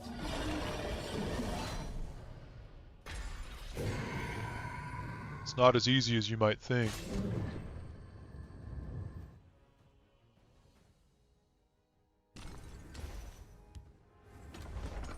Thieves' Den? Come on, bro. In a nutshell, what is Tessel Bingo? We're playing the Elder Scrolls Legends right now, which is Tessel. And so this game has been in maintenance mode for 4 years, so the meta is fairly easy to predict. And so this bingo board is in place for us to be able to predict what's going on in the match before we go in. And we take a drink every time that we get something on the bingo board. Take a shot if we get a whole bingo. Wow. More cool. He's still got 12 Magicka. He hasn't used anything this turn. This guy's really just on everything you hate. Yeah, and I didn't even put Thieves' Den on here.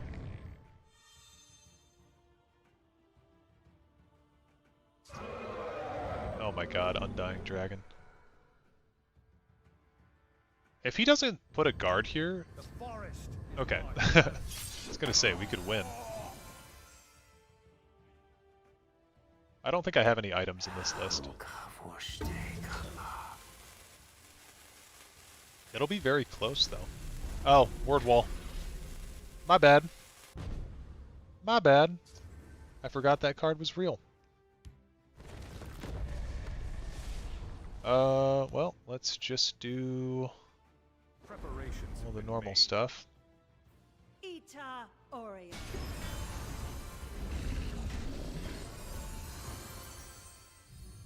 Drain Life is the highest cost action that he had. What shout did he buff? What?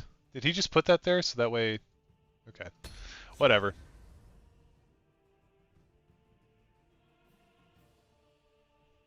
I thought we were gonna kill a all dragon for sure.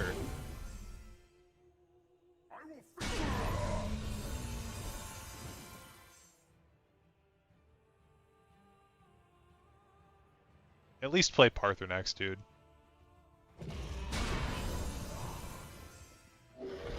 Okay, he wins. It's over. God damn it. At least we got a new era out of that. 1 mark on the bingo board.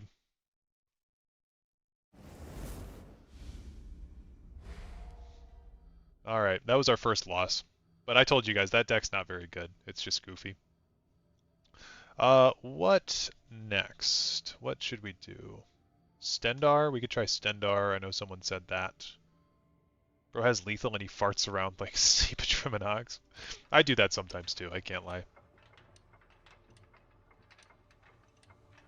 But usually it's because I'm not counting for lethal. No, Parthenax was just 1 card too much. He wanted to play nice. I wasn't playing nice. He didn't have to.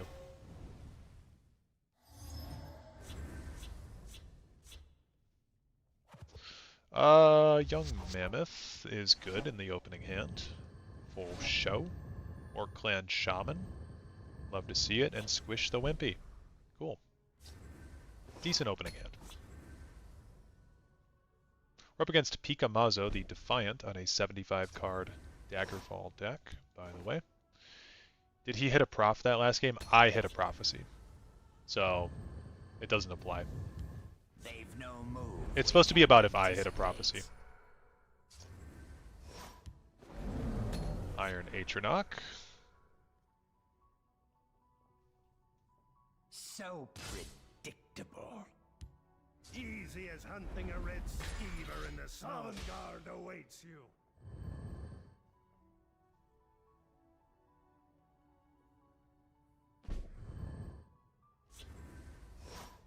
I'll do what I can. See if he's willing to kill his Candlehearth Brawler. Test the waters. Stendar's Hammer has a cool combo with Kinreave Champion and Drive Mad. Ooh, that's a good point. Never thought about that.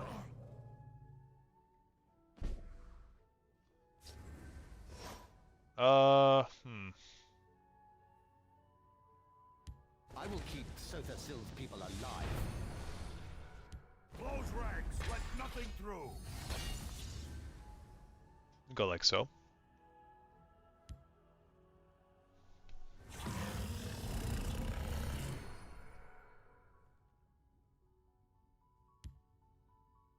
Time to take the offensive.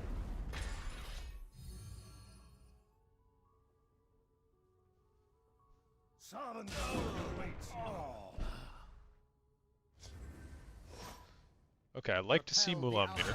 That's good.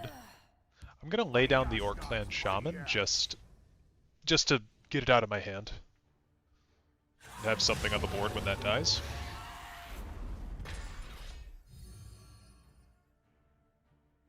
And what are we getting rid of? I don't think I really played... Oh, he's getting rid of all those more cools. Nice. Nicely done. Thank you. Good play. Belligerent Giant seems like the wrong move on that card. Taste of my power. I'll get some damage in on him. Heimskr the Fifth? Talos the Mighty, Talos the Unerring, Talos the Unassailable, to you we give praise.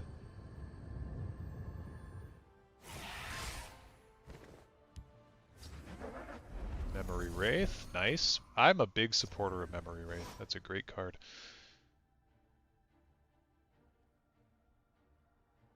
Honestly, go like this.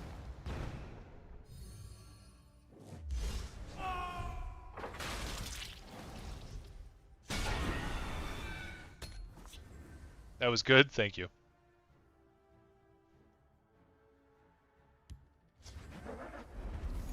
Blessings upon you.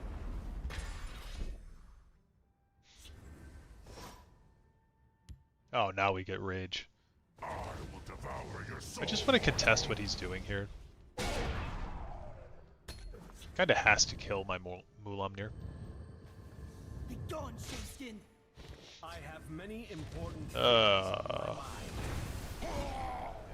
Kano.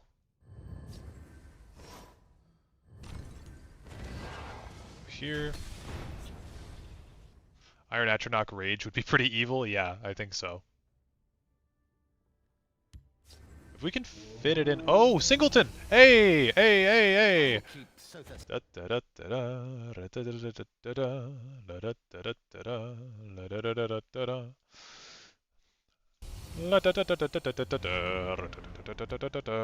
Oh, no way, he got lethal on Ancano while I wasn't looking. That sucks.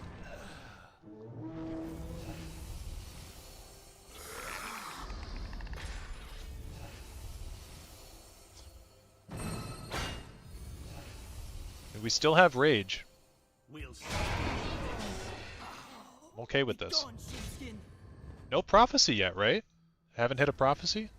Ooh, Stendar's Hammer. Okay. Okay, hold on. This could be big. This could be big. And Mushroom Tower. Yeah, that's okay. I do that in like every one of my decks. Okay.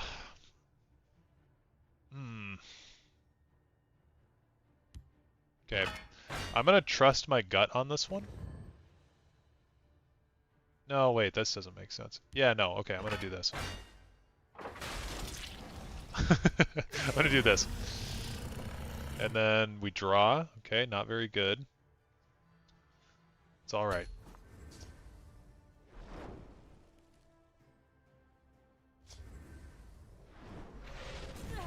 Oh, dismantle, that's crazy.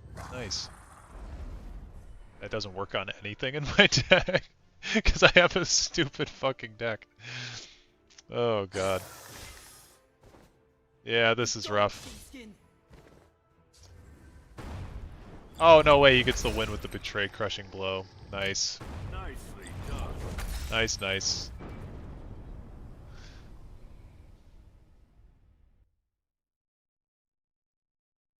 Hey, you know what? I'll take it. That guy's deck was good. Okay, let's go with a deck that I'm actually comfortable with playing. Oh, I do have Control Shred. I'll play that one. Was that 0 prophecies? Yes, it was. You're right. Can I do just like a Control V, get another coin? There we go. No prophecy. Excellent. Got 3 things on the board. If you'd like to take a drink for every single coin on the board, go for it. Let's see. Yeah, I was going to play... Where is it? I just saw it. Oh, Control Shred. It's because I queued it up.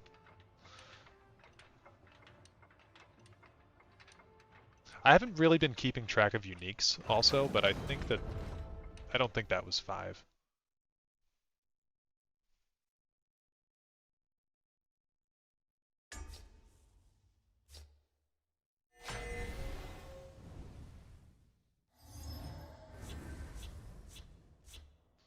Okay, we're up against Spoon Man. Spoon Man, 69.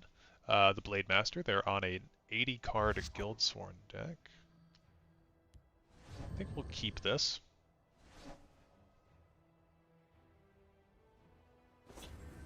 Singleton Gauntlet is a great one. I've top 10'd it like 4 times in a row now, so that's pretty neat. Jesus. It's crazy. I usually don't go into the gauntlets. We'll see how they like someone who fights back. The Night Mother will guide us. Again, this doesn't look like invade. Did something happen? people stop playing Invade all of a sudden?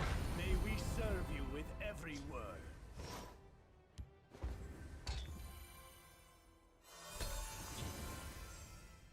Probation can't drink, that's totally fair. Crusaders Assault. For the warrior. Are 100 card decks not that common? I swear I've queued into a crap ton of them. Yeah, I don't know. Tonight is weird. I haven't really seen that many. Let's see. Haven't seen Invade in a while now that you mention it. Yeah, I don't know. Like, are we in a Legends Renaissance? Did people finally stop playing Invade? Follow me, men. For the warrior. Bannerman needs to go. Can't really have that thing around. Oh, you feel like they should be on the board. So I felt like including stuff like Parthenax and Ayleid Guardians was enough, because those are usually in the 100 card decks, but yeah, that's totally valid. Someone else mentioned that.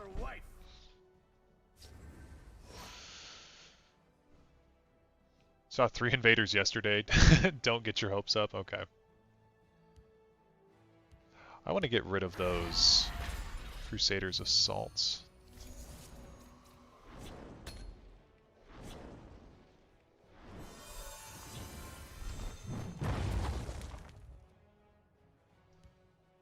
I don't think I run support removal in this deck, so this is going to be very interesting.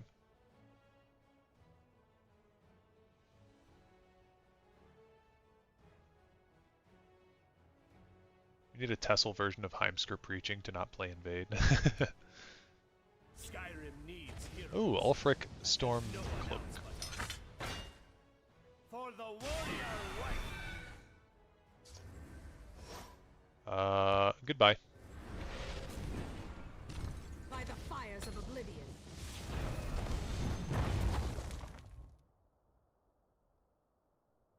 Hopefully we can use Iren to get one of these two back. I'm fine with both of those. Damn, the Daggerfall Mage killer. Is that Nord Tribal Guildsworn? I think you're right.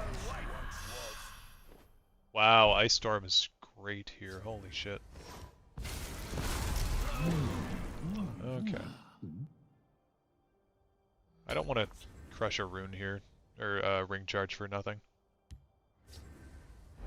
Trump and Jarl, makes sense, makes sense. I'm fine using Iren here because anything that I get back here I'm generally okay with. We fight for the glory of lost Almeris. Okay, Ice Storm's probably the worst one that I could have gotten, but for the current situation with this Jarl here, but it's not the end of the world. I'll play the Dark Rift as well. Just set up the Luminous Shards for later. Is there a Cyrus the Restless card in this game? No, there is not. We must protect our stronghold. They should have done one eventually, but it seems they never got around to it. Okay, so he immediately got rid of that. Fire Breath makes sense.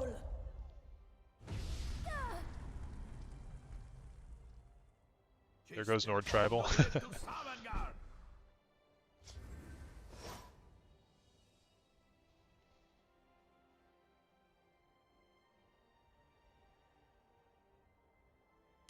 Play Schemer for the draw.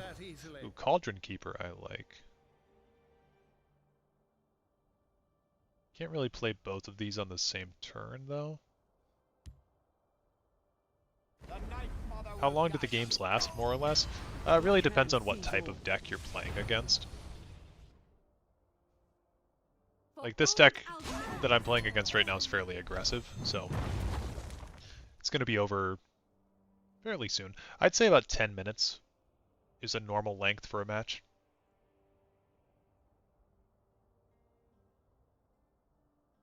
But some can be like 30 minutes, some can be like 2 minutes, so it depends. Unrelenting Force. Okay. And Ancestor's Battle Axe. And what else? I feel like there's one other thing coming. Nothing. Dang. That's pretty crazy. I'm going to I'll go with the Cauldron Keeper here. Cures for all ills. 1, 2. Your death will be swift. There, and... Man, I don't like anything that just happened.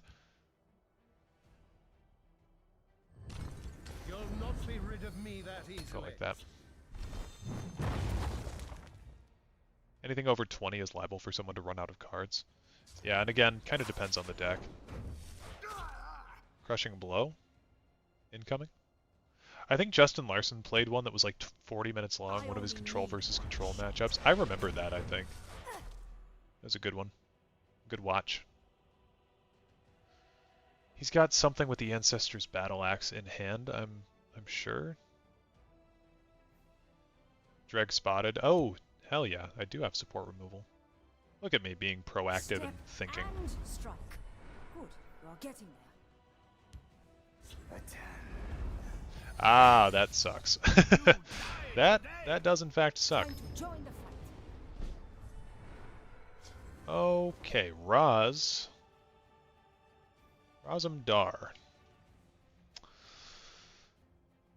Do I have a way out of this? It's not looking good. But things have been worse on the Daraloth YouTube channel. Things have been worse. I don't like anything that I'm doing currently, but gotta do it.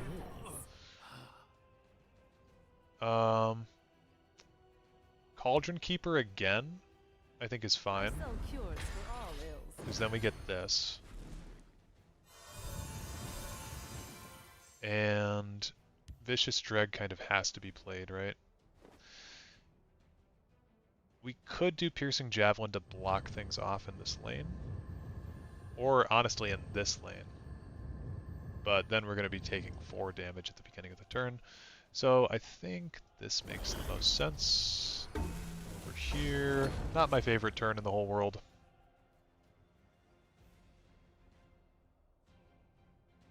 In fact, I should have played the Dreg in the other lane. Now that I think about it, to deal with the Triumphant Jarl.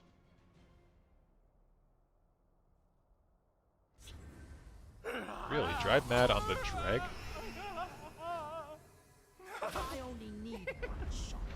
Ah, okay. Well, that makes more sense now. I don't know why you feel the need to drive mad my Dreg. Here, watch and learn. GG. I think that's 3 losses in a row. 3 or 4. Let's check it out. 3. Yep. Okay.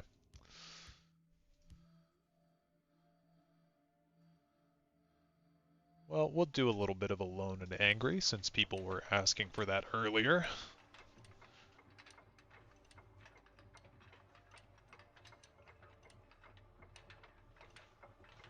There are those who would silence the dragon's truth, but not I, not Heimskr. His word will be known.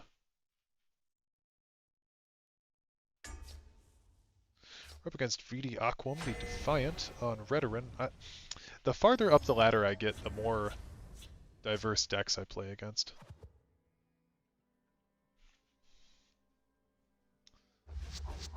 Okay, we can probably throw the Adoring Fan back. Preserver of the Root is okay.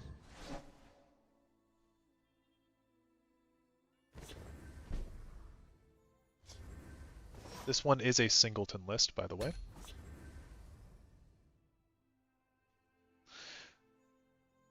Heimskr frustrates me because yes, he might be annoying because of shouting in a few lines in repeat, but when what he's trying to convey is actually lore cool. Yeah, I agree. Good curve. Yeah, thank you.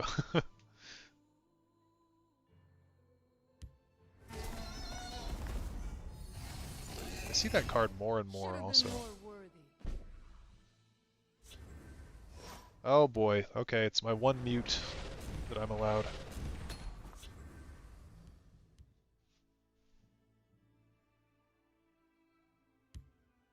We will protect the Emperor or die trying.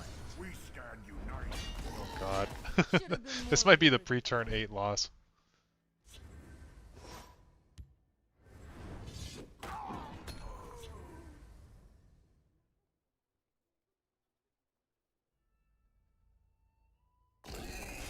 Stay out of my way.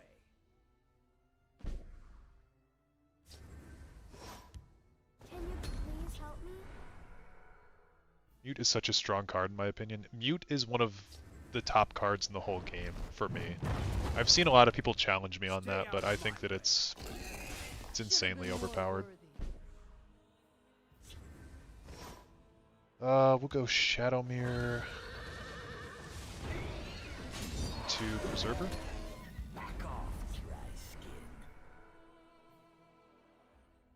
Looks like we survived so far. I'd like to get my magic up to 14, so we've got Whodunit, which can solve that problem. And then we can do Night Shadow, Unstoppable Rage eventually, which could restore our health pretty well. Cicero is annoying. Don't ever like to see Kikero. So I think the way we remedy this is we do a Night to Remember.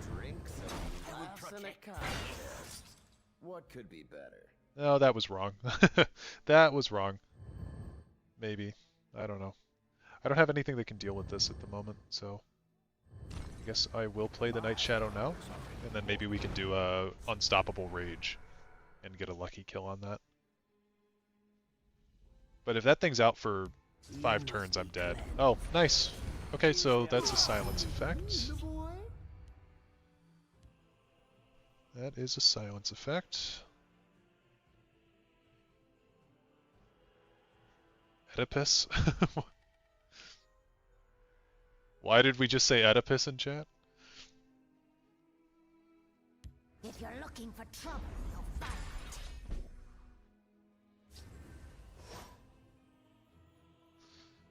it. Shadowmere coming to the rescue. Oh, Cicero and the Night Mother. Okay, I thought you just randomly said Oedipus, and I was like, did I miss something?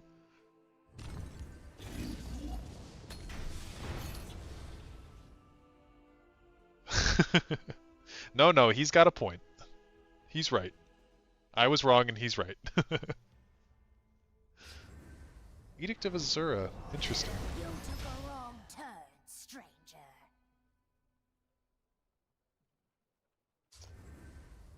Crusaders Assault. Should have been more worthy. If he plays Ring of Imaginary Might on me, I might scream. Ooh, NTL. NTL's pretty good.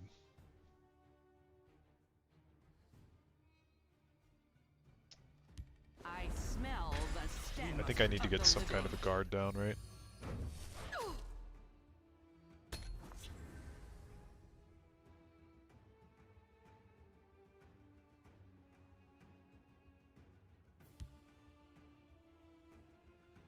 You will regret your heresy. God fucking damn it, man. This removal. You took a wrong turn. Should have been more worthy.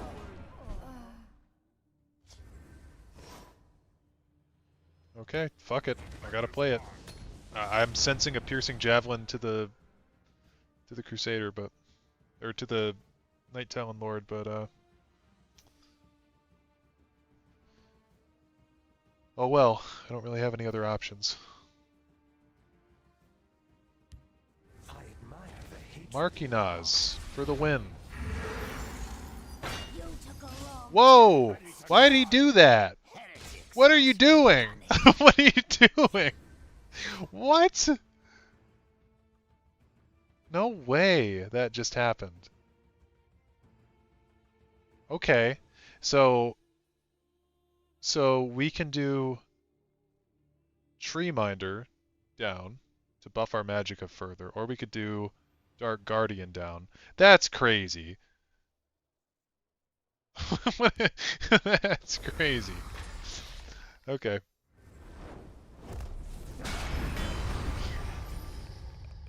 Holy shit, dude. Nicely done. I mean, what are you talking about? Why did that just happen? Oh my god. Sky Shard, okay. Alright.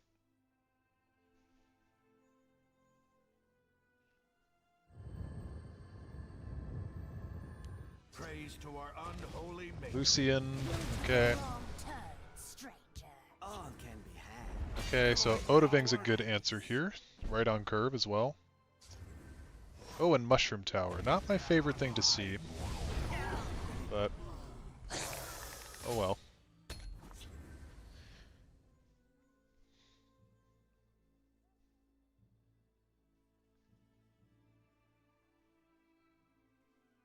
I need to get my siege activated soon. And I need to get, what else do I need to get? I need to get Mordecai. Marauder Chieftain? God damn. Okay. That's cool. I've never seen that combo before, but that's cool. Fear Totem's kind of interesting here, right? I could get rid of this at least.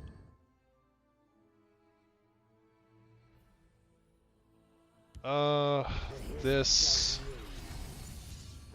seems to be better. Plus whodunit.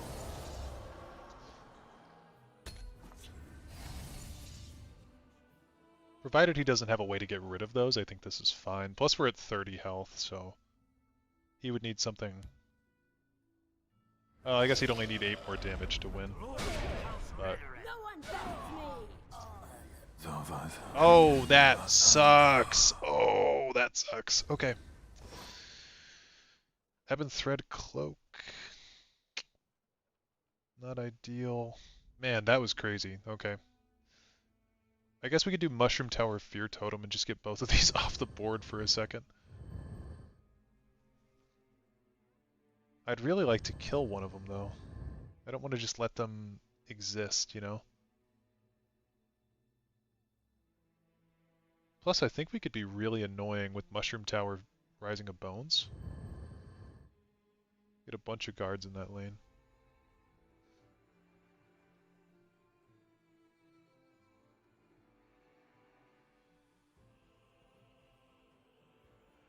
Ebon Thread doesn't do enough to protect me. Man. I could do...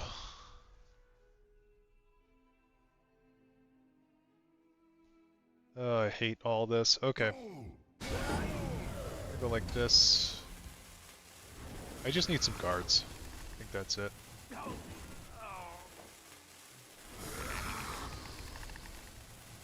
And... that'll have to do. I mean, we're going to have to get luck of the draw because we don't have any prophecies anymore, so... yeah, that's tough. That's real tough. Ah, mute! Wait, is that 3 creatures silenced? Did he play Shadowfen? Hey!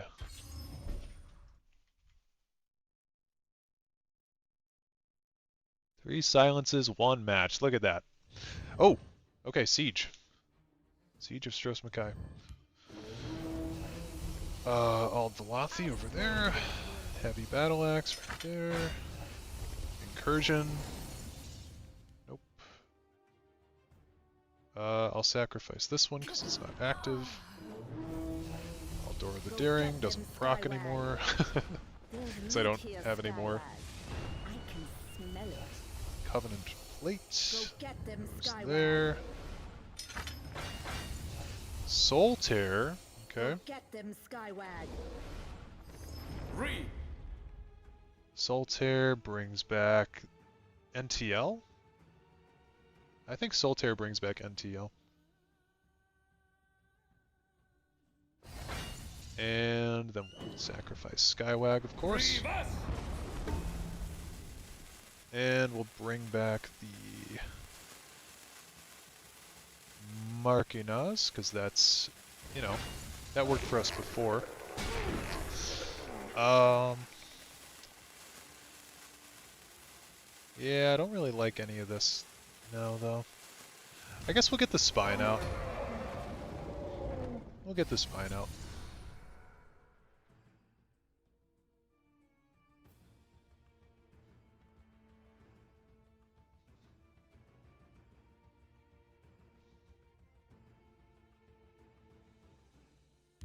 I really need my squish. Angelic spirit of the sky, guide us. Come at you! One of the turns of all time, yeah. Okay, so he's completely out of cards. He's on Sky Shard. Yep, I'm gonna lay that down with the Ebon Thread.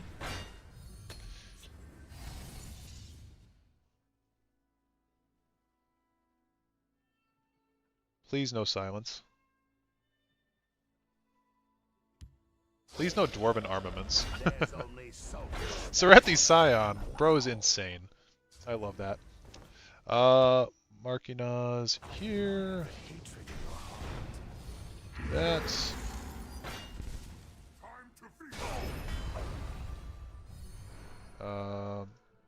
Shoot you. Actually, I could do Fear Totem on this. Betray this guy, and yeah, fuck it. Get out of here. Get out of here.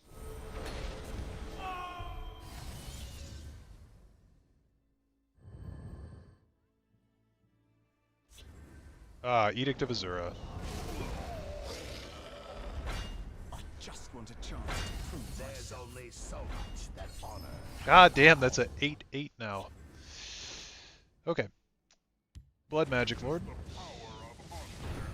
Gargoyle, you gotta be shitting me.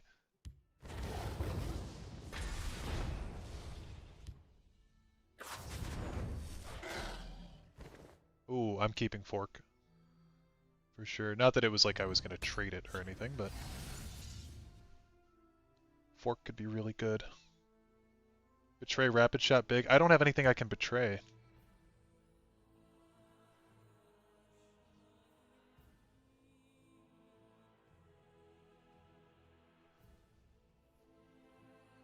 My family has endured enough. This Ash Berserker needs to go. I am the shield of my clan. God damn it. Another chieftain. We stand united. That. Oh, wow. Did he win? He just won. Oh.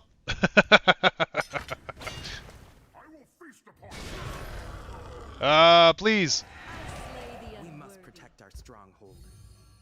Get that Sky Shard out of here.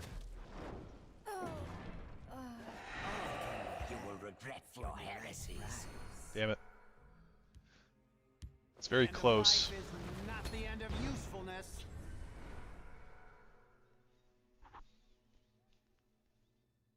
Please, no removal. Please.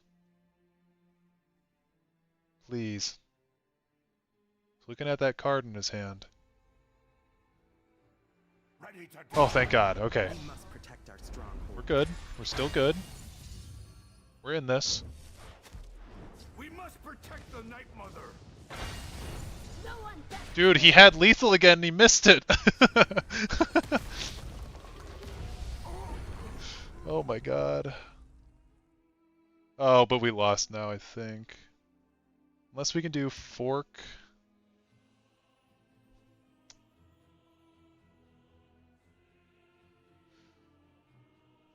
Okay, we do here. Must be punished.